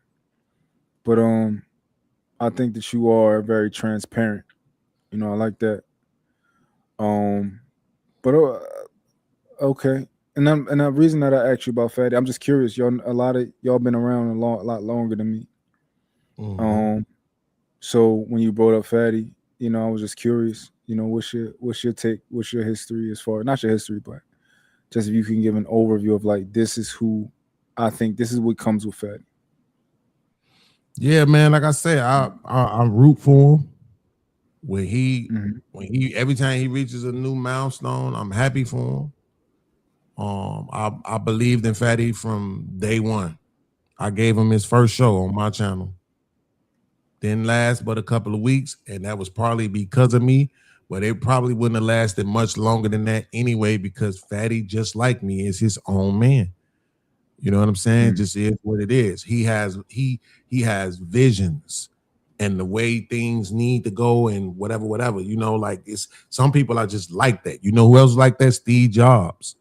I remember when I watched a documentary about him, they just like, yo, this nigga just knew this how this supposed to go. And when he was working for other people, he couldn't get them to see the vision. And that's what made him go start his own shit. And that's how Fatty is. Everything that you see from Fatty is some shit that this nigga already had planned. Right? He been mapping this shit out, But he's an asshole, though. He's another motherfucker who can't be held accountable. That's why I fucking can't stand him. That's my Fight Club brother. You know what I'm saying? Fight Club alum. Everybody who's on Fight Club with me, I got love for them niggas regardless. But that not being able to be held accountable, not being able to be told you wrong, gonna try to tell me what I meant by what I said. That's insane to me. When I'm telling you what I meant, no, you don't get to tell me what I meant by what I said, fam. That's crazy, right? But the other day he came on the show and he was like, look, if you want me to give you a phony ass apology, I guess I can, but I really don't want to, because my mind hasn't changed on what I thought. And I'm like, nah, I respect that. I definitely don't want no phony apology. I definitely want a real one, right? But at the same time, though, you're standing on something that you have no evidence for. Yeah. And I feel like the only reason why you're doing that is because it's me. Now, truth be told, this nigga, I mean, I don't know if you paid attention, but this nigga, just like me, this nigga didn't have beef with everybody. All the big content creators, you know, but at some point it smooths over because he is a networker. He is going to be in the back chats. He is going to be offline on the DMs and on the phone calls and having conversations with people and, you know what I'm saying, building relationships and repairing other ones, you know, particularly those that I worked at. I'm not. I ain't DMing you. I ain't calling you. I don't want to talking offline. I don't want to do none of that shit with niggas, really. I ain't going to say I don't want to, man. I just don't have the energy to build relationships with niggas because I know it's not going to last. Because when you do some shit I don't like, I'm going to tell you, and the first thing you're going to say is, who is this broke nigga telling me I'm wrong? Now I got to get my nephews and my brothers to stomp your fucking ears together because you don't want to accept the fact that you wrong about some shit from a nigga that's broke. Like, what the fuck does my money have anything to do with what we seeing in these boxes on this stream, y'all, bro? Yeah, I want to ask you a question, Vince. This is a perspective of mine. Don't give me the dismissal. Yeah, I do that to people. Yeah. So listen. No. I just want to kind of go deeper into this line of questions. Because you know I'm a thinker, so I'm thinking stuff in my head. I just want absolutely. So I think when people run a platform, so many. This transcends to tons of parts of life, but a lot of people are kings and they don't know it, right? So for example, you want to build a platform and ultimately you would like to make at least $4,000 a month. That's your goal. Once you have that platform, there will be people who follow you and who some people might take your word as law and you will have influence, right? And my question is, what type of king do you want to be? And you seem like somebody to me who don't want to be a king because you understand your flaws, right? But you will be whether you like it or not. Same thing with Trey. Same thing with Fatty. What type of king do you want to be? Yeah, you're right about when you say I don't want to. I don't want the responsibility. It's the reason why I could say, right, with my chest all the way out, that my goal is to make it to $4,000 a month. I know the responsibility that comes along with getting to a real bag. I don't want it, man. I don't want it. My favorite time in my channel history was when I was doing 40 viewers every single day. That was that was the end of 2024, going into 2025, and at the beginning of 2024, coming out of 2023, if I remember correctly. Yeah. That was my favorite times. And I wasn't even monetized, right? Because them 40 people supported, you know what I'm saying? I was doing anywhere between $2,000 and $3,000 a month with just Cash App, PayPal, and Zelle. Yeah. No monetization. You know what I'm saying? So, and I was doing shows that mattered. I was able to talk about what I wanted to talk about, and the people was pulling up, and the conversations was lit in the chat and everything, man. I don't want to be a king. I don't want to be nobody's ruler. I don't want to have that much responsibility. I don't want that, man. I really want to be a professor, bro. Like, I still remember my professor's name, Professor Robert Allen and Professor Victoria Neighbors. You know what I'm saying? I can't even remember my daughter's middle name sometimes, but I still remember my professors in college, my philosophy professor and and my speech professor, Victoria Neighbors, because they was really impactful on me accepting a certain part of me, the intellectual side of me, you know. Mhm. And when you in the regular streets, people think like, oh, you think you know it all. But your professor wants you to know shit. You know what I'm saying? So they appreciate you knowing things. They don't look at you like you think you would know it all. They appreciate the fact that you've done this research and this and that and woo woo woo. And so I've been trying to build that on my channel. That's why I have the intellectual standard. That's why I have the stupid detention. Because it's like I'm trying to combat the stupidity and I'm trying to build intellectualism. I'm trying to build thinkers. I don't want to be responsible for people, man. I just want to help people Mhm. learn, understand human nature, grow Yeah. empathetically, and be able to. I want women to be able to apply empathy and understanding to men, and men to be able to apply empathy and understanding to women. And by one of the ways that you do that is by trying to get people to think, understand the different virtues and the different flaws of men and women. And you don't got to do it by controlling them. You just offer them the information in the best way that you can disseminate it. And the ones that get it, they stick around. That's why I got certain people that's been in my chat for 5 years, and I got some that just came last week. Yeah. Okay. So, granted, you don't want to be a leader. You don't want to be a king, right? However, the question still stands: what type of king do you want to be if you had to be one? Like, if you, because you ultimately you will be. Do you agree that once you had that platform, you know? Just some on a lower level. I don't like using that king word, right? It gets spread around too loosely. Yeah. People don't But you oversee, understand what I'll give right? you an example, right? I'll give you an Mhm. example.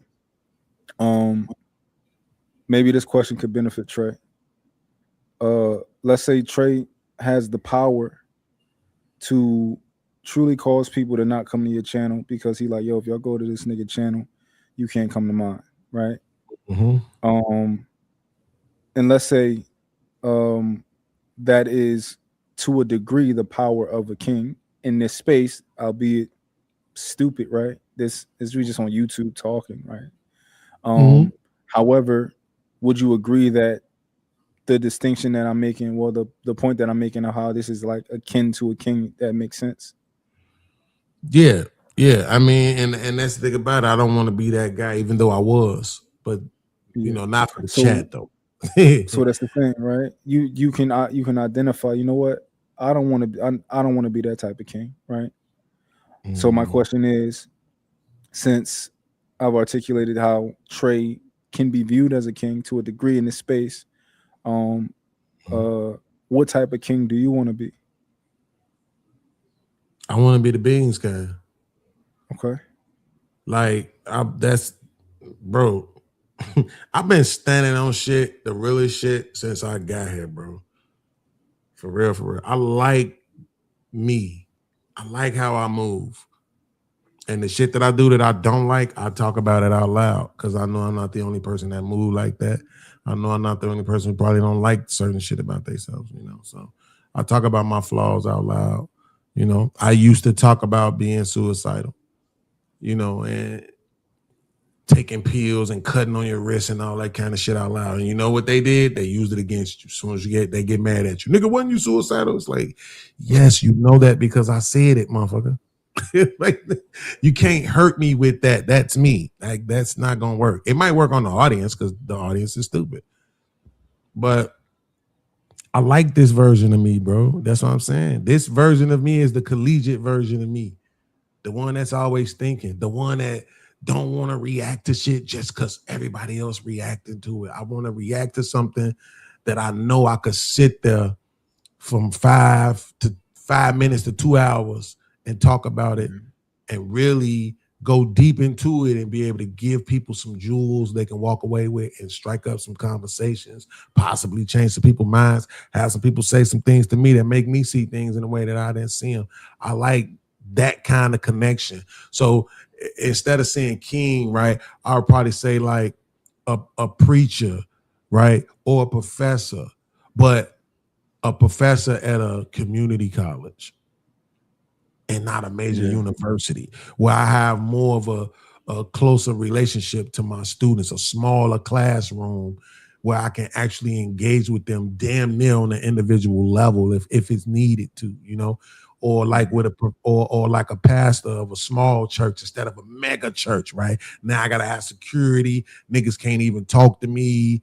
You know, they come Sunday and they just gotta see me on the big screen because they sitting all the way in the back versus when you got that small church right there on the block. You know what I'm saying? It's 40 parishioners and y'all know everybody by name.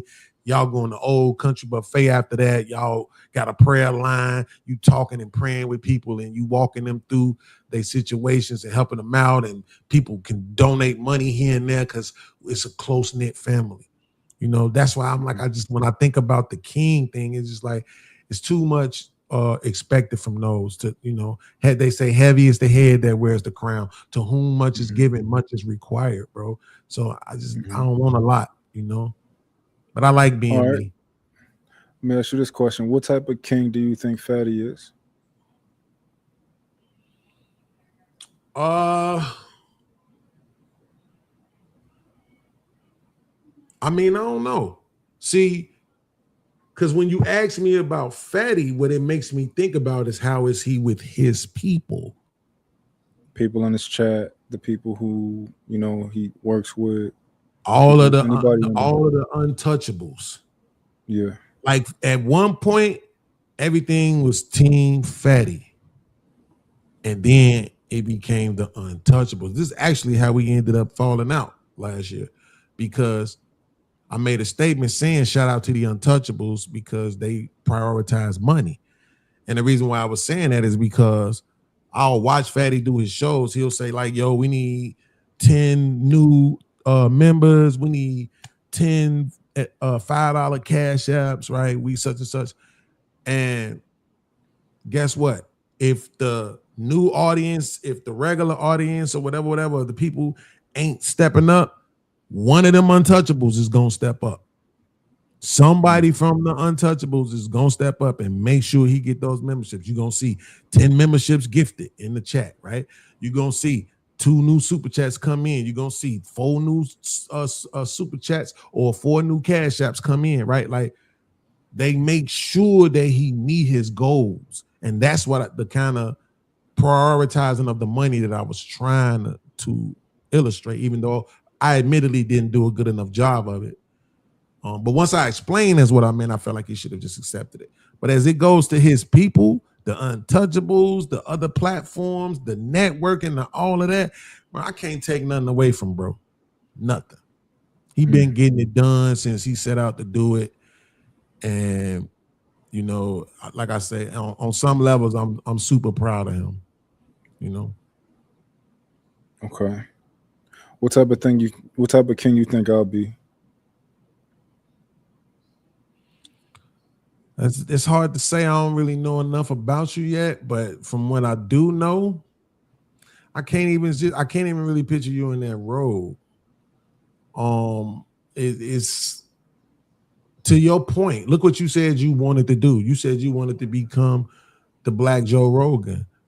Think about what that really is, right? He might have some editors, he might have some videographers, maybe, you know, but it's not like he just sitting there on panels and shit. He has a guest, you know, and they sit there for a couple of hours and just have truly dope conversations, bro, that be all over the place organically and be fire.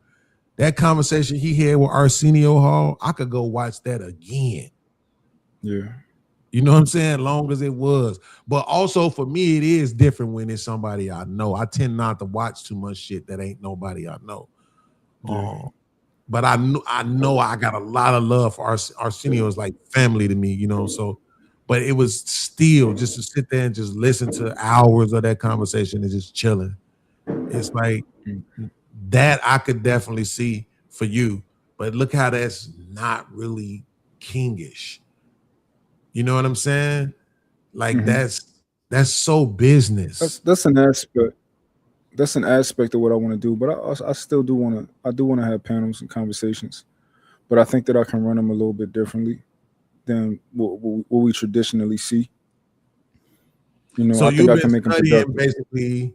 You would agree that you basically been studying panel moderation under JR, right? I guess you can say that. I mean, everything I study. I'm very observant of my surroundings. So JR, Hamp, Anton, you know. Yeah. Okay, so I guess instead of asking you about those guys, I'm gonna just say this. What would you do differently? What would I do differently? Mm-hmm. So personally, for me, I don't like when panels erupt. Mm-hmm. So I wouldn't allow it.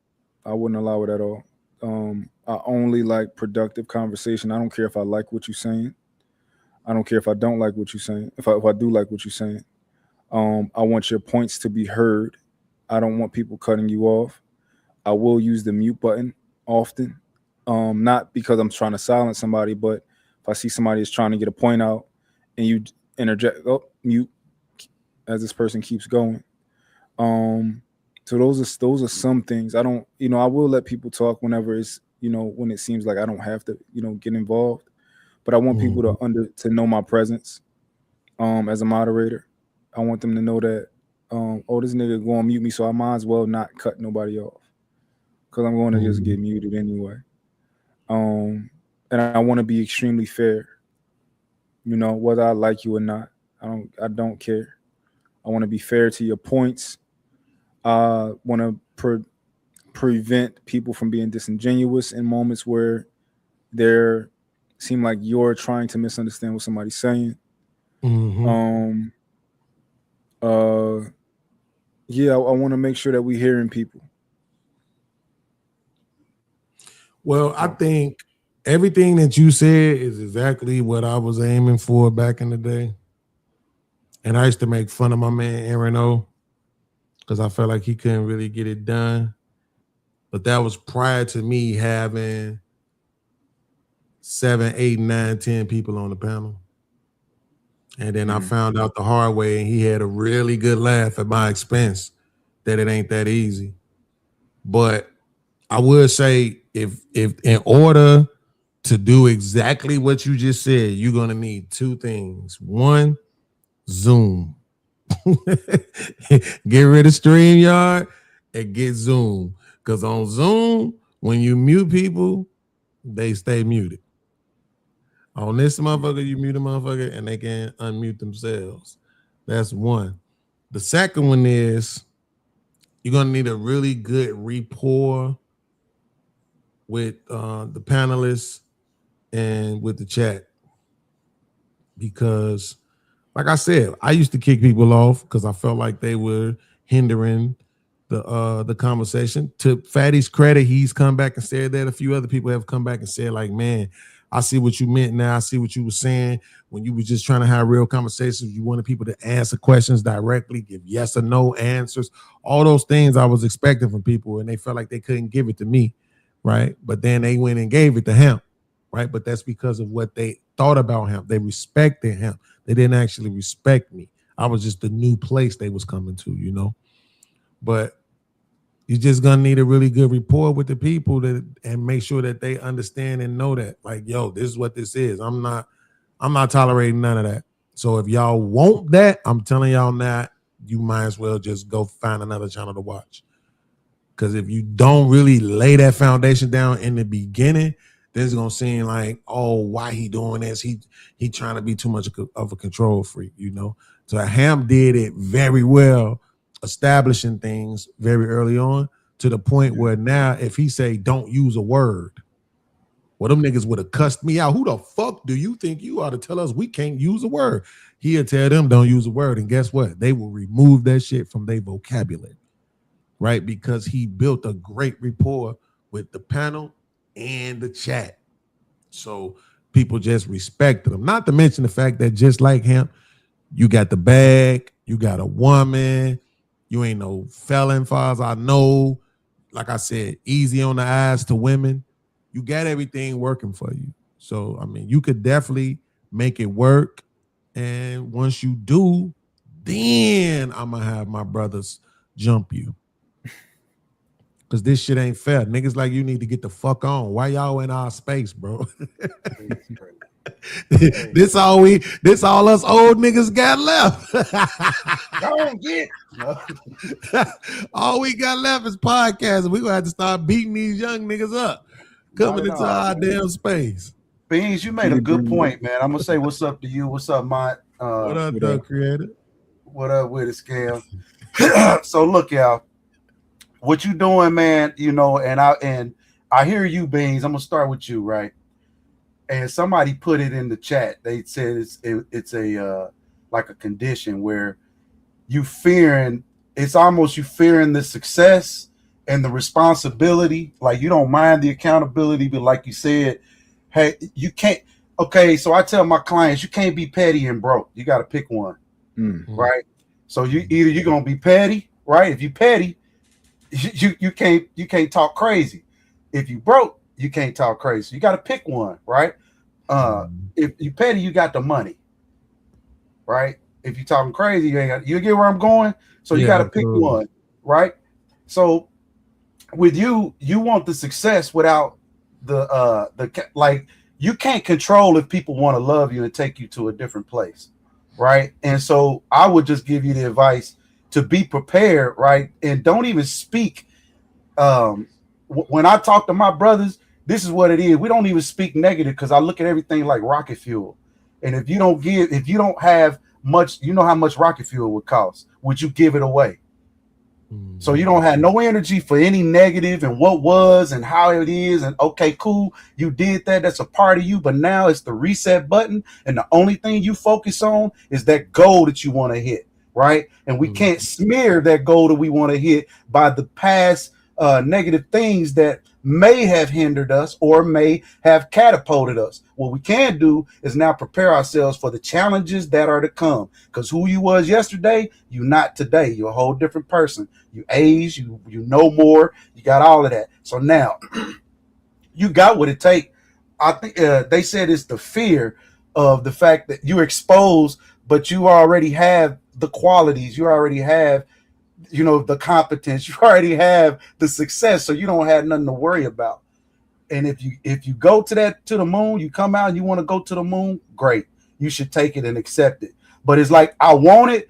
It's like you say I want it, but then you shoot it down too. It's like you could be in the sky, like yeah, I want to be in the sky, and then you shoot your own balloon down. It ain't nobody else shooting your balloon down. It's you shooting your own balloon down. So it won't be that your content is not going to be great content. It's I guess the level of mental of the person that's delivering it. So the stuff is great, but if you come out and you speak negative words or you say something that, you know, people are petty, man. They looking at you to be this perfect entity. And in some ways you can't say that you're not going to be a king. So if somebody asks you, they want to be able to know that they preacher is the best, right? This is why we want to support you, because we know shit, Beans is top flight. Beans is always saying the right. We support Beans no matter what. This is you know how the preachers, and you can't help who want to be your number one fan. Don't shoot them away before they come.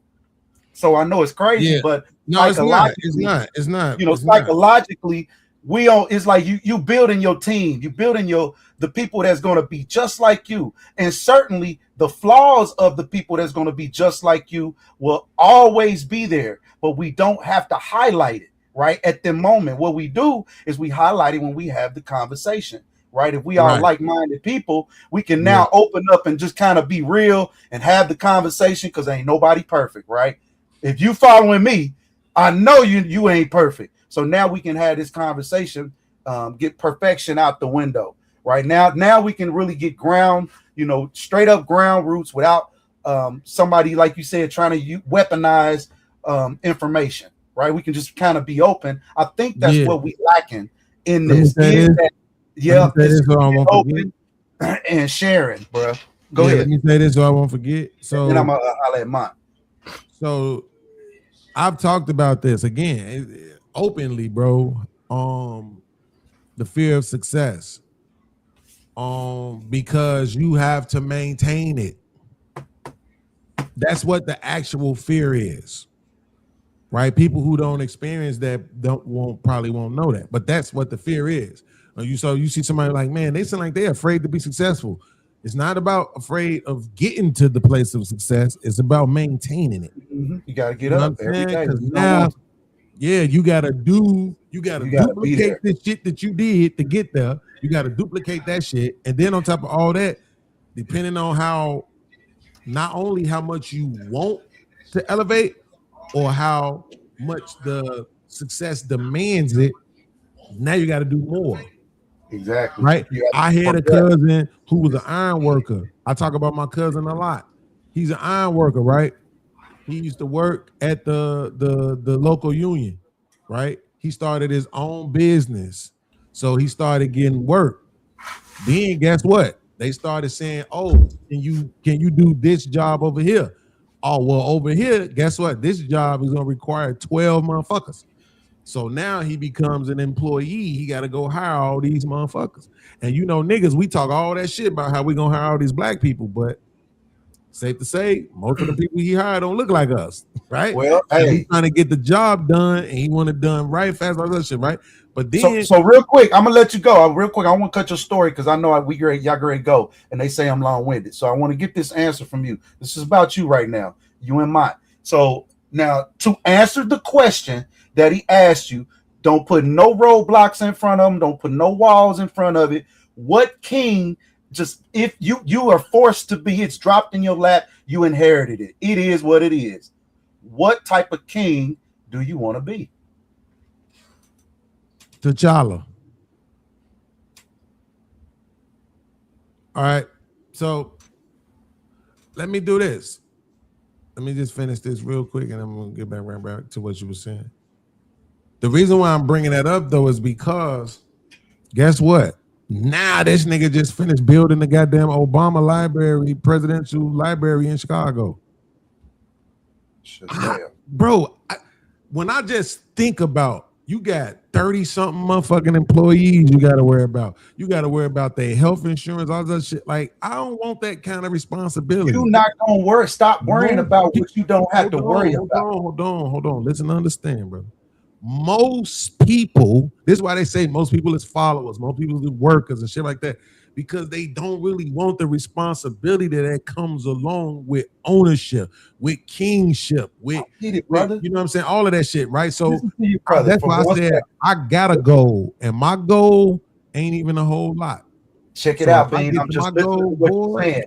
So I have to give it to you from what you're saying. You cannot, there's no way possible that you're going to be able to hit the retirement goal that you want, right? The 52 a year, just straight off. That's just this. That ain't including whatever else you're doing in the world. But just to get consistently $52,000 a year just off of this system, yes, it's going to require, just like with anything, if you was working a job for yourself or for somebody else, it's going to require a certain level of accountability. You got attentiveness to manage. But if you put the right people in place, so I be telling niggas, when you pulling all these broads that's gunning for your balls, put them to work, give them jobs, give them something to do, right? That's what they looking for. They'll take freaking. But if you sit them down in front of a computer, guess what they're going to do? What you tell them, right? They're going to execute your plan. They're working for this individual. That individual, all the bras that come to you and tell you how cute you is, you understand? They searching. You understand? Show me something, give me something. They're not saying that, but that's your duty to know. Any individual that comes within, your midst, you put them in position.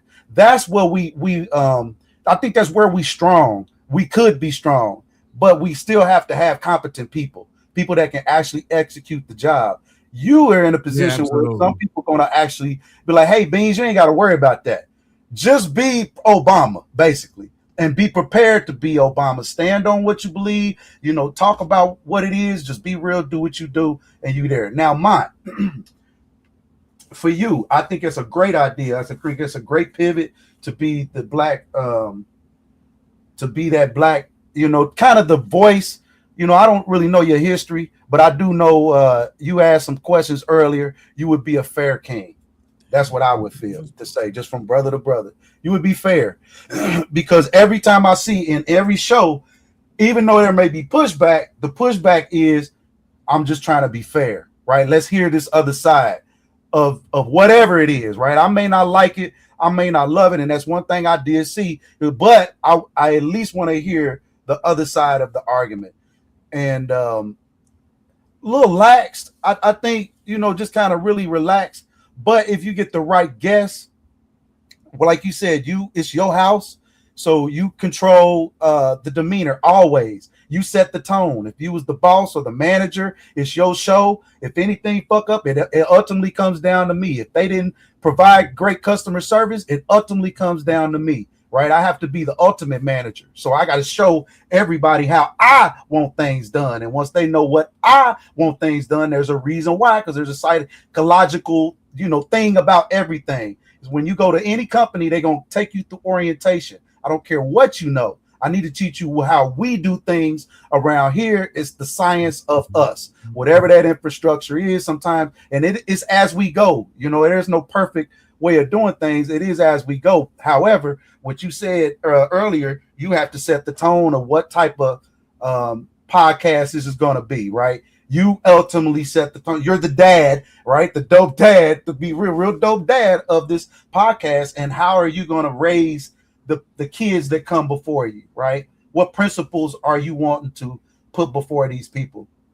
I think both of y'all got a great concept. Like you said, you want to be a philosopher and a teacher and have dope conversation beans and just kind of open up, but you don't want that responsibility of, the fatty level, but it's going to go there whether you like it or not. It is what it is. Here it comes. Yeah, with success. Yeah, you're right. Yeah, it's like something you just can't avoid. Yeah. It's just, exactly. It's nothing you can avoid. So, it is what it is. You know what I mean? Self-sabotage is real, bro. I remember. It is, but don't worry about that. So like I said, see, I'm the type of guy where I'm like, if we brothers and all the niggas that's around me, whether they money or not, right? We all move a certain way. It don't matter what it is. We all abide by the same principle. And that's what we supposed to do, is keep each other locked in. There's no perfect man, right? It's just men. I don't let no woman tell a man what he is and what he ain't. Even if his hand is a little loose, he's still a man. At the end of the day, he can procreate. He can change lives, right? With money and violence, provision, right? And security. That's what we supposed to do. So I ain't gonna keep y'all, man. I just want to tell you, hell yeah, man, do that shit. I think you should have good top flight guests that damn near everybody been wanting to talk to anyway. I think you can pull them, however you negotiate the pulling, getting them over here to your space, because everything sometimes is not about money.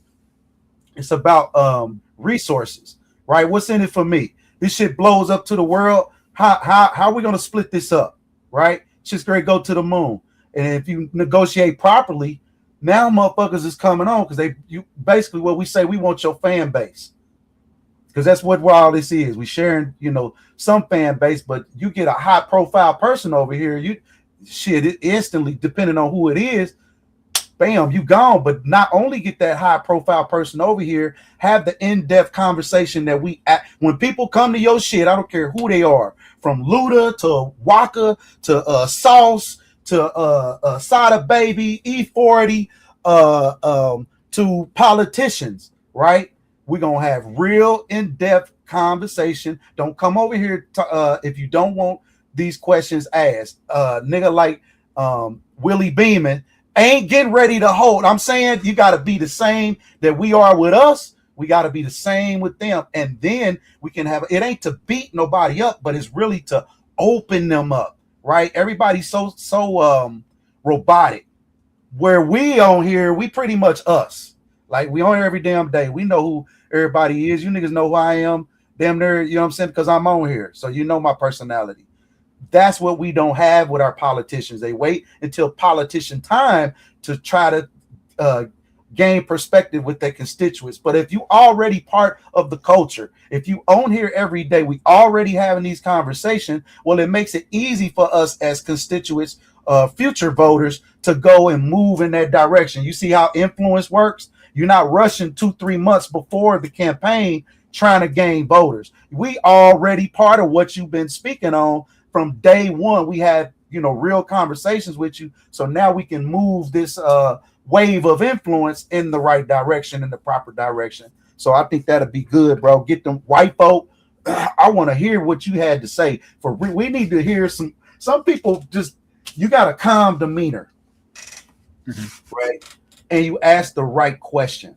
That's kind of part of it when you have a calm demeanor. You don't have to say so much, right? When you do, you can have a good conversation. I do notice that about you. But yeah, I think you should go in that route, bro. I ain't gonna take out too much.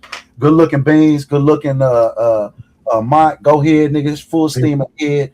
Fuck what they got to say, set the tone, and be honest more than anything. Be fair and be honest. I love Willie D's show, but we can't be those type of black folk, bro. Don't be deliberately ignorant and deliberately stupid just for the sake of, that's not a direction I think none of us up here wants to go. We want to be fair. If we did something wrong, hey, let's be fair and we move in that direction. If we did something right, we want to be fair. But be fair. We also want to honor, I think no one has done this, but honor the niggas around y'all. Honor the people that's actually here, right? Honor the hams. Hey, hold on 1 second. 1 second. Hey, man, I got a slab, bro. Hey, ahead, listen, brother. Man, super dope conversation. And if you come home one day and that chair is missing, just know I got it. Hey, I got 4 more. Salute to Scam, salute to Creator, salute to the chats. I catch you, brother. Catch y'all later, man. Peace. Yep. All right. So realistically, honor like an award ceremony, like they got the BET Awards, right? And we could do the Black Streamer Awards type shit.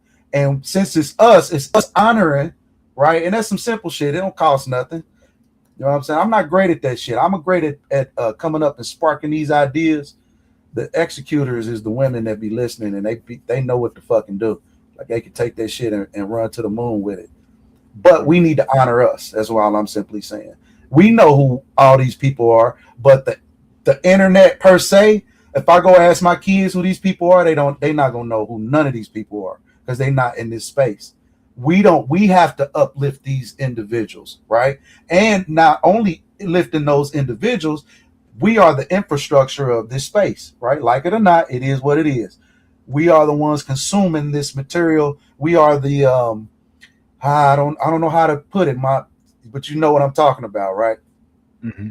We are the bones, the nuts and bolts, the Lapeefs. You know what I'm saying? There's shit. Let's honor them niggas. You get what I'm saying? I think they doing the fatties instead of us hating and I ain't hating at all. I think all them niggas should get a round of applause.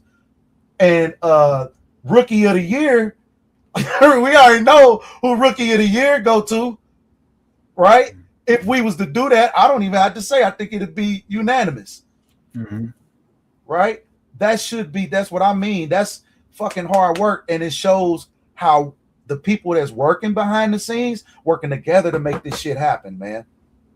All right, it's people working at BET that can't make happen in 6 months what my man's done in 6 months.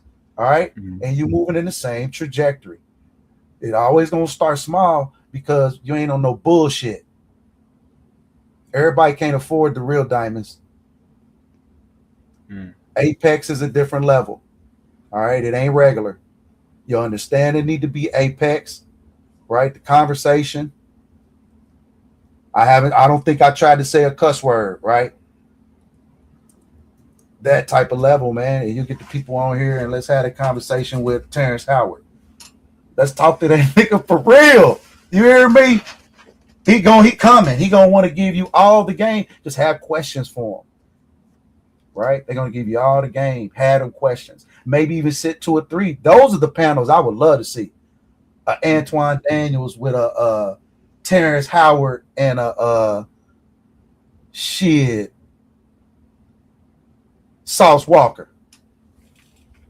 And we talk the way we talk the way that we talk, right? You do what we do. And let's hear what them niggas got to say. Because these is movers and shakers in their space. Ultimately kings in they kingdoms. What's working for you in your kingdom? Can you share some of that information and how you share it? Just like Angry Man comes on as a regular nigga, he pulls up realistically. For real. He pulls up and then he leaves and go gets 500 motherfucking views. You know what I'm saying? 600, 700 views night after night. That's power, right? And I'm gonna respect that energy. So y'all got it. That's just big bro motivating little bro, and don't think big bro ain't heard y'all. I do hear y'all. I appreciate you. All right, Scam, I'm about to close this out, my brother. Head over to Trey. You still there? Yeah, what's going on? Yeah, what's good? No, I'm just about to close it out, man. I appreciate you pulling up, man. You've been MIA. Yeah, I'm probably gonna disappear again. Do that from time to time.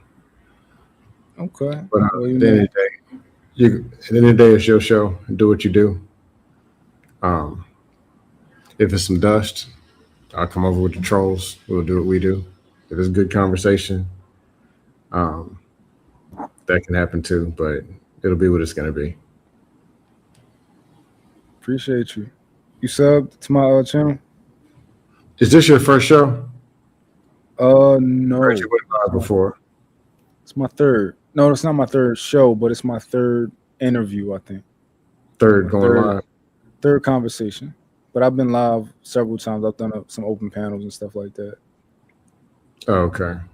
Yeah. Cool. Yeah. But I'll be live. I'll be live more. You know, you might enjoy it here. Cool. All right. Have a good night. You too, man. Do what you do. Appreciate you. All right. And let me play y'all some outro music. Thank you everybody for coming through. You know, I'm gonna line up some more interviews. It's a comedian that I really enjoy who coming to Philly in August. I definitely want him to pull up on me. That nigga's hilarious, yo. I went to his show, one of his shows. And that nigga is so funny. And I want him to, when he come to Philly, I want him to pull up, come chop it up with me. I think y'all gonna appreciate that. But yeah, I'm gonna keep lining up the interviews with interesting people, having conversations. And hopefully y'all enjoy it, man. Let's play the outro music.